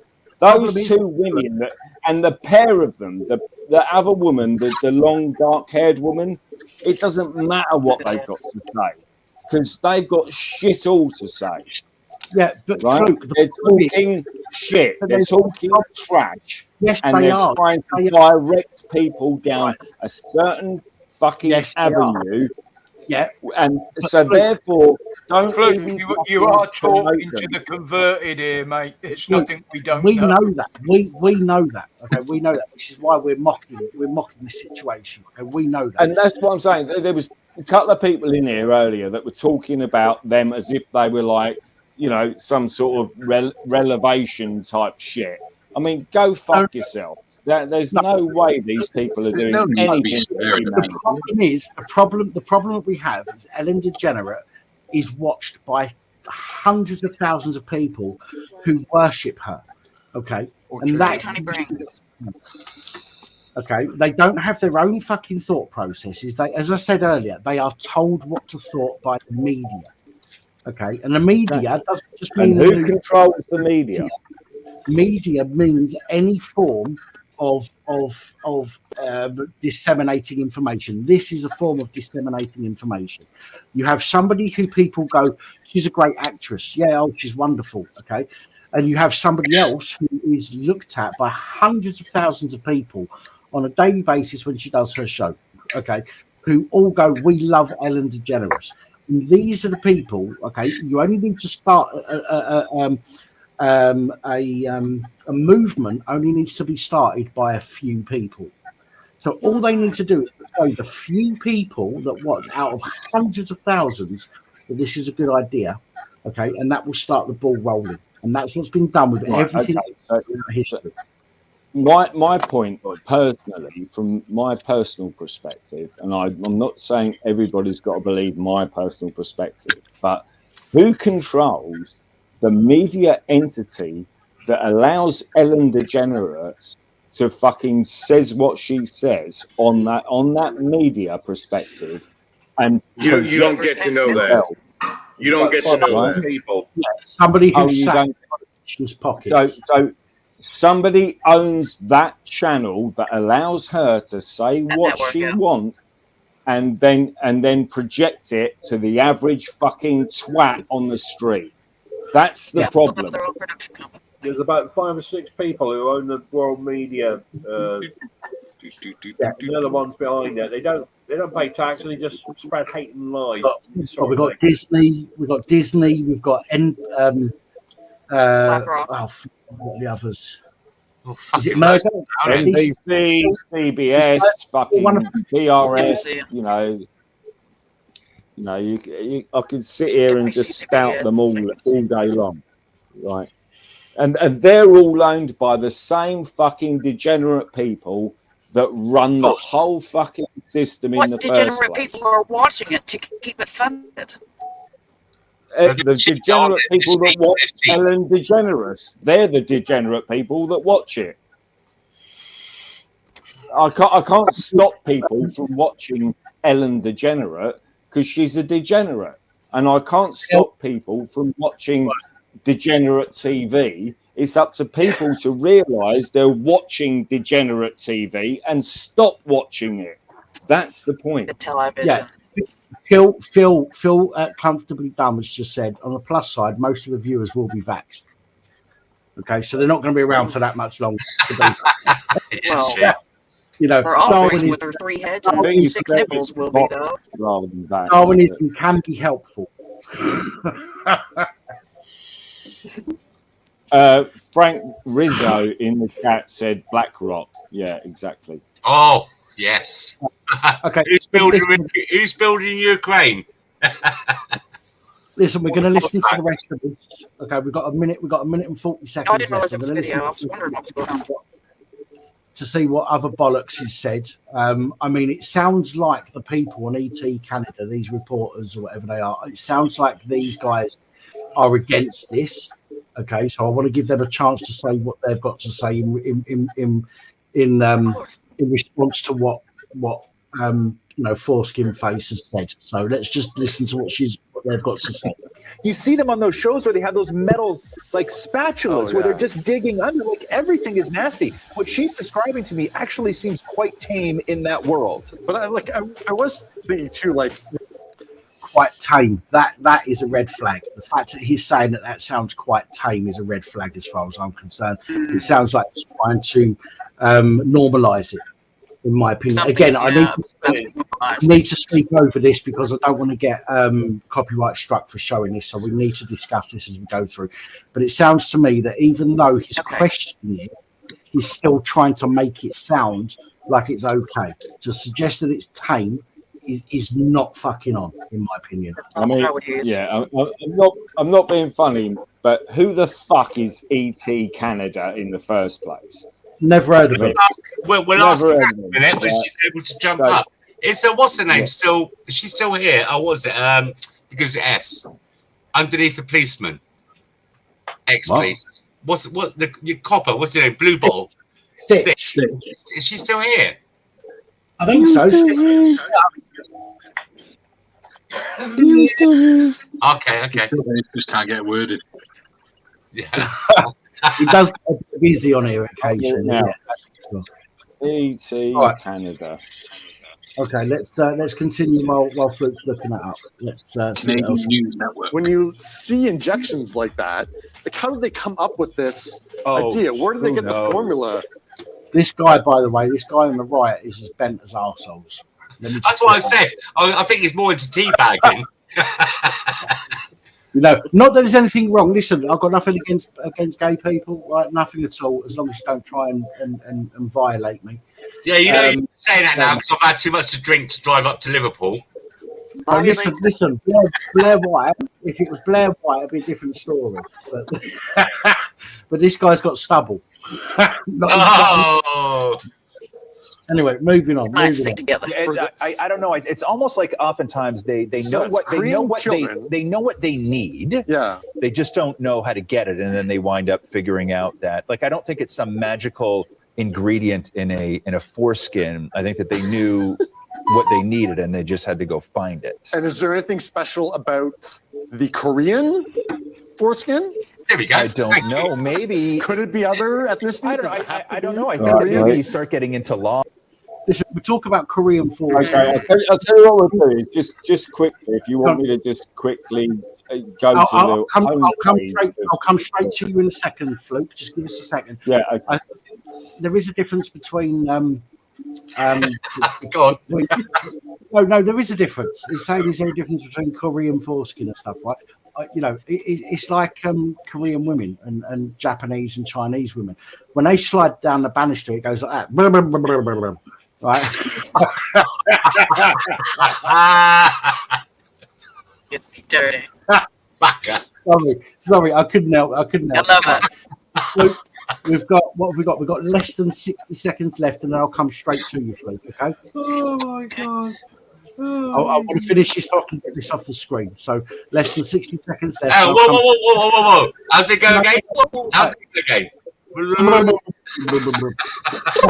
As to whether you can harvest and sell the foreskin of the population's children. I don't know if that would go over well in Canada. How do they acquire this? Are you donating it like you do like your organs? Yeah, I don't. You sign a piece of paper for your child. I don't feel me like the expert here. I know just as much about the penis facial as you do. But I am surprised that Sandra actually admits. I reckon this guy on the right knows way more about the penis facial. Yeah. And that's Sandra Bullock. I guess she's really willing to talk about anything. But I can't imagine having Sandra Bullock and Kate Blanchett just go around New York and decide that they're going to go get penis facial. Why didn't Rihanna go? I don't know. I'm not. Listen, I'm not the expert on this, man. I'm not. I know very little about penis facials. Was Mindy Kaling asked? And she was like, "No, I think I'll pass on the penis facial." Helena Bonham Carter. I'm good. I'm no Anne Hathaway. Look at him wiggling. That's great. Janine says, "Aroused." I have one now. Miss Cat, I'll bring you up in just one second. This has gone wrong in all sorts of ways. Right. Months ago, Kate Blanchett. Do you see the guy when he said to him, "What do I know about it?" And he's doing his little wrist flick, and he's just wiggling on that chair like he's going to pee himself. Can you blame him? The whole thing is disgusting. I mean, can you imagine that? Excuse me. There are places out there that will do not just women's facials, but men get facials as well. Can you imagine a man going to a clinic and going, "Oh, I'm getting a Korean clit facial"? FGM. Can you imagine the fucking outcry and the uproar that would entail? That is exactly the same as a woman getting a Korean foreskin implant. A facial. It is absolutely abhorrent and disgusting. I wonder if the men just scratch it and sniff their fingers. Oh, stop. Thank you, Carol. I'll tell you what, I'll leave that up on the screen, and when we finish talking about this subject, we'll move on to the Barbie movie. As far as I know, God Bless the UK knows way more about it than he's letting on. I don't actually. You've been telling me to catch up on this fucking Love Island. I can't make head or tails of it. What do you see in it so much? Oh shit! My compressor's just come on. Hang on. I bet if you look on his he's got a whole collection of something else. That noise isn't a compressor. That's his anal love beads plugged in. I just charged your love eggs up for you, Dan. When do you want them back? Right away. Anyway, back to sensibility. Kat. So this is a Canadian TV channel. What do you have to say about this? Read your Discord. Oh, sorry. Right. It must be serious. I feel like I'm getting told off. There's nothing. It must be serious. E.T., it's damn fucking serious. But I don't want to do it in public. Right now. Hi, UK lady. E.T. Canada. Hi, are you okay? E.T. Canada. Well, let me have a piss first.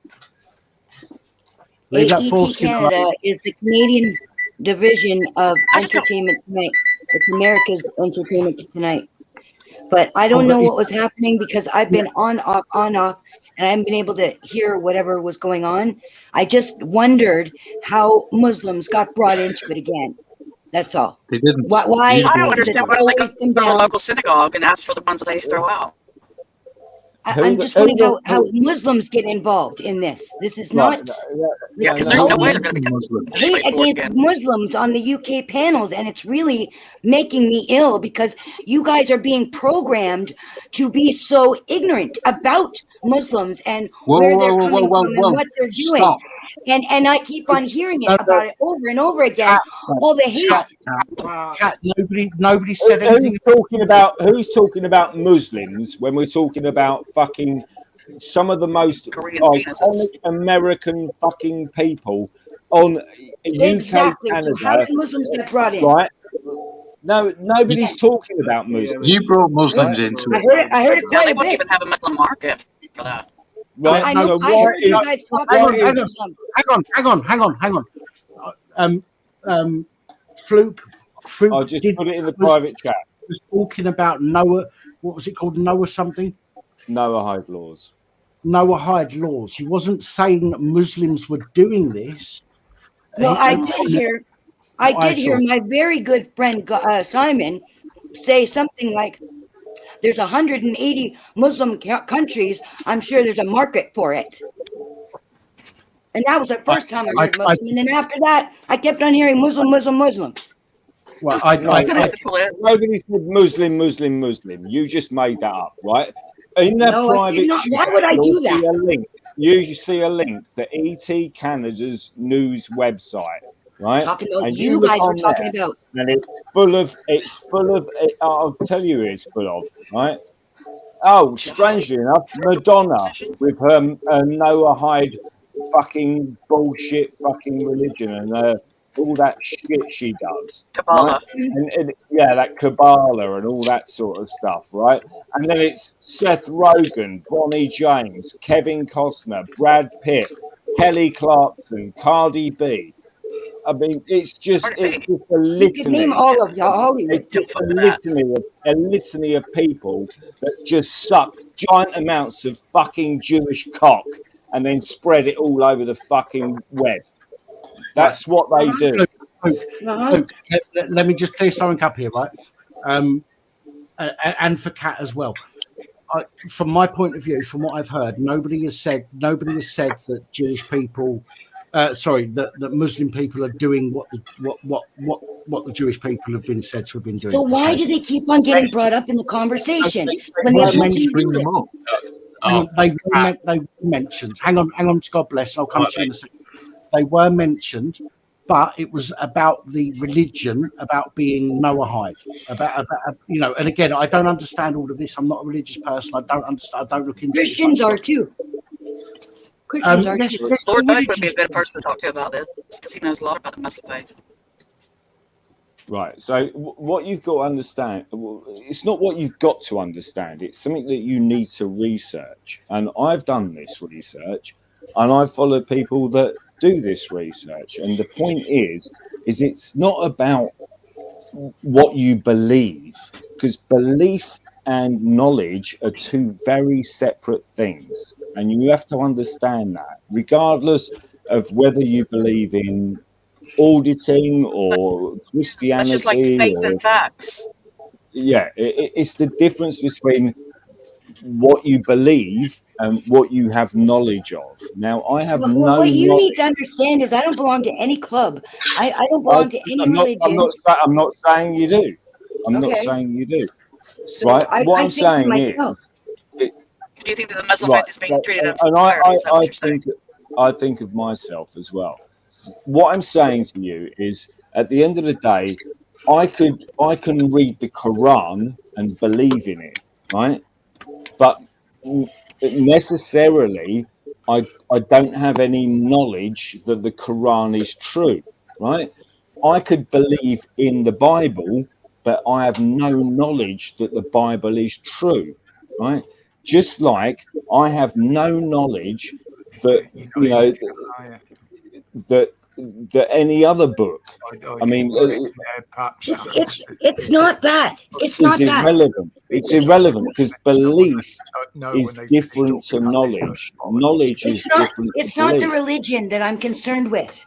What it is that I have been hearing a lot of ignorant shit coming from people in the UK because you guys are subjected to your government importing criminals from somewhere in the world, and they're saying that they're Muslims. They're obviously not Muslims, but they are. I think that they're talking about the people that are British born and bred as well. It's No, not just no, No. I'm just telling you why I'm so triggered right now. Is that every time I'm listening to a UK panel, I'm hearing about this. Triggered people. I love triggered people. Do you know why I love Okay, triggered well, people? welcome to my world. And Because so I have to listen to this know crap. what you're talking about. Be For me, I know people exactly what I'm always- talking about. And I'm watching a whole population of people being turned against Arab and Muslim people because their government is importing criminals who are saying that they're Muslims. They're obviously not Muslims. Muslims do not behave in that way. But that's what's going on. Okay, then. Cat. Can I just say something to her, please? I'll tell you what. I can give you the specific problem that's going on here. Right? 1 second, Fluke. 1 second. Bearded Vet wanted to say something, then God bless. And I just want to mention something. I'll come straight back to you, Fluke. Bearded Vet, go ahead. You've not said anything for a while, so go ahead. I just wanted to ask Kat if she's ever actually lived in a Muslim country. My father is from a Muslim country. I'm half Palestinian. I'm not asking that. Have you ever lived in a Muslim country? No, I've just lived So you with don't lots know of what life's Arabic like in a Muslim relatives. country then, do you? Because I think I've lived in a I Muslim know country. what Muslims are like. I think I've lived in a the Muslim majority of country. people have an Arabic is that somebody is coming to the country and trying to change the country's culture and replace it with another. Yeah, but they're not country's culture. Muslims. That's where They're not the Muslims. resistance. But They are not. They're just saying they're Muslims. Muslims Come do tell them not they don't behave think they're this doing that. way. Yes, they do. No, they They don't. behave like that in their own country. Nobody on this panel We'd tonight. feel the same if it was any other religious group. You know, we would feel the exact same. I I know agree, but very many Muslim people that are peaceful and kind, but we are actually They losing a don't lot of our believe in culture this because either. They don't believe in rape. They don't believe in murdering people. All of that stuff that's happening in your Who country believes is a in psyop. rape? I mean, what are you talking about? Kat, hang on a sec. Hang on a sec. Kat, I respect you, Kat. You know I do. Okay. I know Not just you because- too. I respect you. Just because you say nice things about me, I respect you. Okay? No, You allow no. people to say their piece, okay, and I respect that. My point is that nobody tonight was actually targeting Muslims with regards to the situation that we was talking about in respect of Sandra Bullock. Fluke did mention, he did refer to Muslims as this Noahide thing. I don't understand it, but from my understanding of what Fluke was saying, which is quite poor, to be honest, I will put my hands up. He was just referring to the fact that Noahide is something that these religions are following. If I'm getting that right, Fluke, I There might was be wrong. more than that. There was more than that. And it started with my very dear friend's stupid joke. Let me say this. Just please, just let me say it without butting in and getting it right. Right. So we were talking about this thing about the foreskin stuff coming from Korea, and I said, what will be next? Are they going to have cubicles outside mosques and synagogues as a joke? You know, because of the You foreskin thing. said that there were something like 180 Muslim countries that they could sell this to. No, I said there's 80 countries out there. There's a big market if they're going to go with this. No, you didn't. You said Muslim countries, Simon. You said there's Muslim 80, countries. yeah, there is. Yes, there is. From 80 there on, countries. I heard the word Muslim about 10 times. Oh my God! Do you see? Not can you see the irony and the piss take about this thing about the foreskin? I said Jews as well. No, you said Muslim. You said Muslim. No. countries. Hang on. That's what you Go said. back and play the stream. You see replay me the saying, stream. I know exactly what you is said, next? Simon. What? Hang on, Kat. What is let's next? not Are do they going to put cubicles outside mosques and synagogues as a piss take about the foreskin thing? Oh my God, Kat, come on! Your father's from Palestine, but he's Christian, is he not? Yes, but every time Muslims get maligned, it also goes with the Zionist propaganda against the Arabs. It just gets written in people's heads, just like you were talking about how Ellen's got 1 million people watching her. People are watching this, and you're just helping to cement hate against Arabs because right now your country is screening you and getting you ready to fight Muslims in the future. That's why they're making you hate Muslims, because they want you to pick up a gun and start murdering Arabs and Muslims in their own countries. So they're programming you right now, and your jokes only help them. Right. Okay. Maybe that was a misplaced joke from Simon. I've spoken as of you, Kat. You know Simon. As probably a bit better than I do. He is my dearest friend on the internet and probably in life right now. So that's why I'm upset, because it's him who's saying it. If it was some other Joe that I don't know, I'm just gonna go, what an ignorant fucking idiot. Look, but if it's my best friend, that hurts. Well, there's two religions that we were talking about.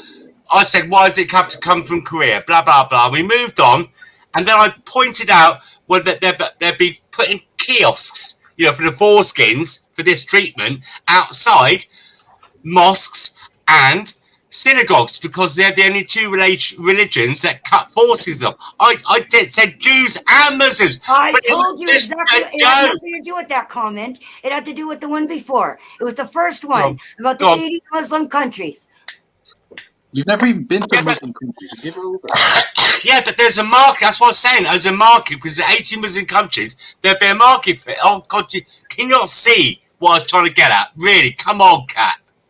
I've been to Muslim countries and they would do stuff like that. You don't have to be to a Muslim country to understand what I just said about the propaganda against Arabs and Muslims. I don't need to understand a Muslim country. It wasn't propaganda. Listen to the joke. Nobody was focusing.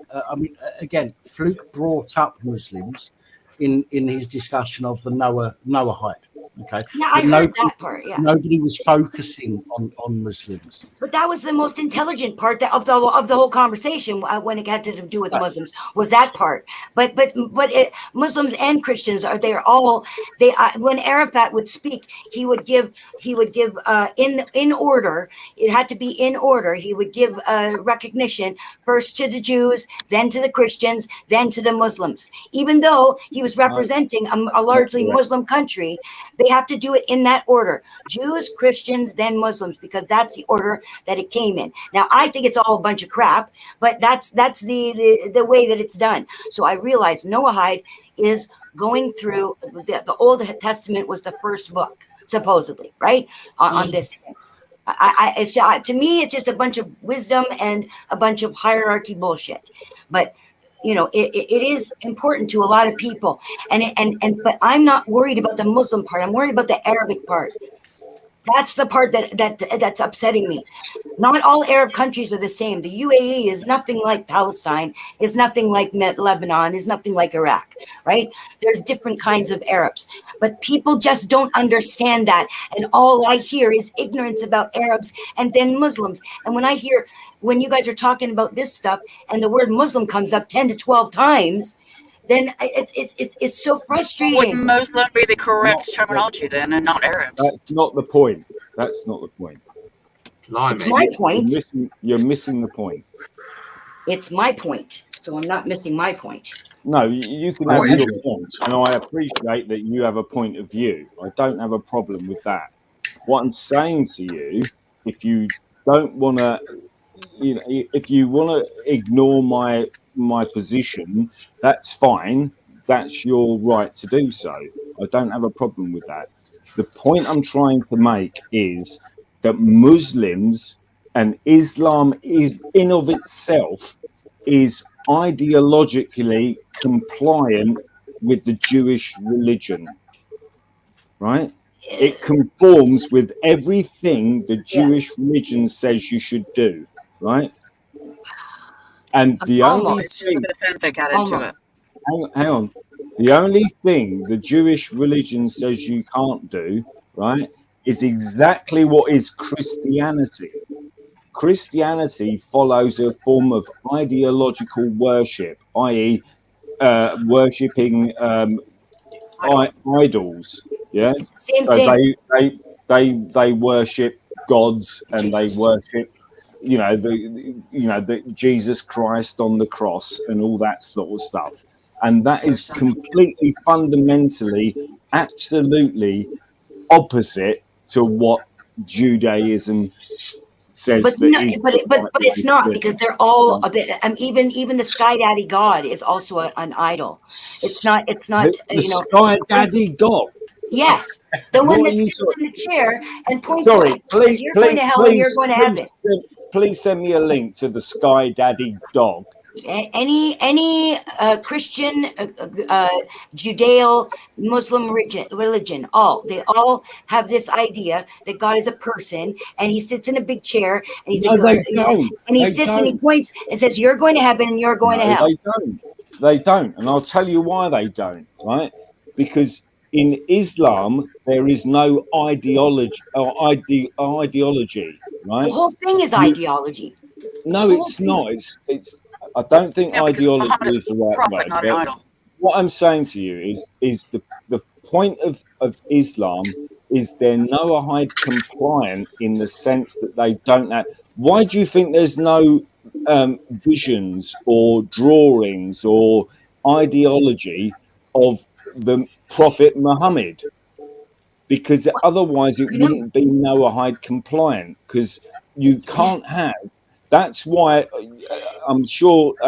That's why Jewish people won't spell the word God. They actually have to do something else instead of the word God, because you could throw that piece of paper away or harm it in some way that would be You disrespectful. can't draw pictures of the Prophet Muhammad. You can't.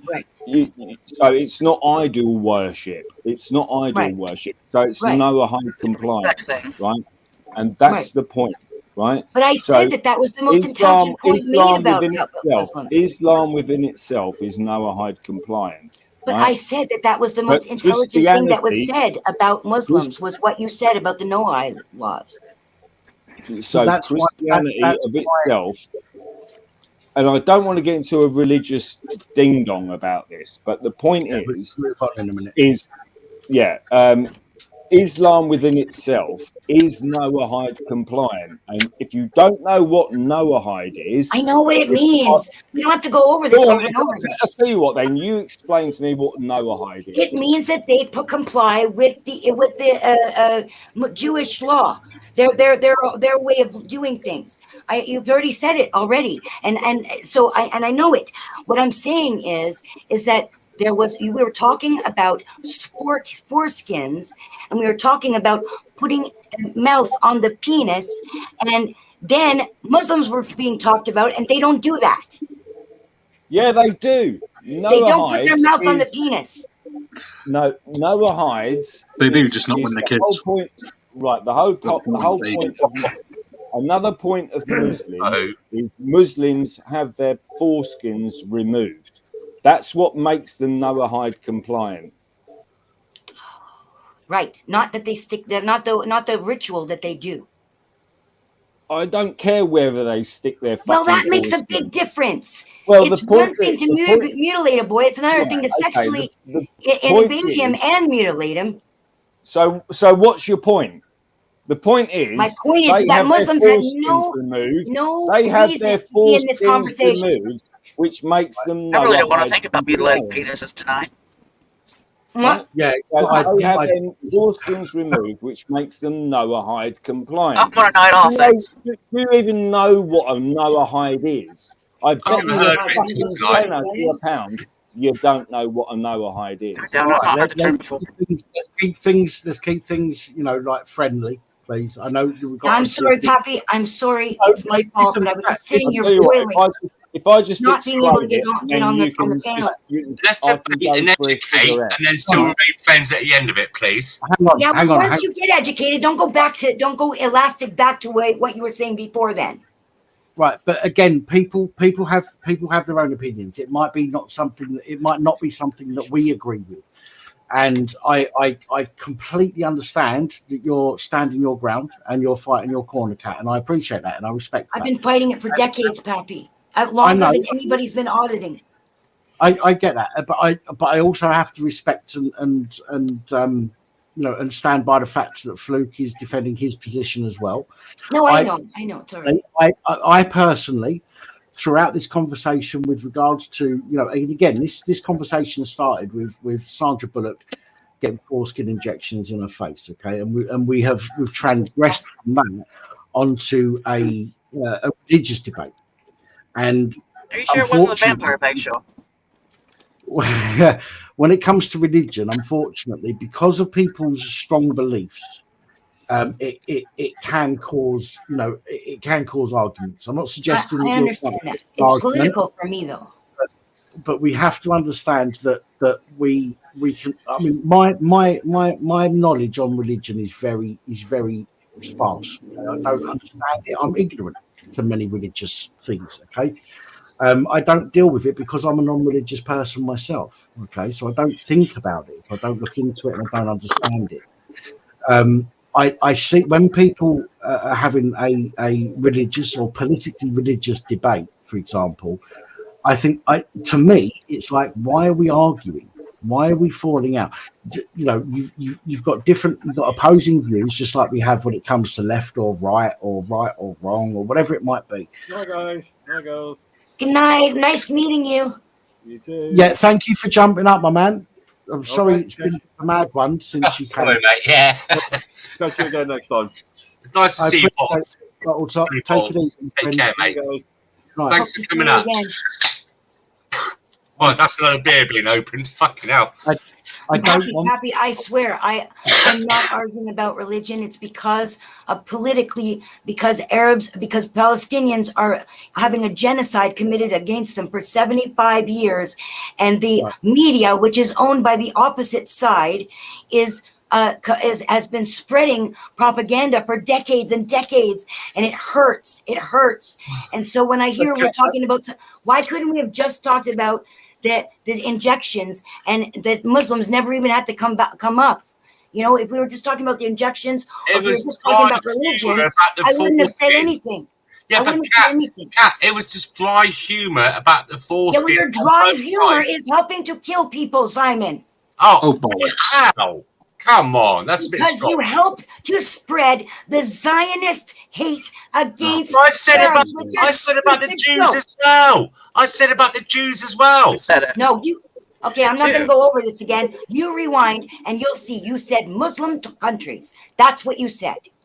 Just don't bring Muslims into it. It was a big market because there's 80 Muslim countries. It was a dry sense of humor joke. Is you getting a laugh from the audience more worth it, Simon? Really? Please. It's a joke. Get over it. Come on, Kat. An hour ago.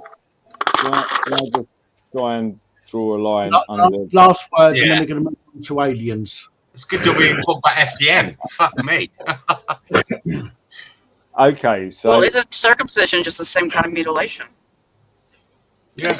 Well, yeah. I mean, I believe that when you've been born as a human being, you shouldn't have anything cut off or tucked away or moved off. Right. It should be a right that you choose. Exactly. So the point I was trying to make, that I'm not sure who the young lady is in the bottom Kathleen, corner. Miss Cat.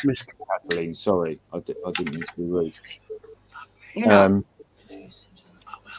Is the fact that what we have is a Judaic Christian view of the world, and it's driven by a Judaic, a way of thinking, right?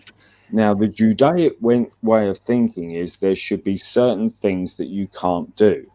One of them is no idolatry, right? That's why Muslim world, there's no pictures or images of the Prophet, of the Yeah, I agree. Muhammad, right? The Prophet Muhammad. So you can't have any of that. But also, Jews have their foreskins removed, right? And also, Muslims have their foreskins removed, right?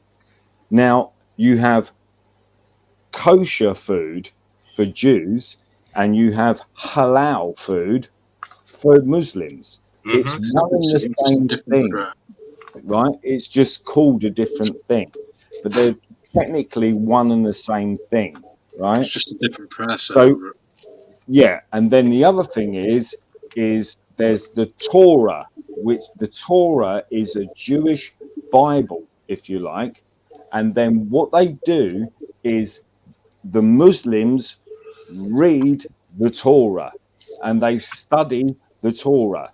That's how they become Judaic compliant, because everything they follow complies with Jewish law, whereas Christianity doesn't comply with anything Jewish. And that's the No, point. Christianity uses the Torah as its Old Testament, but it doesn't No, comply the with Old Testament isn't the Torah. it. No, it's part of it. It's not the Torah. That's where they. No, it's not the Torah, but it's part of it. It's what they base the Bible upon. Well, The you same just rules and said it. You just the Old said it. Testament. I can have another fucking. Christians do not follow the Torah. They follow the Torah interpretation of the Old Testament. That's what they follow. And they're still compliant with Jewish law by following the Old Testament, which is exactly the same as the Noahide compliant Torah in the first place. It effectively, it becomes a kind of Jewish compliant. If you don't follow what we say, you know, then you have to follow what we say, and that makes you compliant with our Jewish law to a certain degree. So, you know, let's get that wrapped around our heads, because these aren't three different religions, right? They're the not Abrahamic three different faiths for a reason. Sorry? They're called the Abrahamic faiths for a reason. Yeah, they're all one and the same thing. Right, guys, can we move on from this subject, because the last Yeah, there's more line under it. Yeah, and I just got home. I'm going to switch devices. I'll be back in 5 minutes. And not let people have their say. I don't want to be disrespectful. Not let people have their say. Kaylee keeps saying, "Can we talk about aliens?" Yes, I think we should talk about aliens. We don't talk about aliens because Biden's laptops come up for discussion. I'll be back in 5 minutes. Could have an alien facial. What's my wife on about? Smoke and mirrors. Smoke and mirrors. I was going to say a quick thing about this, because I was asked this on a live stream about 3 weeks ago, and somebody said to me, "Do you believe in aliens?" Right? And I answered this question pretty succinctly, and I pretty much said to them, "Look, at the end of the day, there's a difference between whether I believe in aliens or whether I have knowledge of aliens, right?" And this kind of revolves into the religious aspect as well, because I don't know if aliens live. Now, don't get me wrong, if I believe in the universe as what it is, obviously, you know, if we all believe in that, for argument's sake, then yes, I'm sure there's other beings that live on Mars or, you know, Saturn or whatever, you know, or any other fucking planet in the universe. Of course they do. You know, it would be naive to think that we're the only people on the universe. That would be, you know, completely naive. So yes, I can understand and have a compulsion to believe that there are people out there, or aliens, or whatever you want to call them, and they live outside of our planet that we live on, right?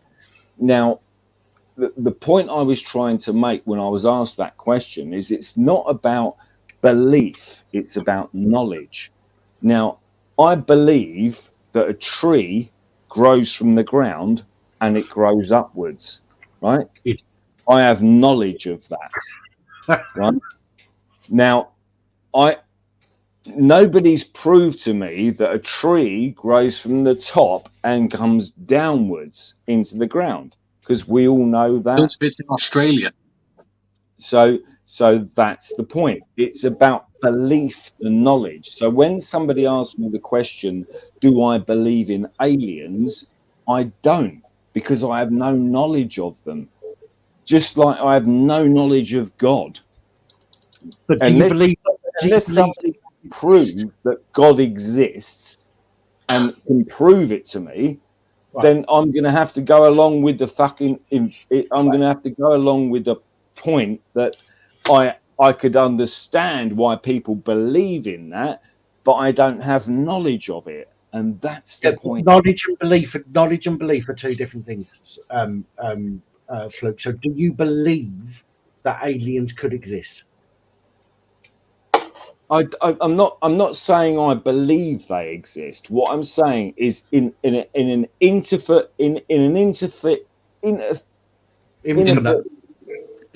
Sorry, someone just call that word. There's a possibility that I just fucked it up, didn't I? In a universe as big as it is, it would be stupid to think that there isn't other life forms. Yes. Right? Yes. Yeah. Right. So if you imagine the Earth, right, at the bottom of the ocean where there's no sunlight whatsoever, there are living organisms, right? Now, if that's the case on this planet, right, who's to say that, in 100 billion miles away or whatever you want, then there's not going to be organisms living on that planet? Of course there could be, of course there should be, and scientifically, as we think it, it would make every sense that those organisms would be living on those planets, whether they're 10 billion miles away or 10 billion light years. One thing to remember what I'm saying to you is all I'm saying to you is we don't have any proof of it, and if you can't prove it, what's the point of arguing about it? But again, this is where belief comes in.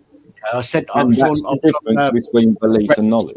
Sideways channel the other night, and we spoke about religion and many other things, and I said to him on there, it is all about personal belief. Religion is about personal belief. Okay, nobody can force somebody to accept religion. They have to believe. That's faith. That's faith. Belief or faith is the same thing, as far as I'm concerned. Some of you might disagree, but I believe it's the same thing. Faith is one of those things where I could have faith in this green tissue, and this green tissue, I believe in this green tissue, and I have faith in this green tissue, right? Yeah. You might say I'm a complete wally for believing in that green tissue. I mean, that's the concept of what it is. Belief and faith are one and the same thing. I can believe that my carpet is my God, and it's down there and it's blue and it's stuck to my floor. Doesn't make it my God, does it? But to you, it might be. Sorry? But to you, if you believe that, then that's your decision. Yeah, and that's what I'm saying. Belief is one thing and knowledge is another. I know that carpet on my floor isn't my God. I know that for a fact because it's a piece of carpet. But this is what I said to you a minute ago. Though, Fluke. Do you believe? Do you have faith that we're not the only living organism? And aliens, by the way, we're not talking about people with arms and legs. Aliens could be a minuscule piece of bacteria, a microbe. Okay, alien is just life outside of the earth life that we know about. Yeah. Okay. So do you have faith that there is out there some I don't have faith form? No, you're asking me if I have faith. Okay. Do you believe that another? But we've already said belief. Again, we're talking about belief and knowledge. I have no knowledge that they exist. Would I, if me and you were having a conversation in a pub and we said, right, do you think that maybe there's squilly little fucking thingies living on Mars? I'd go, well, yeah, that's absolutely acceptable. I can imagine that would exist because we have life forms on the Earth that live in the depths of the ocean with absolutely no sunlight whatsoever, and they still fucking live, and they eat each other, and they chase each other, and they fuck around with each other, and that's proven. Do you know what I mean? So why would I say that, you know, that those life forms wouldn't exist in another planet or another galaxy or whatever? Because it doesn't make any sense to dismiss your argument is that why shouldn't there be other life forms, which means that you believe that there could be other life forms. No, I'm just saying is no, you're not twisting my words. What I'm saying is I'm not trying to. No, I know you wouldn't, Pat. But what I'm saying is, if life forms like that exist on the planet Earth, why wouldn't they exist somewhere else? Right? That's what I'm saying. All I'm saying is that we have no knowledge that those life forms exist anywhere else. I'm not saying they could not exist anywhere else, because obviously they could. From a physiological perspective, I mean, if you can live on the bottom of the fucking ocean and make a living for yourself as a little squeegee thing or whatever it is they are, I'm sure you could live 200 billion miles away. You know, that's not the point. The point is, do I have knowledge? And this comes down to the God factor. And this is what we're missing is, do you believe in God? Right? If you believe in God, that's a belief. That's not knowledge. You have no knowledge of God. I have no knowledge of God, and therefore I have no belief in God. And we can do the same thing transversely. We can say, right, that tree grows from the root upwards and it grows into a big tree, right? Because we have knowledge of that, right? We do have absolutely no knowledge that that tree grows from the top and it grows its way down into the earth, right? We have knowledge of that. And that's the difference between knowledge and belief. You can believe in what you want. You can read the Quran, right? And believe in the Quran. I can read Little Red Riding Hood and believe in Little Red Riding Hood. That's the difference between belief and knowledge. If that makes sense. Okay. Well, listen, guys, I'm going to have to wrap this up soon, I'm afraid, because I'm starting to get tired. Obviously, I don't want to. I don't want to not let people have their say, which is, unless they're being arseholes. Which so far nobody, I don't think, has been an arsehole. If I'm wrong, then please let me know in the comments. But I think that that everybody has got a valid point. I do think everyone's got a valid point. Whether we agree with that point or not, I think it's valid. I think it's important that people are allowed to share that opinion that they have. Again, we can leave this live stream tonight going, okay, I don't agree with something that God bless the UK has said, but you know what? That's what he believes. That's absolutely fine. I don't believe it, but it doesn't mean that we cannot still be friends and move on from here. Do you know what I'm saying? So yeah, I mean, look, we're talking about aliens. Me personally, I think, and I agree with some of what Luke's been saying. I think for me, it's slightly different. Okay, I think yes, we need evidence that something actually exists. Right, I agree with that. I'm not a religious person because I've never seen any evidence that a higher being exists. Okay, that's just my own personal belief. Okay, but I also believe that if there is life on this planet and the trillions of planets that are out there, I believe that there has to be some other form of life out there somewhere. There literally cannot be no other life out there. In my opinion, that's my belief. Okay.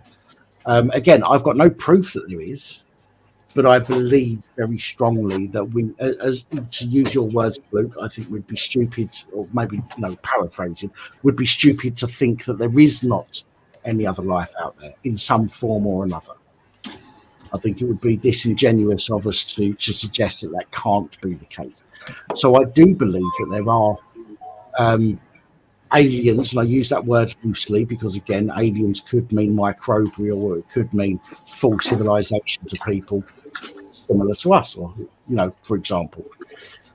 But I think, again, I think that it's another, it's almost like the religious argument, or the left and right argument. Okay, people have very strong opinions. There are very few people that go, like myself. I go, look, chances are there probably should be. I believe that there should be other life out there. Okay, there might not be, but there should be. And when it comes to political views, my political stance is, do you know what? I agree with some of the stuff people on the left say. I agree with some of the stuff people on the right say. But I try and look at things from my perspective. I try and use my common sense, which I don't think is too bad.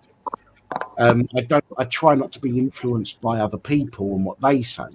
I try and look at things from my own perspective and say, well, I believe something because of X, Y, Z. I can't turn around and say I don't believe in aliens because, I don't know, let's say Stitch or Jack have told me that they don't exist. There is a possibility that they could. The same as there is a possibility that there could be a God out there. Who knows?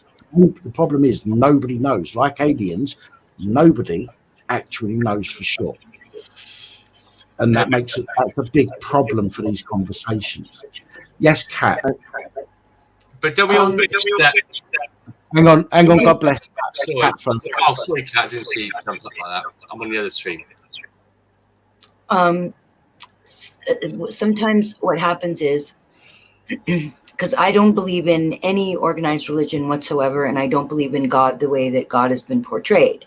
So I spent many years not believing in God at all because my brain couldn't get outside the box to think of God as anything else but the Sky Daddy that was presented, right? And I'm from a Christian area, like my family's Christian. So but now that I have had my spiritual awakening, there are things that I've always known, and now it makes sense. And so the word know is sort of subjective, because when you know something inside, you don't need a book to tell you. You don't need some preacher to tell you. You know it inside. You can feel it. If you feel that you're one with the universe, you can actually know things that you wouldn't normally know. That you'd have to read it from a book. So the word know is kind of subjective. There is actual quantum science, not the conventional science, but quantum science actually backs spirituality. It's not in opposition. It actually backs it. There is actual science that backs it. So I wish, Kat, I genuinely, this is hand on heart, okay, I genuinely wish that I had some indication that there was something else out there. I know. I do. I okay. promise you. I don't. If you need it, it will come. If you need it, it'll come. I don't believe that it is out there, but I wish that there was something. Okay, because who wants to die? I mean, to be honest, nobody wants to die and think that's it. Everybody, I don't care who you are, everybody wants to think that we're gonna, one day we're gonna die and we're gonna wake up somewhere else and live, eternal, life eternal, as the book says. It's very human centric. To want to have some kind of a legacy, or to know that you're going to go on. And that's what the conventional scientists were trying to convince us when we were growing up. That was, you were an intellectual if you refused religion and if you only lived in science. And so that was one of the lines that is told to us, was that, first of all, that we're tiny little ants in the universe and that we don't matter. Not true, as far as I'm concerned. I used to think that. And the idea that we don't know anything if science doesn't tell us. Well, now quantum science is telling us. We now know from a scientist who read our DNA that God's name, or whatever they consider, I guess it's Yahweh or whatever it is, that the 4 letters are actually on our DNA. Every piece of our DNA has a name on it, like the one name of whatever they're calling God, right? That name is on our DNA. And all kinds of quantum science proves things that people like me, I knew that my daughter's father opened his eyes from a coma when we were 6 hours away and I hadn't seen him for 4 years. I knew he'd opened his eyes. I'd know when he was on his way home, when he was within 10 minutes, I could feel it in my belly. This was in the times that I didn't believe in God. And I could feel it in my belly, and I knew there was something beyond this. And now there's science is showing us. So you can believe it if you want. To be fair, I've had experiences where I've been sat, not in this place, but I've been sat on my own in a house that I've lived in, and I've just felt something wrong. I didn't know what it was. I didn't know where it came from. I didn't know who it was about. I just felt something was wrong. So I phoned my mum, and I spoke to my mum, and somebody was ill. Okay, now I am not connected to that family by blood. Okay, I'm adopted, but yet I did, and genuinely I felt something. I didn't know what it was. I just felt something was terribly. That's also happened to me. Yeah. Now that could well be the universe's way of saying, like, I'm protecting you, or trying to protect somebody else, and you need to know this and whatever. Okay. Or it could just be a coincidence. It could just be a coincidence that I felt weird at that particular time. And has it only ever happened once that something like that's happened? I can think of, yeah. To be fair, but there has been other times when things have been terribly wrong and I've not felt anything. Oh, right, because you weren't plugged in. Yeah. But it was only once something was wrong, and I phoned my mum, and it turned out that something was. But again, that could well have been just a complete. When it's just one time, it just seems like it could be a coincidence. But it's happened to me many times in different ways. That also happened to me. My friend's family, I didn't know them very well, and I could feel something was wrong, and it turned out that the father had been dead for a couple of days in the house, and they went to go check on their father, and he was dead. But I felt it like I was anxious, like something was wrong, and I couldn't figure out what it was. So I called them just to find out. Now that was also an isolated incident. When you add them all up through my whole life, there's many of them. And now that I can feel more, I'm paying attention. I'm paying attention to the energies. I'm paying attention to my connection with the universe, which means my connection with you, my connection with everybody in this panel and everybody in this chat. We are all brothers and sisters. And I'm jealous. We all love each other. I'm jealous. I'm jealous. I know. As I say, I wish I could feel that. Okay, I don't. I don't. And part of the reason it's not important because I have that lack of belief. If, for example, as somebody put there, Frank Rizzo, if you had certain experiences, it's impossible to convince others. We have people on here that say that they've seen God. Okay. Now, I will accept that from them because that is their opinion, that is their belief. I don't believe that they have. And again, I'm not knocking them, okay, because I don't want to upset. I don't want to knock somebody's belief. I think beliefs are very important, and we should respect each other's beliefs. But I cannot believe that because I've not seen or felt or heard anything myself. If I had, I would, and I swear down to you now, if I have a dream tonight and it convinces me that much that God is real and He came and visited me, I will come on here on this live stream and tell people that is what I think. Okay, but it's never happened, and unfortunately, many people don't have an experience like that. And this is again, it's a radio station you need to be tuned into. If you're not tuned into it, you won't feel it. But the good news is it really doesn't matter because the truth ends up being the truth no matter what we believe, right? Well, this is true. Yeah, absolutely. Absolutely. Yeah. Now, my belief is, right, if there's a God, okay, if there's a God and we die, we get, unless you've been an absolute fucking horror throughout your life, and I mean worse than me. I've caused fights and stuff, which I'm sorry for, and I feel guilt for those. Okay, but if I'd have killed somebody or done something really, really terrible, okay, then I wouldn't expect to appear in front of the pearly gates and the big man himself. But I don't believe that, even though I think I try and be a decent person, but I just don't believe that I'm ever going to appear in front of, a bearded man that says, "Okay, why should we let you in of heaven?" I don't believe And that I either. don't mean to be facetious, so please don't take that as me being facetious. Okay, Not the one below you either. I'll try and explain it in a way that other people might understand it as well. So please don't take it as me taking the piss out of anybody.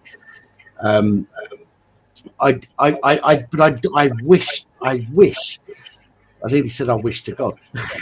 I wish that I have seen something or felt something or had a belief. I don't. I think that when we die, that's it. Okay. And unfortunately, that's quite a sad thing. If you think that you're going to die and go somewhere else and live it like life eternal, that makes it far easier for people to accept death and to accept the things, the diseases and the problems that many people suffer with. To suggest that, oh, you're going to die, but you're going to live eternal in the lap of God, it makes it easier for people to accept death, and it makes it more comfortable for them. But it's a very Judeo-Christian way of looking at things. Where that's the problem, and that's what the problem that I had was I couldn't reconcile what they were saying about these kinds of things. It didn't make any sense whatsoever. But it's not because I want to live forever. Because believe me, I've wished for this whole planet to just be destroyed. Because not the planet, but all us bacteria humans to be destroyed. Right? That this just is not working. This fucking experiment. But it's not like that. I realize now it's not like that. So I would have been like you, the same thing, being taught that, we just want to believe that we're important, when really we're just little tiny ants that are here and then stepped on and gone, right? Well, I come back on that. If you are lucky enough to tune into the frequencies that will take you further, you'll realize that there is no punishment, there's no hell, there's no heaven, there's just existence and bright light. We are just the highest frequency of love, and that's all it is. So there's no punishment. This is just a Christian centric way of looking at things, that because they wanted us to believe that there was going to be punishment, that we have to not commit these bad sins, there's going to be punishment. And so that's why once you think this doesn't make any sense, then you throw the whole baby out with the bathwater, right? And then you're lost. But there really isn't no reason to feel that way. Like, I don't have a leader. I don't go to a church. There's nobody who tells me anything. I figured out myself. So. Okay. I'm not bringing you up. Can I just sign up? You can. I'm just going to bring two people up on panel very quickly. So, Eclectic Gamer, do me a favour, just touch your nose with your right hand for me, please. Oh, please be safe. Obviously, RA9 Gamer. UK Hello. lady. Eclectic Gamer, not RA9. If it was RA9 Gamer, then he'd be sat in the back office store. Oh, God is blessed, Gamer. Hi, Luke. You can I just interject to say, look, being I have Christian beliefs, but can you imagine if like aliens come to our country, our world, and it blew all that? How would things be in this country, in this world, with no religion? That we finally found out that we were part of a bigger plan. Would that all bring us all together? Maybe John Lennon had it right. Maybe that would stop I don't think it will. fights, all the wars. My God, in your God. I think it would go to shit if everybody had no belief at all. I think this will go to shit. But there has to be. I mean, I'm afraid of my mum. I'm not afraid. Sorry, mate. Dan, sorry, just quickly. I really, really need the toilet, and go on. Into this. But I'll be back in a bit. Sorry about that. All right, no worries. Don't take the laptop or the camera or the video or whatever with you. No, I won't. make sure you mute it as well. Wash your hands. It's yours, and you can wash it as fast as you like. I want to hear the splash. Yeah. So I'm more scared of my parents than I am, and than anybody else. I'm more frightened that my parents have no pride in me than I am of a God thinking I'm bad. And again, this is only because my parents are physically human beings and I've interacted with them and I see them and I know that they exist and everything else. And again, I'm not knocking people for having a belief in God, okay? Not at all. You know, it's the last thing I want to do.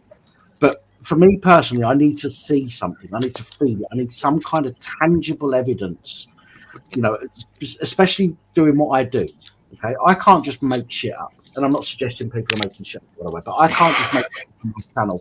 I need to see or read tangible evidence, something tangible that I have enough confidence in is true that I can then talk about that. Yeah, you know.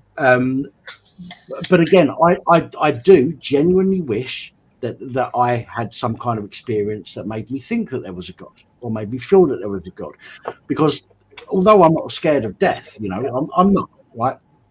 I'm more scared of being a paraplegic of some kind or a vegetable than I am of death. Okay, and to be fair, that doesn't scare me that much, because if you know, I drink. I've had 5 strokes. I drink and I smoke. And the hospital told me the other day. She goes, "You do realise that the next stroke won't kill you, but it might turn you into a vegetable." And I said, "Well, then it will kill me, because if I'm ever a vegetable, I'm out of here." I'll wipe your ass. And I wouldn't. I'd be out of here. I'd be gone. If I was ever turned into a vegetable because of one of my strokes, I would not fucking stick around, because I could not live like that. I would be gone. And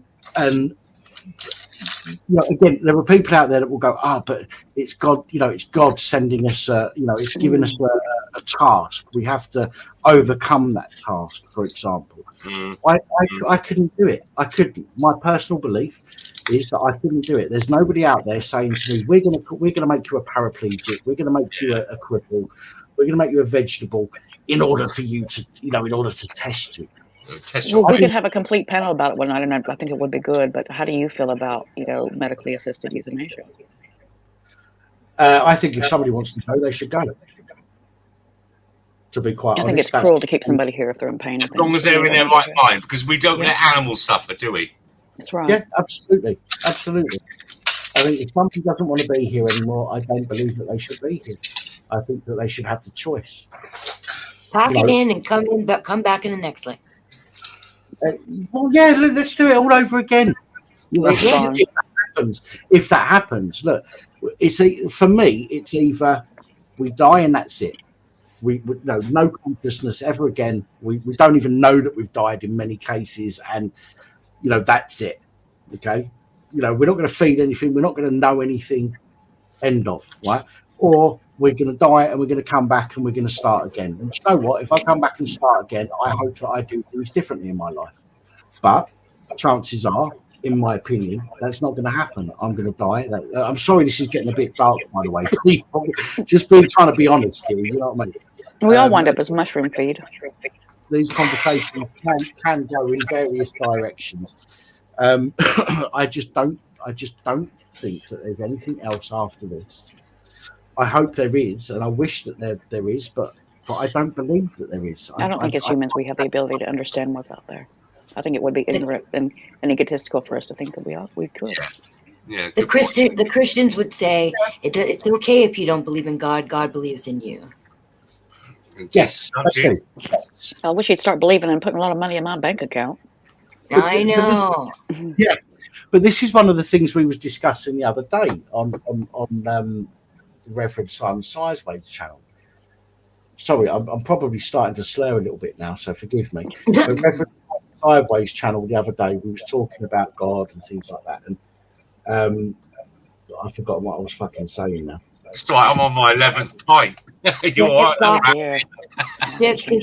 Don't worry if you don't believe in God. God still believes in you. That's what I said, and then you start thinking about Simon Sideways. It's Reverend. Something that happens on his channel, actually. But it's got, do you know what? I've not had a thing to eat today. I've not eaten a fucking even a piece of toast, and I've done half a bottle of brandy. And I'm still. Oh dear! I'm just sat down to some potato salad. Shouldn't be doing that. Shouldn't be doing it, but I've done it. But my point is, right, look, if I want to die, I don't think there's anything afterwards. Some people do, and I think that helps them deal with the idea of death, and that's great. Okay, if people don't need to worry about, if people aren't scared of death, then they don't need a religion. They don't need to believe that there's something else after death. You know. Do you think as generations get older, people tend to turn to religion as a comfort? Yeah, towards the end of life, I think, when you get older. I think people get scared. I think people think, shit, what if there is something after death? What if there is? You know, and I think some people get scared. Me, look, if I died tonight, I'd die. Do you know what I mean? I'm not trying to be morbid or anything like that. I'm just being, you know, just trying to make a point. If it happens, it happens. Yeah, I want your graphics card still. I'm not going to stop smoking. My mom told me that Einstein changed I just his want a mind copy of your later on. internet history. When he got older, he changed his mind and he started believing in God. Quite possibly. Einstein. Yeah. Again, quite possibly. I think that people, when it comes to the crunch, I think that a lot of people go, shit, what if there is something after this and I've not repented my sins and I've not accepted? What if that happens? Okay. There's no punishment, though. There's no punishment. Everybody's just convinced of it because that's how we were indoctrinated. We were indoctrinated to think that there was going to be punishment. That's the thing about religion. Okay, if on your deathbed you turn around and go, do you know what, God, I'm sorry for everything that I've done. You're going to get into heaven. This is what people believe. Okay, you could be a murderer, you could be a rapist, you could have done all sorts of bad things in your time, but God forgives. Okay, so as long as you repent before you die, then you're going to go to heaven. Okay. So long as you go through Jesus. Because most people are going to go, oh, fuck me. What if there is a heaven? I don't want to be, you know, in the eternal, like in the lake of eternal fire, swimming, doing a breaststroke in the lake of eternal fire. Fuck that for enough. You know. Well, what do you do if heaven doesn't want you and hell knows that you're just going to take over? Sorry? What if you do? If heaven doesn't want you and Satan just knows that you're going to take over? Where do you go then? Put me in purgatory. Bradford. I had a theory once that we came from hell and that this was a vacation and that we're wasting our vacation for 75 years, planning on getting into heaven when really this is the best it gets and we really should be making the best about it every day, because when we go back, we're going to have to go back to hell. Yeah, and that's not my real belief, but that's what I thought. But I've thought very similar, Kat. I've thought to myself, maybe this is hell. Maybe we are born into hell, and we have to put ourselves to get into heaven. So we are born in this world. Okay, there's lots of bad things going on. We can all agree on that, I think. And we have to endure this life. Okay. Until we're deemed fit to go to heaven. But again, this is just something that could be the case. I don't believe it. This is just, I question myself on many things, as I do other people. Okay, when it comes to religion, I say to myself, maybe this is hell. And when people have, and again, this could just be a case of I'm trying to justify why maybe young children get taken, or people that have been good all their life get taken, because the bad people seem to live fucking forever in most cases. But the decent people get consumed. Maybe Do you know how that works, though? I've heard from many people. I watch them on YouTube all the time. These NDEs, near-death experiences, where they become more one with the universe while they're in their coma or whatever it is, and they all say things like, and pre-birth experiences too.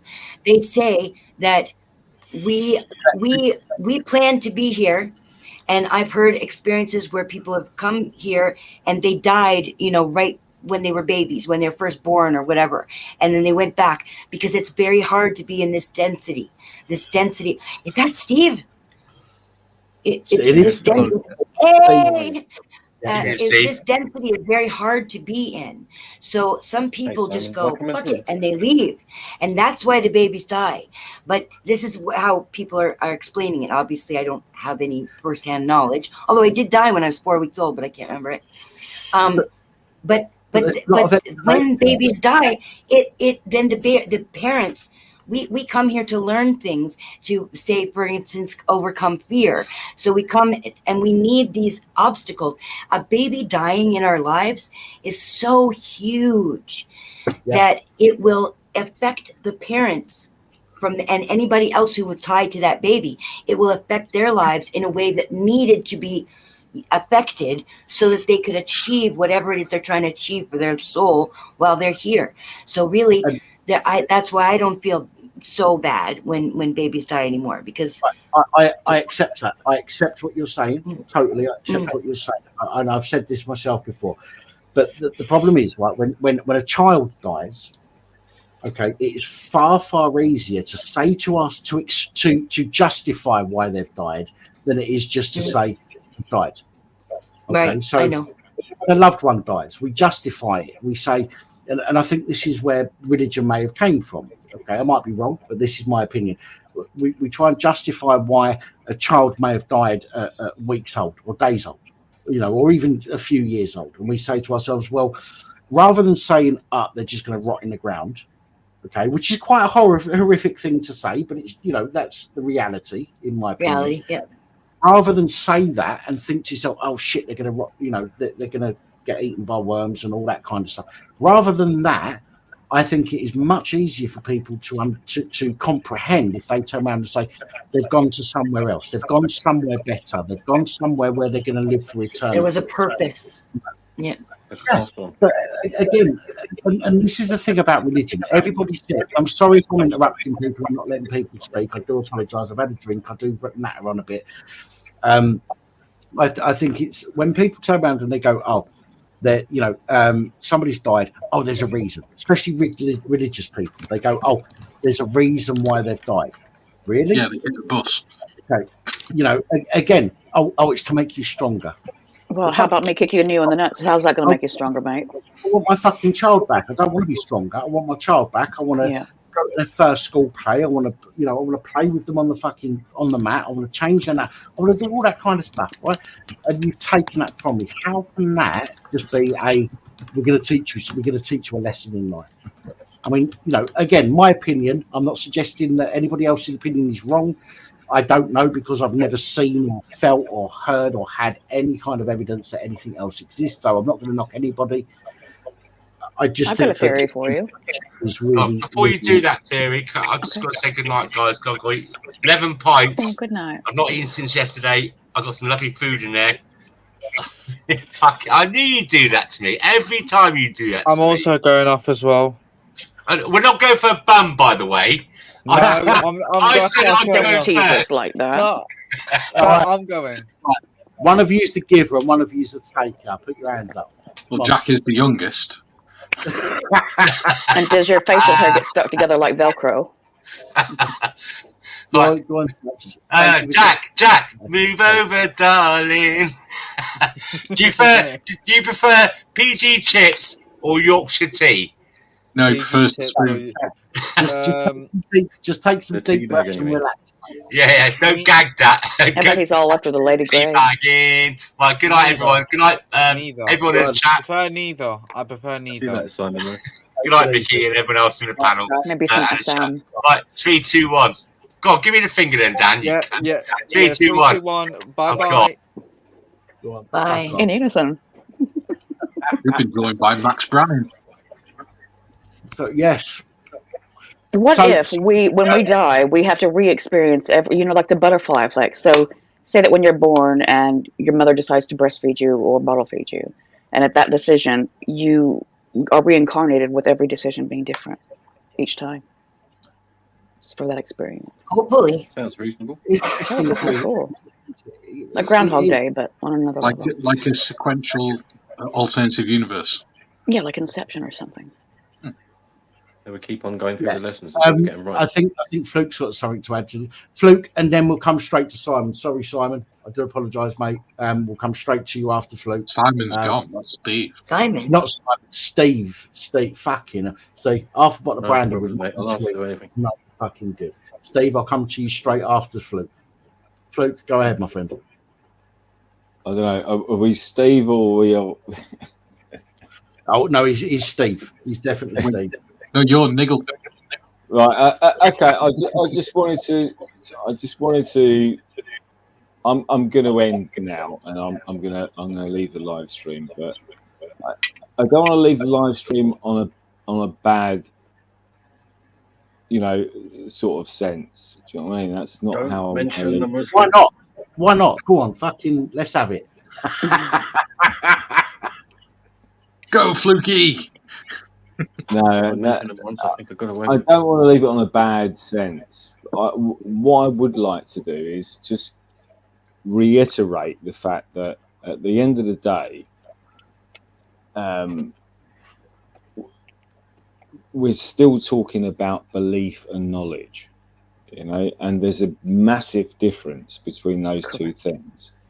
And you can believe that there's a God, or there's, Yahweh, or there's, whatever beliefs that you have, you can have those beliefs, but we still have knowledge that we can't prove that those people exist. Can we prove that they don't? No, Knowledge I'm not is saying. subjective.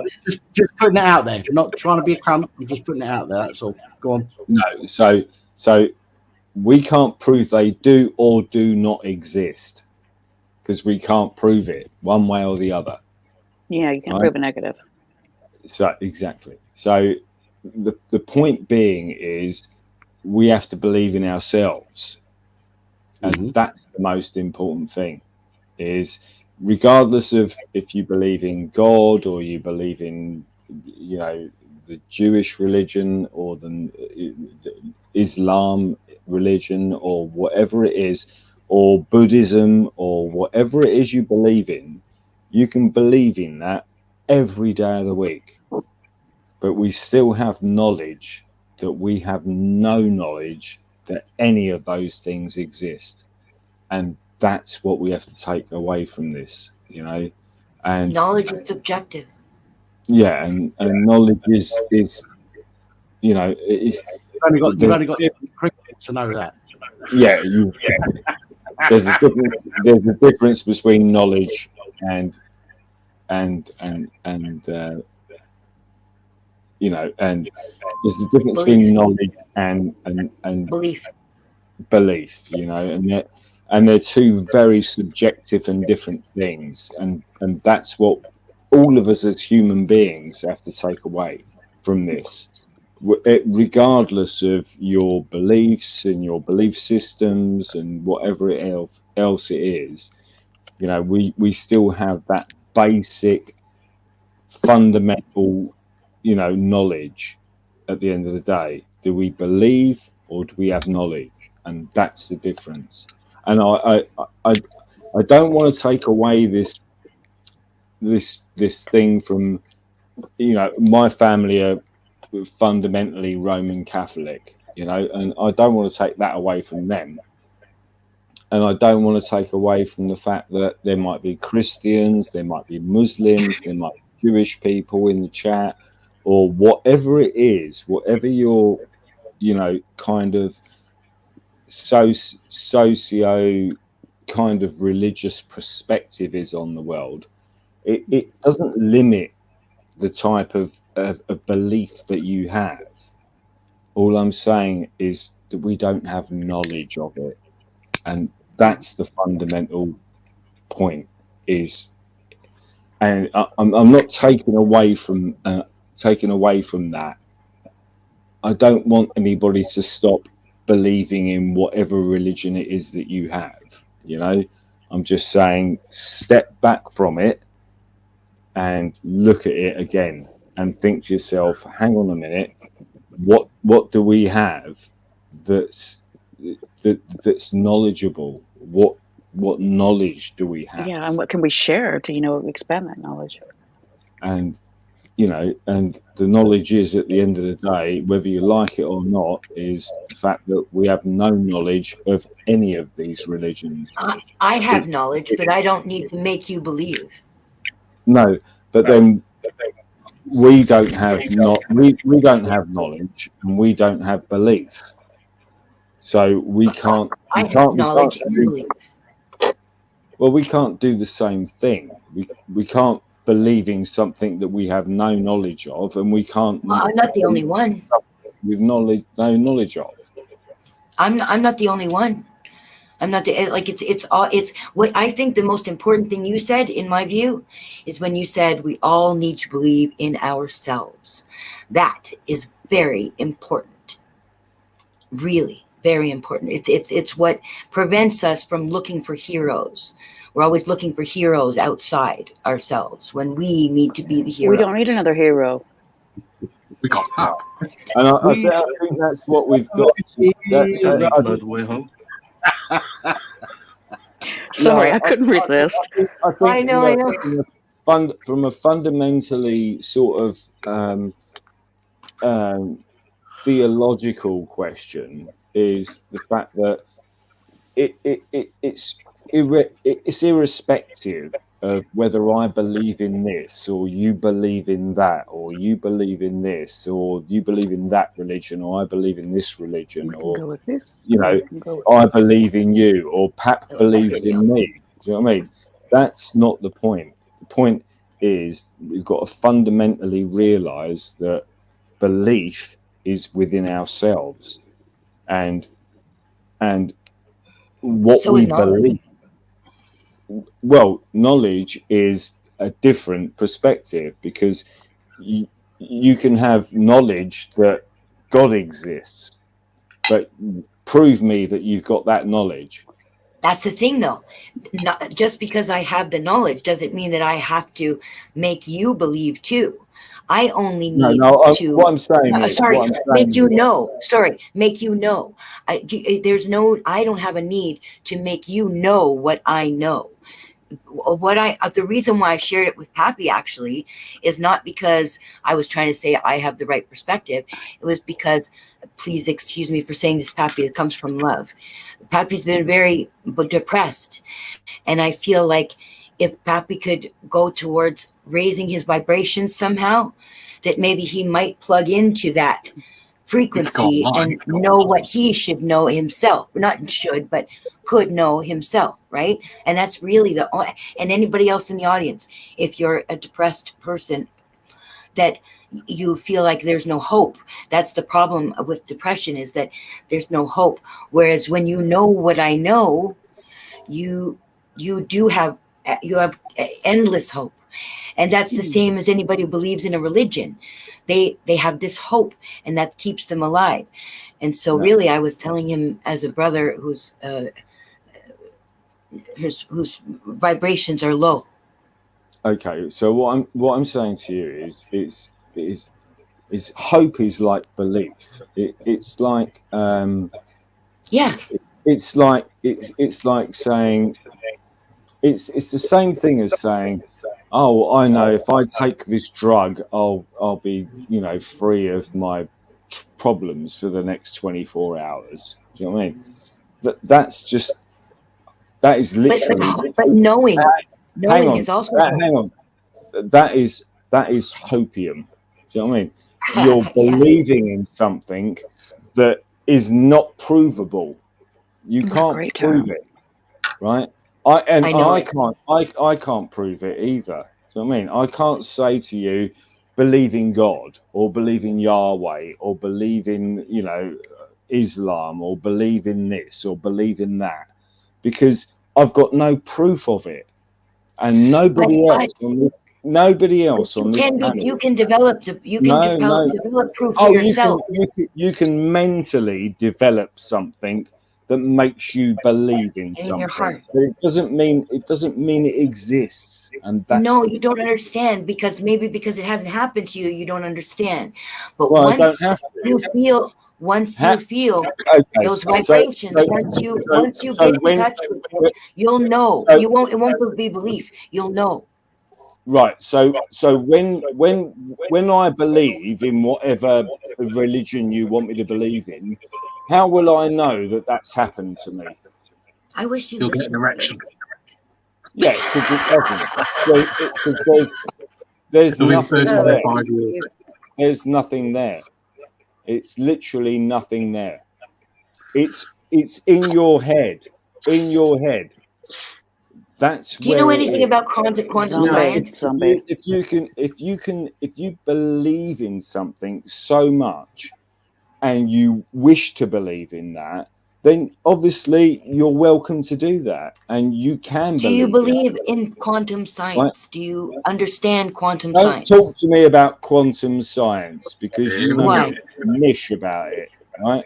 What I'm saying is, at the end of the day, if I want to be a Christian, or I want to be a Muslim, or I want to be a fucking Catholic, or I want to be Jewish, or I want to be a Muslim, or I want to be a fucking a Buddhist. Scientologist. You said Muslim twice. Oh, did I say Muslim twice? You can't say the word Muslim. I do apologise. I do apologise for repeating myself. Maybe he's going to convert twice. But yeah, that's the point. It's down to belief. Okay, right? so if you know about quantum science, do you know about the slit experiment? Oh, I'll see you in a minute. I'll see you back room in a minute, bearded vet. Right.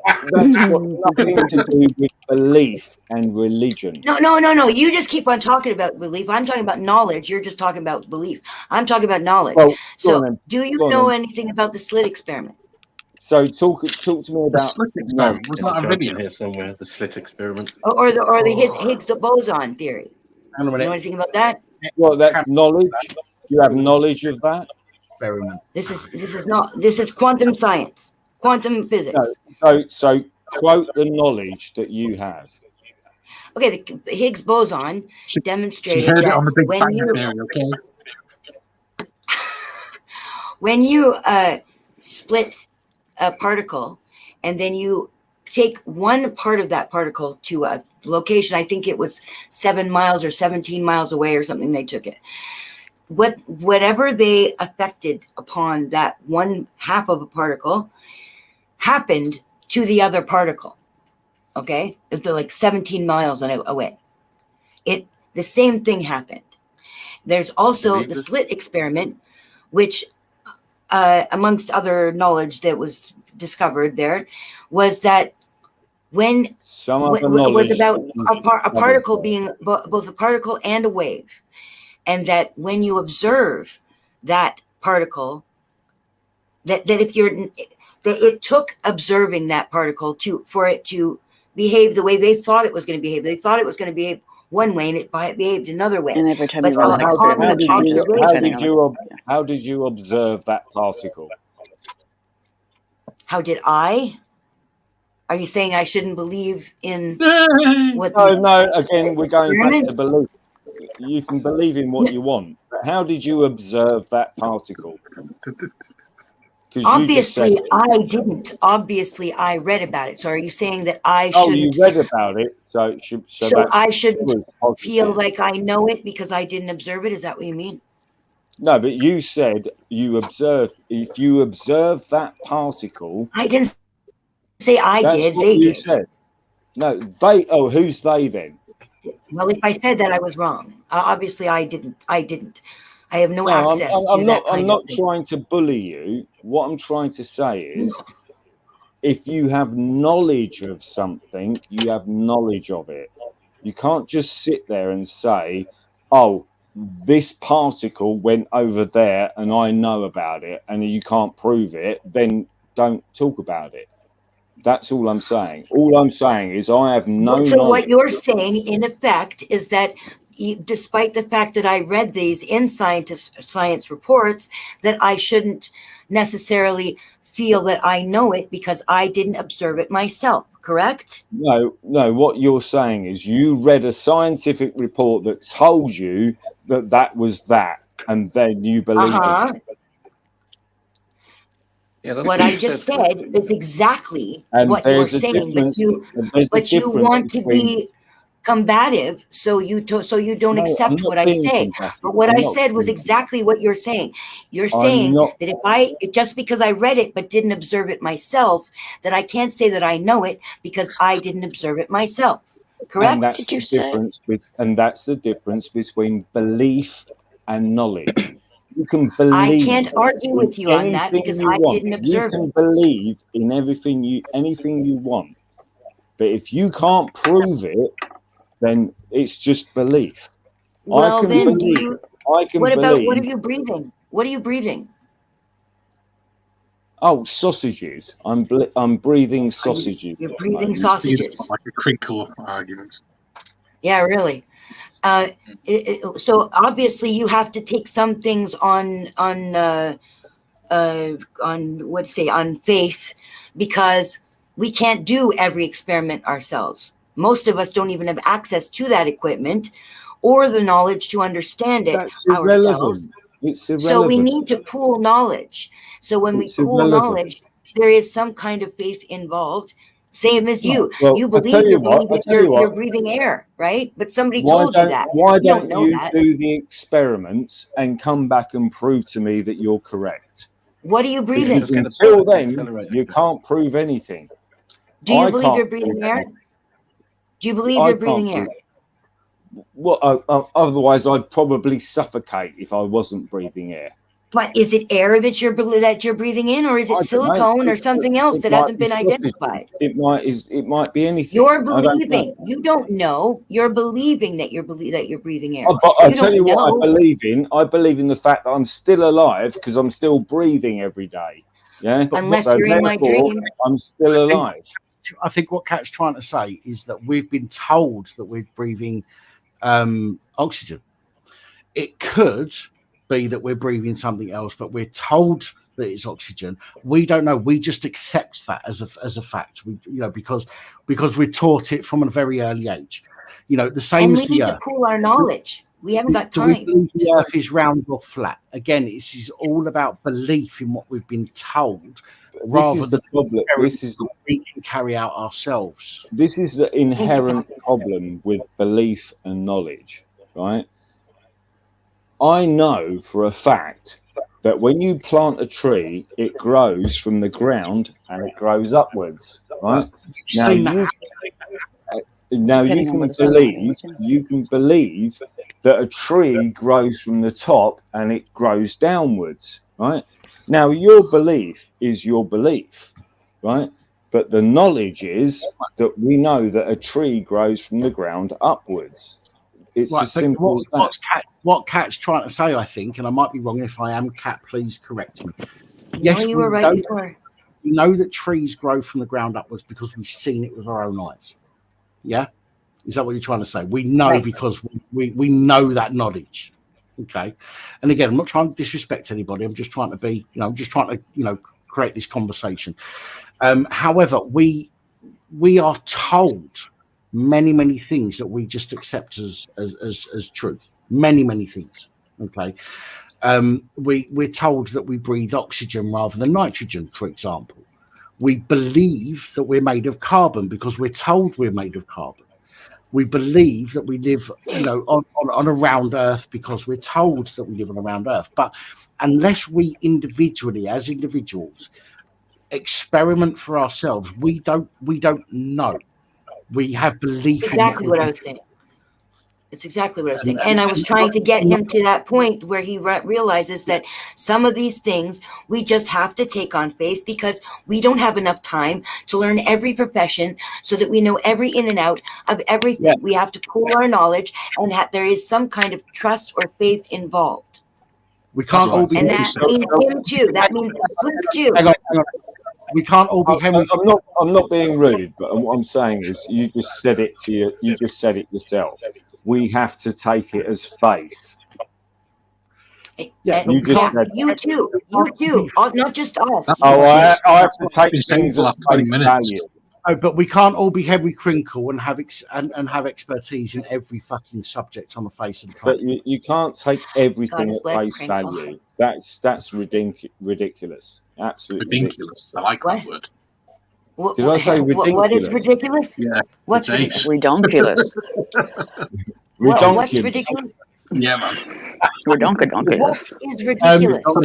Redonkulous. Shady, do me a favour. Just touch your nose with your right hand for me, please, mate. Let me just write that down. What is it that you said was ridiculous? Redonkulous. I thought you said redonkulous. I don't care what you said say. The redonkulous or ridiculous. What is it that you said was? The point is the point you won't accept is the fact that this is all about belief and knowledge. It's that simple. Same as you. You do the same thing. That's what he's just said. We said this exact same thing earlier. Belief and knowledge are two different things. You've said this. No, yourself. but Fluke thinks that he's above it, and when he's doing the same thing, all of us, he believes things. I don't believe anything. No, what he was saying is you can't know for certain. You have to say things on face value. He was saying exactly the same thing you've been saying for the last 20 minutes. You've both been saying the same thing in different ways. Except the knowledge part. The knowledge part we disagree on. No, you both been saying exactly the same thing in different ways. No, because he's only believing. He says no. I don't know how he says no, and I guess if he sees it himself, he knows. But I felt things that I can't see and I can't prove, but I know. You can believe and see things that you can't prove, but therefore that makes you right and me wrong. No, because I'm only right for myself. I am not here to tell anybody else what to know or what to believe. I'm saying to you, though, that the word no is subjective, and that's where my point goes apart from his, because the knowing, he was talking about proving, and I don't think that knowing equals proving. I know something, but I can't prove it. Well, one second. What he's saying is, I've got Shady in the back. Shady, do me a favour, just touch your nose with your right hand for me, like this. So by this time of night, it's going to be his foot. What he's saying is, to you believe that you know that's why it's. But for all you know, it could be indigestion if you got a gut feeling. Right? You're just assuming. Talk to your doctor about antacids. You're assuming it's not indigestion, it's something else because you can't prove otherwise. I know, but I've had it proven to me, right? Like I've worked with it, worked with the energies, and it's been proven to me because it's been more than once. So I have enough of a track record of working with this kind of thing where I know because I have observed it myself. Even though I can't prove it to you, I've proved it to myself. It's something that I can't prove, and really I don't need to, because we'll all find out anyway. So it doesn't matter who's right and who's wrong. And the reason why I wanted to be right enough was only for Pappy's sake, or anybody like Pappy. Because I've been there. I've been where Pappy's been. What I'm trying to say is I'm not trying to say I'm right and you're wrong. That's not what I'm trying to say. What I'm trying to say is I can't prove what I don't know. Say somebody puts out a video tomorrow. I can't prove what they say is right, and I can't prove what they say is wrong. Right? I can have an opinion about it, but that doesn't make any difference in the grand scheme of things. Because, sorry, I can't see everybody's name. There's a guy. You can prove that a tree grows from the ground. Right. So, if he has an opinion, I don't know whether his opinion is right or wrong, but I'll still appreciate the fact that he has an opinion. Is it Steve down there? Stevie, down the bottom there is Stevie, yeah. Steve can have an opinion on religion or vaccines or this, that, and the other. I don't know. But at the end of the day, you won't hear it either. He'll still have his opinion because it's Steve's opinion and he's got the right to have his opinion. And we have the right to differ on those opinions. Do you know what I mean? Yeah. But nobody can sit. So do you agree that everything's an opinion? Yeah. Everything obviously is an opinion. What I'm saying is none of us, regardless of who's on this panel, none of us can prove definitively that X is Y or Z. It's that simple. None of us can prove any of this shit, right? You can't prove aliens exist. You can't prove God exists. You can't prove this exists. You Well, can't according prove to the that. White House last week, we can prove aliens exist. Well, if you go to the White House last week, cocaine fucking exists. So what are you going to do about that? Yeah. They ain't One going of to my do shit about favourite that because it brings them too expressions. much money. One of my favourite Right. expressions, Fluke, is reality is a matter of perspective. Yeah, Yeah, and because you know you're all in my reality dream, right? reality is a matter of Paranoid presumption. A reality is a matter of acceptance. Do you know what I mean? You either accept that reality exists within your own mind, or you're going to go, well, I don't accept that. You know, the way Isn't it? that's subjective. So Same as anything else we're talking about. I mean, we you know, I don't mean to be disrespectful, but we do seem to be going around in circles because we're talking about stuff that is objective, and what one person believes is what another person disbelieves, and we're never going to come to a consensus on that, unfortunately. So, you know, Subjective. sorry, subjective. So subject, whatever. Objective means without feeling. Right, subjective. And I believe everybody should have their opinion. I believe everybody is completely entitled, as you all know from watching this channel for so long. Everybody is entitled to their own opinion, whether we agree or not. One thing I don't want to do, and you did say this initially, Fluke, in the words before your last comments, is that we shouldn't be falling out over subjective beliefs. And again, this is what they are, their beliefs. Okay. None of us can turn around, very few people can turn around and say, I know this for an absolute fact. Okay. But we take a lot as fact. We all do. Okay. We're taught to accept fact. We're taught to accept the narrative. So many of us just lap it all up and we go, yeah, I know Fluke doesn't, I know Miss Cat doesn't, and the rest of you do question things as well. But there are still things that we will just simply accept. We don't question everything. None of us do. There are things that we just accept as fact. And there are things, for example, breathing oxygen. We just accept that as fact. Okay. Right. But there are other things that we question more than others. I think if we're gonna question things, we need to question everything. We can't just say some things we'll accept and some things we won't. Can I just make a point quickly? Go on. Sorry, I didn't mean to interrupt you, Pat. You were talking. So no, go for it.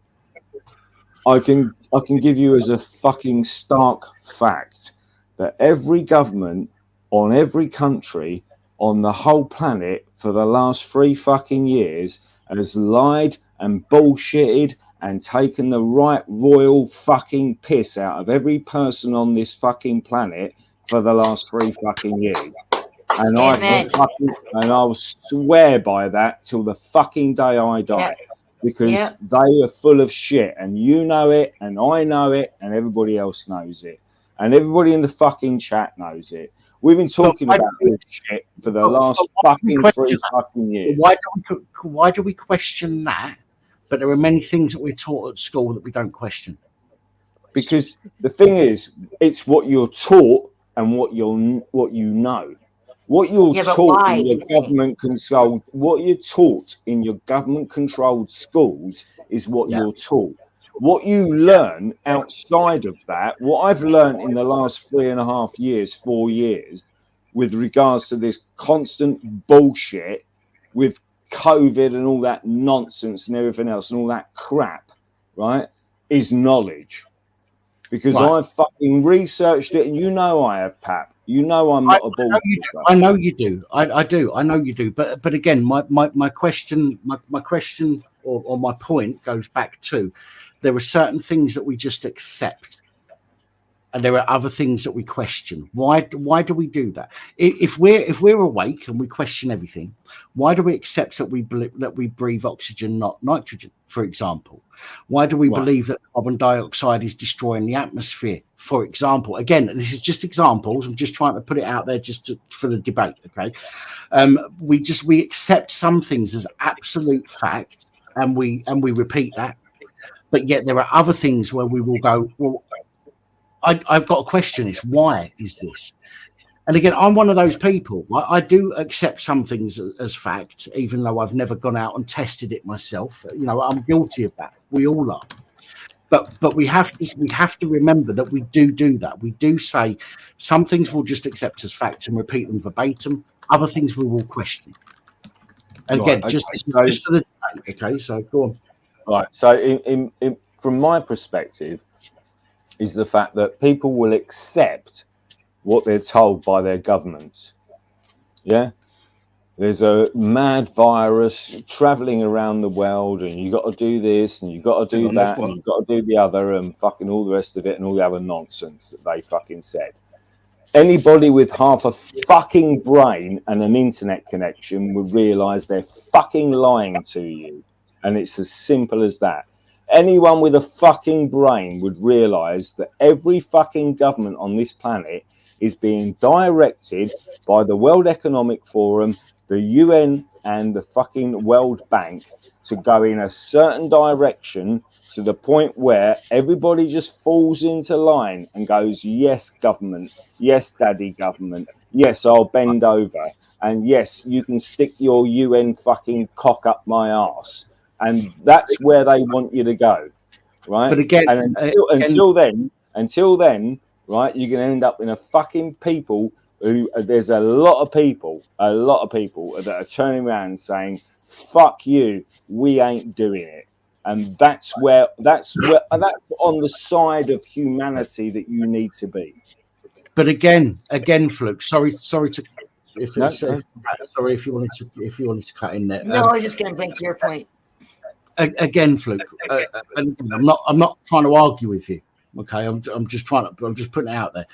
We say that the UN are feeding us bullshit. Okay, how do we know that a bigger organization than each individual government is not telling each individual government to teach us and to indoctrinate us into believing other things as well? We can't know that. I totally agree. Things as givens. We look at things with our own eyes, okay, based on what we know and the knowledge that we have. Okay, and we look at things and we say, well, okay, the government are trying to stitch us up at the moment, for example, okay, but we don't sit here and say, for example, we don't sit here and say, well, the majority of a person's body is made of 95% water and we're carbon-based human beings. We don't question these things. You know, I think it's very important. If you're going to question one thing, we've got to question it all. And if again, this is why I look for multiple sources. I don't ever say that for example, in my reports, I don't ever say that what I put out is 100% fact. It is factual based on what has been reported.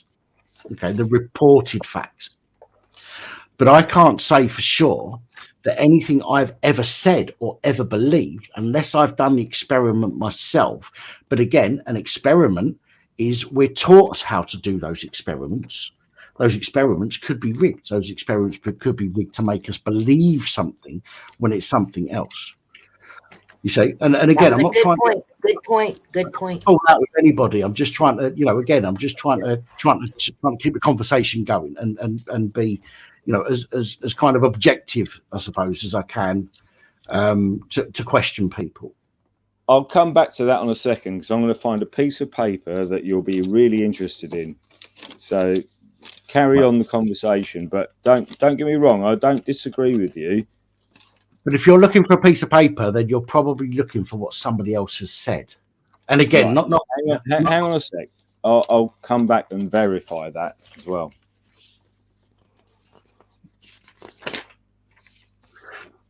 Carry on the conversation because it's going to take me a while to find it. Everybody on the panel, I'm not trying to be facetious. I'm not trying to be argumentative. Okay? No, I know. What my point is I'm just throwing the opposing argument out there, if you like, and just trying to create this debate.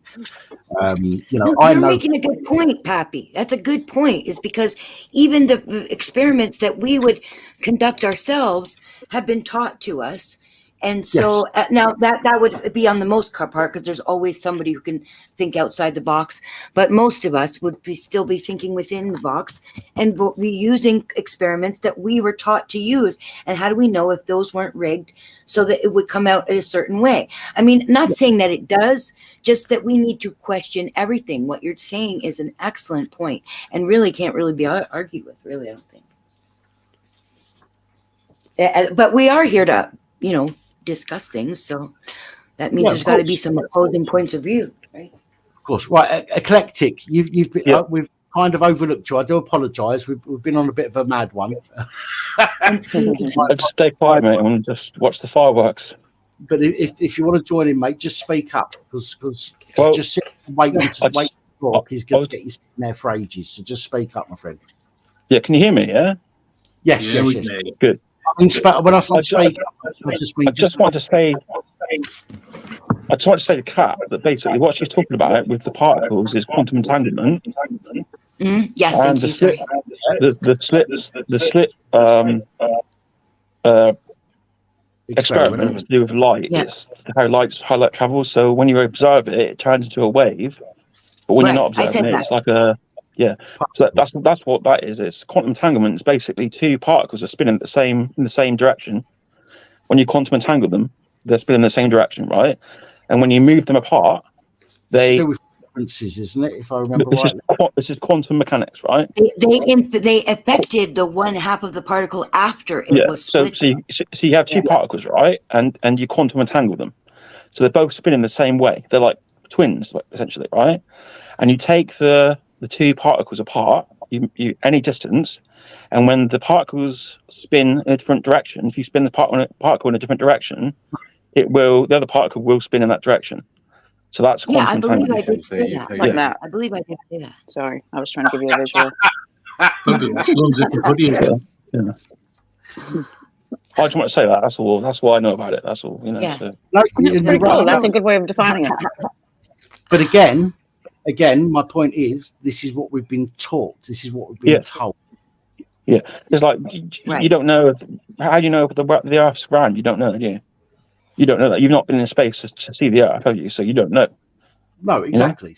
You know? We have to accept some things. And going back to what you were saying, Pap, in the sense, at the end of the day, it's not exactly. It's not always what you've been taught. It's what you've been.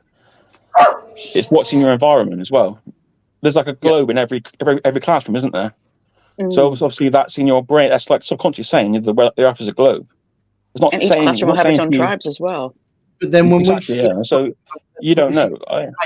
It's exactly the same as walking through the street and seeing every clown with a mask on. Yeah. Right. Okay. Can I just interject? Yeah. Go on, Fluke.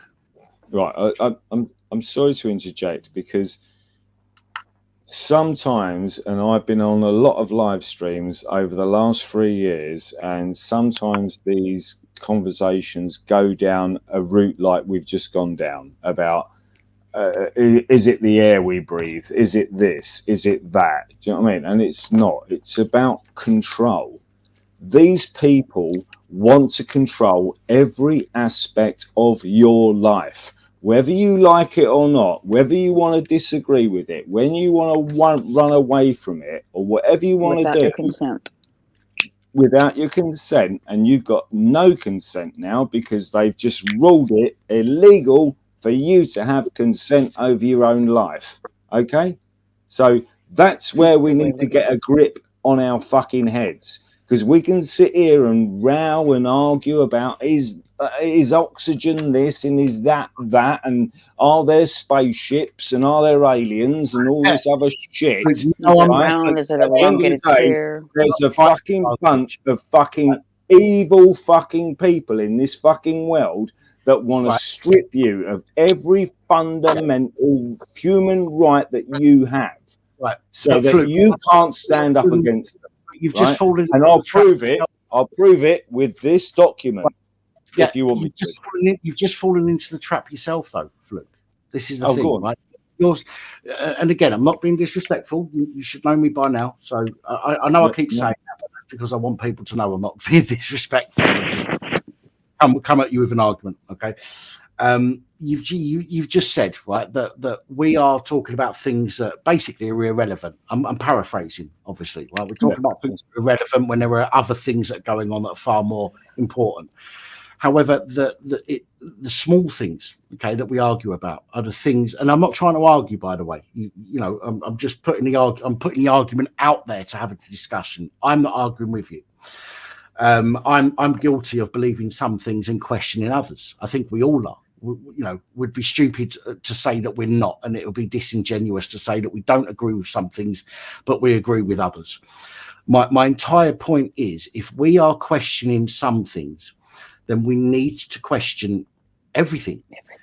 You know, Yeah. I'm not going down the David Icke route. Right? I'm not trying to be a conspiracy theorist here or anything like that. But my point is fundamental, I think, and that is, if we're questioning what the government are trying to get us to believe in some respects, why do we believe them when it comes to things like school curriculum, which is designed by the government? Okay, why do we believe some things that they tell us, but we question others? Was that a question? It's a question, yeah. Why do we believe some things? And I'm sorry if you didn't.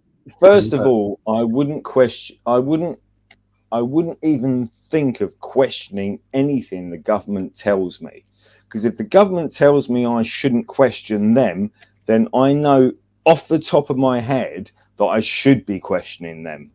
Do you know what I mean? Right. Because as soon as they are on the defensive, I know I'm in the right place, and I'm asking the right questions.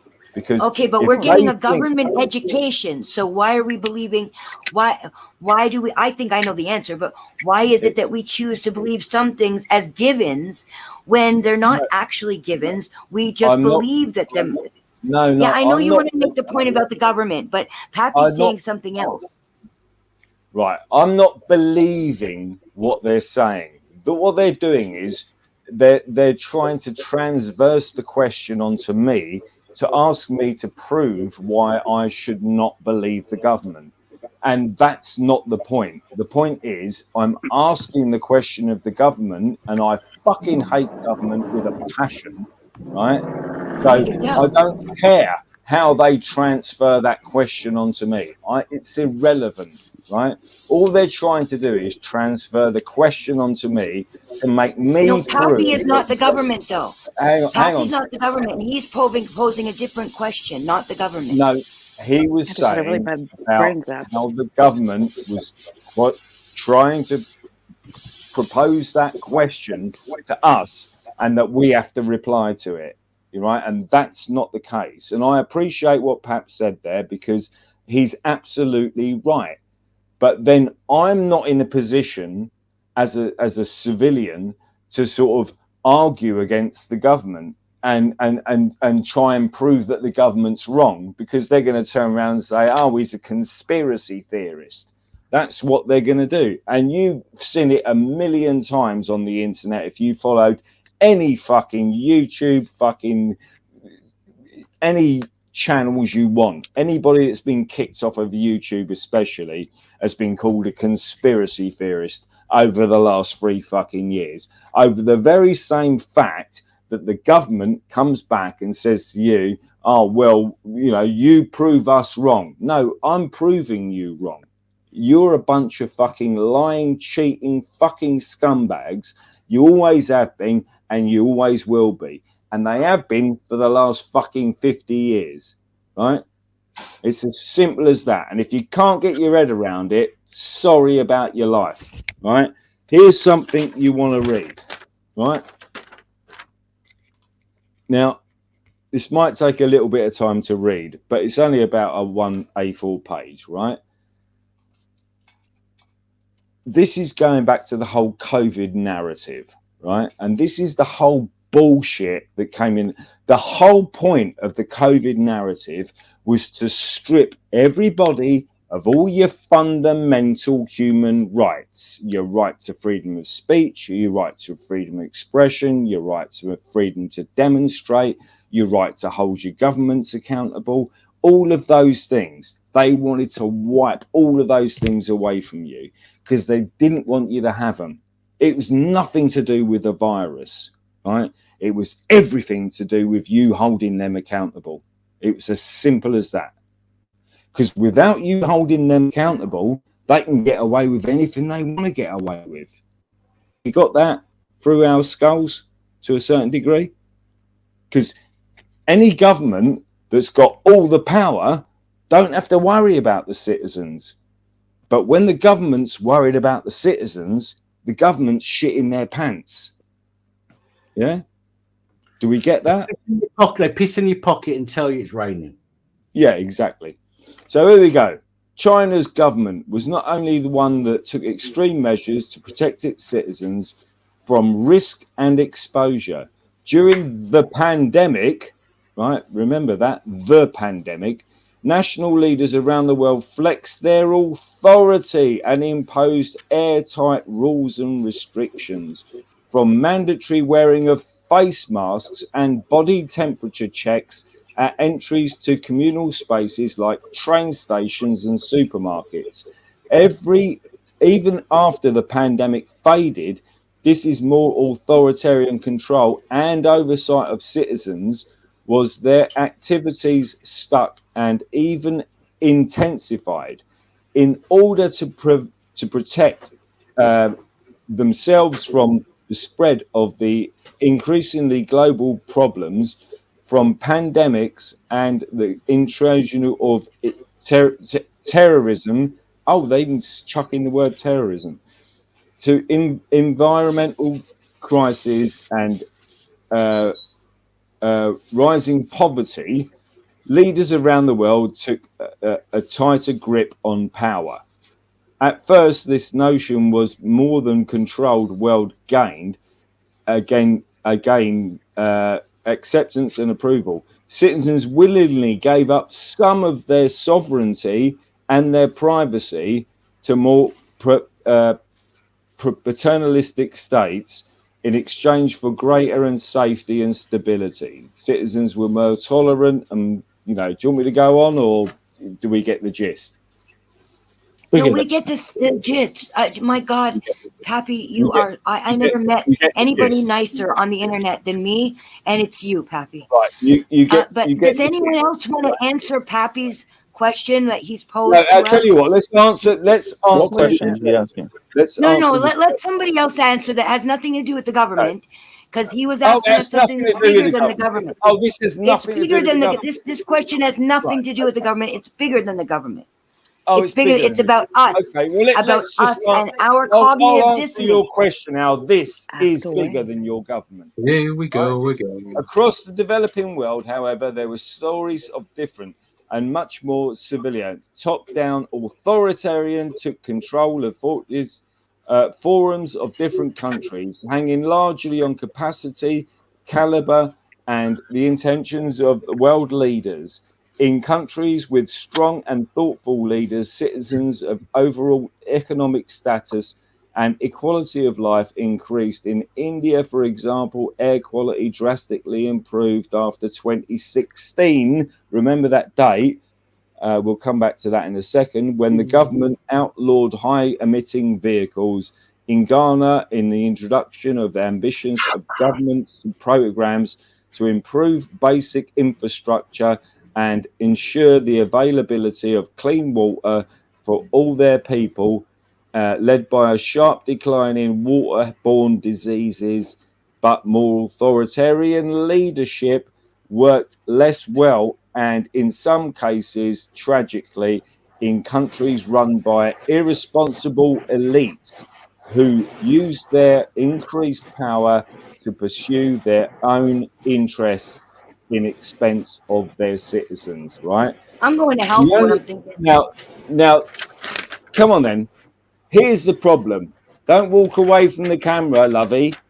Let's come back to this. Look, Lovey, right? this has nothing to do with Pappy's question. And it's really upsetting. Everybody on this panel is so fucking patient. I have no idea how everybody is so patient about this. Settle down, children. So can I finish my point? Nobody's going to stop you, so go ahead. Well, the only person stopping me is you, Lovey. All right. We We know all talk at all the same this. time. I No one don't can know hear why us. you think you're So, teaching us anything. We all know this, and has nothing to do with what So Pappy what is has that? to What ask. is that document? Why What can't is we that have the document? conversation that Pappy What proposed is to us? if you all know it? What is that document? What My is homework. what? If you know it, what is the document that I just quoted to you? I don't give a shit what the One of these document lockdowns. is. Oh, you We all don't know know? that it's Yeah. about. We Oh, all know. she No, we doesn't- all she know it's doesn't about give a shit. control. We No, all know she about that doesn't it's give all a about shit. control. She doesn't Have I give a got shit We've gone past all what of the this. document is. You don't give a shit what the document is. No, you're but just you- wasting our time. We know this already. Well, But if what I'm Pappy asked wasting your has time, nothing then to do fuck with this. off. So why are you saying something that has nothing to do with what the host asked us to think about and answer? Well, You're I'm using it as a answering platform that to question prove with you're this so very smart. document, but you still don't want to listen, do you? All right? Because I already know it. Is it fucking with your mind so much that you can't get your No, fucking head you're around just it? wasting our time. We've only got a certain Well, amount of time because hang you on, guys in sorry. England are 5 hours ahead. So the I'm going elites to of miss. this I'm realm going to miss the fucking chance you to up the talk to arse is Pappy and wasting you, your Aileen, time. and Steve, and everybody, right, and Blackbeard. Right, can I Okay. finish, Pat, and then we'll get back to Miss Yeah, fucking we mental can, but guy. let's remember, let's not be falling out. Okay, let's not be falling out. and if everyone talks at the same time, no one can hear anything. So try and not butt in. Let people talk, and then carry on. Then afterwards we can talk, because everyone talks at the same time. We can't hear fuck all. Literally, I've sat here watching it, and you can't hear a fucking thing. Right, okay. Let me just finish, and then you can just kind of digress amongst yourselves, and we can all have a chat about it. This was Very a kind. document called. I don't know if you can see that. We can't see that. No, it's no. Okay, it's so called blurred, mate. You can't see that. Scenario Narratives Lockstep. Right. This is a document that called about the emptiness of shops and businesses, regardless.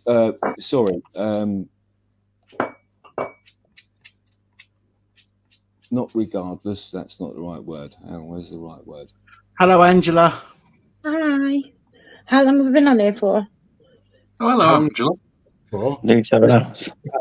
About 2 minutes. Really? That whole time? They don't know. Really? Offices and shops devoid of customers and staff. Right. All of that shit, right, that I just read to you was lockstep. That's exactly the response to the COVID-19 pandemic, and that was published in 2010. Okay, how you have to forgive me, but I'm not sure how we got onto the COVID pandemic from what we was talking about. I didn't realise it was 13 years. I thought we were talking about the fundamental human rights.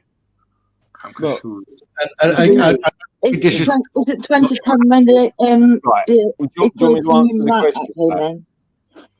Well, the answer to the question, Pap, is the fact that we were talking about the government response and the government, you know, the way the government imposed their fucking shit on everybody else, right? And there it is. There it is.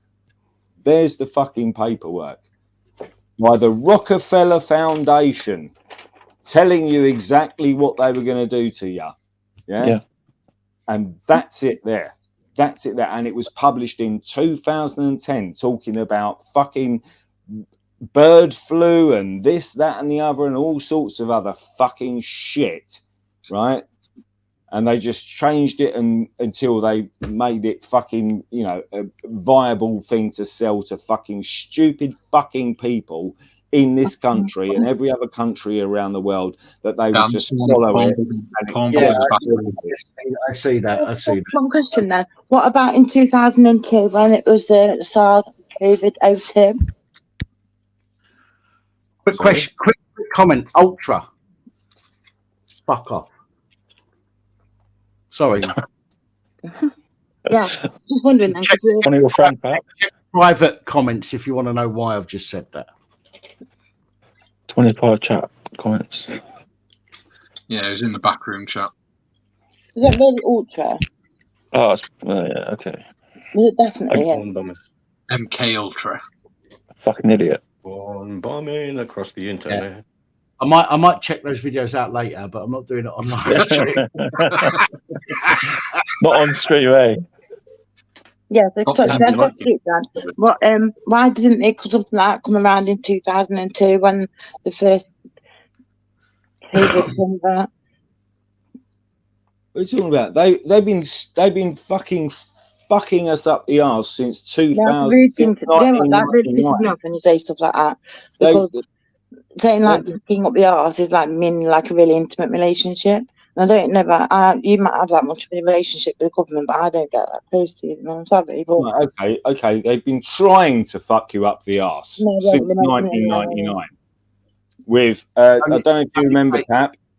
But no, I thought you said that was from 2010. That was the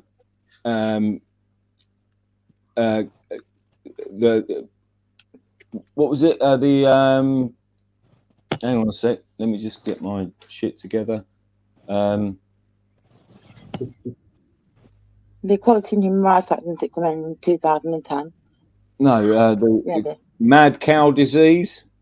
Then they did variant CJD. Suddenly our variant came in like in 1999. Nobody was talking about variant anything then. Then they did the same thing with Zika and that was in 2010, wasn't it? The mad cow disease. No, it wasn't 2010. It was 2000. 1999 was when variant CJD and mad cow Mars went it, so in 2010, yeah. That was 2000 and that was 1999. Don't talk about 2010 because that's not when it. 2010. I mean, that would have been Mars, wouldn't it? Well, probably Mars, SARS, and all the other bullshit. No, I'm saying though, in 2002 we had SARS. It was felt like we've got now. We've got the SARS hyphen. The point I was making was 19. And I'm just saying though, back in May you got the SARS, COVID, and then you've got CAD. And who was in charge of all of that shit? All of that bullshit? Well, back in 02 it didn't come over here, did it? All of those fucking lies, right?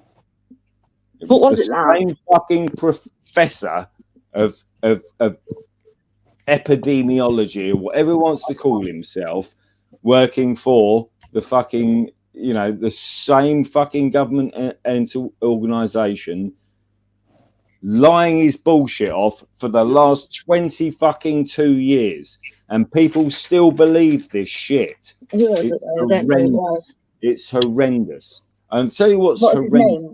It's not the fact that Neil Ferguson. There you go. Look him up. No, I'm not disputing it. I'm just wondering if you heard of Professor Lieber. Well, that's not who I'm talking about. But no, I'm very sorry. Sorry, I thought it was just a conversation. But Professor Lieber, he was arrested. Professor Neil Ferguson. No, he was the guy that went around to his missus and shagged her. Yeah, Neil Ferguson was the same bloke that instructed the government to lock us all down into lockdown, and we couldn't travel anywhere else. But Neil Ferguson broke the lockdown rules to go and fuck his best friend's girlfriend at the same time that we couldn't leave our houses. How's that? How's that for fucking, the rules don't apply to thee, but not for we? How's you mean that? You actually complied with the rules?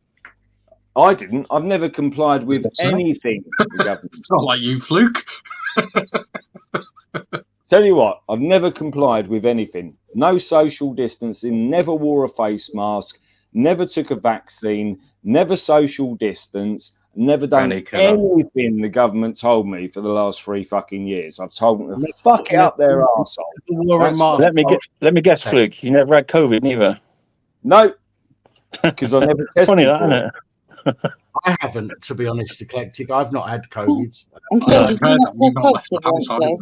I've never done it because it was horseshit. It was horseshit from the start. It wasn't. No, hold on a minute. SARS, COVID, 19 is real. It's a real, in fact, like disease. It's a real virus. Sorry, it is real. You can't say that virus is not real.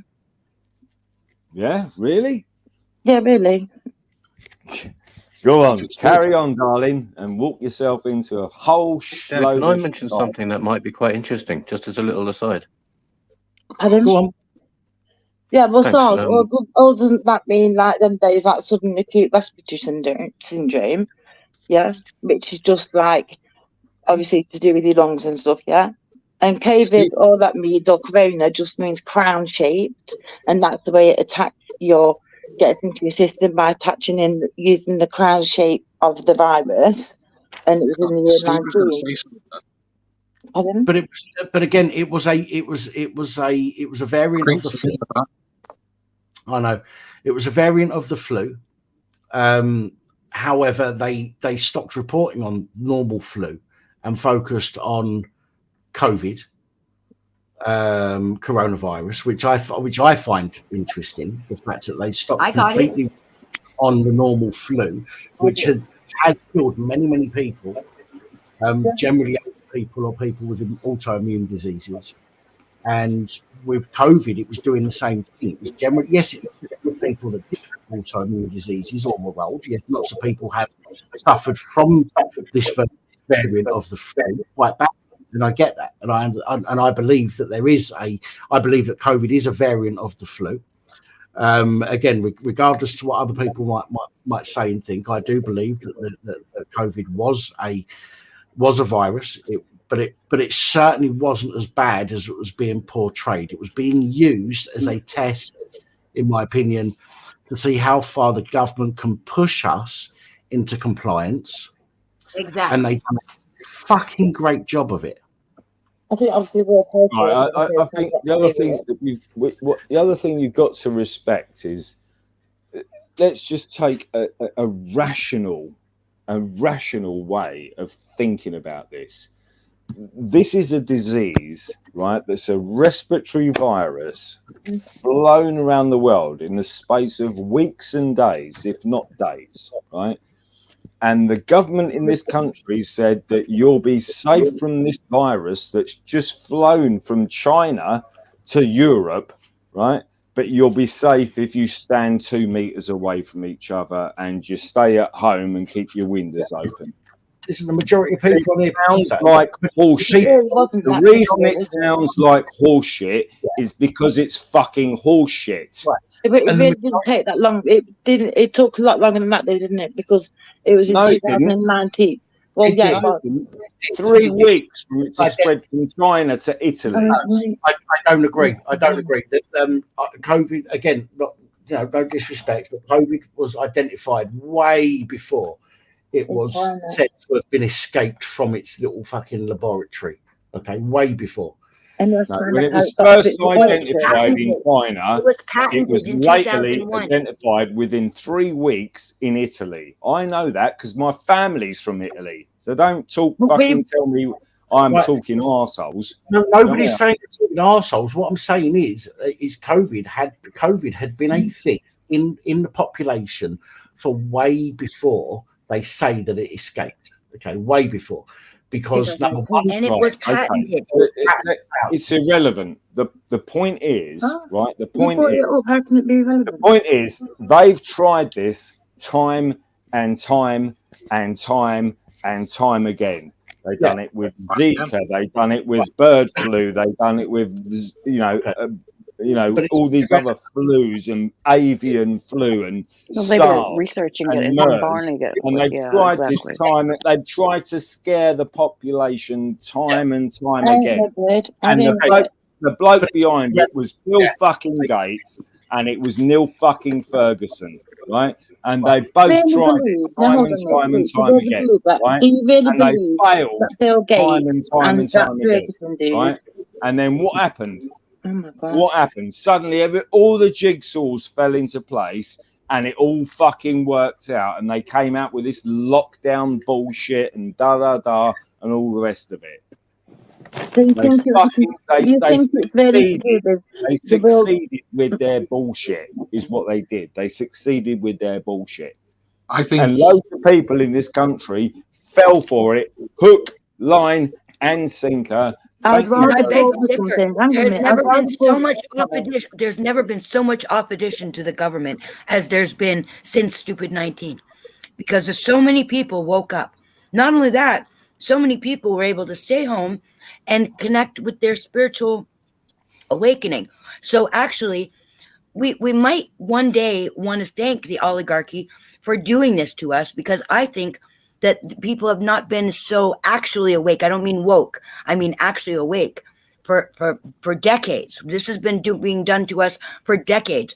And they patented this stupid 19. They started it in 1999. So all of this stuff, it's so obvious now. All the facts are coming out. It's so obvious that they've been lying, and how many people were asleep and are now awake. There's many of us who already know all of this. Yeah, I think Many there's of us. different stages of, isn't it, awake? You've got people that have like woke up to the way in which the government conduct themselves and the way in which they like to portray to the media and stuff, one thing, and then what they do behind their own doors or whatever is completely different.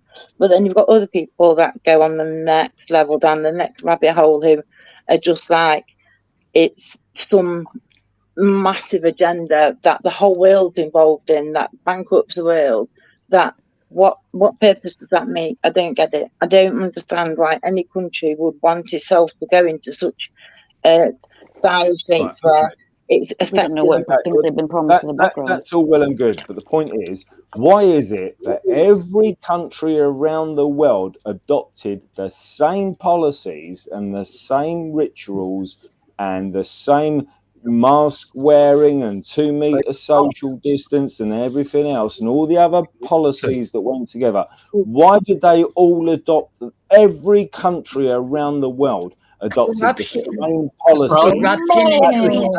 at the same time, right? In the same fucking way, in the same fucking time frame. The G meetings, the G8 meetings, the G20 meetings, the oligarchy tells our governments what to do in those G8 meetings. It was the G20 that did it. And they perform treason. It wasn't the World Economic Forum that did it. It was the G20. It's all the same thing. It's just different branches of the same corrupt organization. So you agree? Different heads of the same snake is what you're saying. All of these fucking policies were introduced at the same time, in the same time frame, and by every government around the world. And it doesn't matter whether it was the G20. No, it doesn't matter whether it was the G20, G7, the G fucking this, or the World Economic Forum, or the United Nations, or whoever it was. It doesn't matter.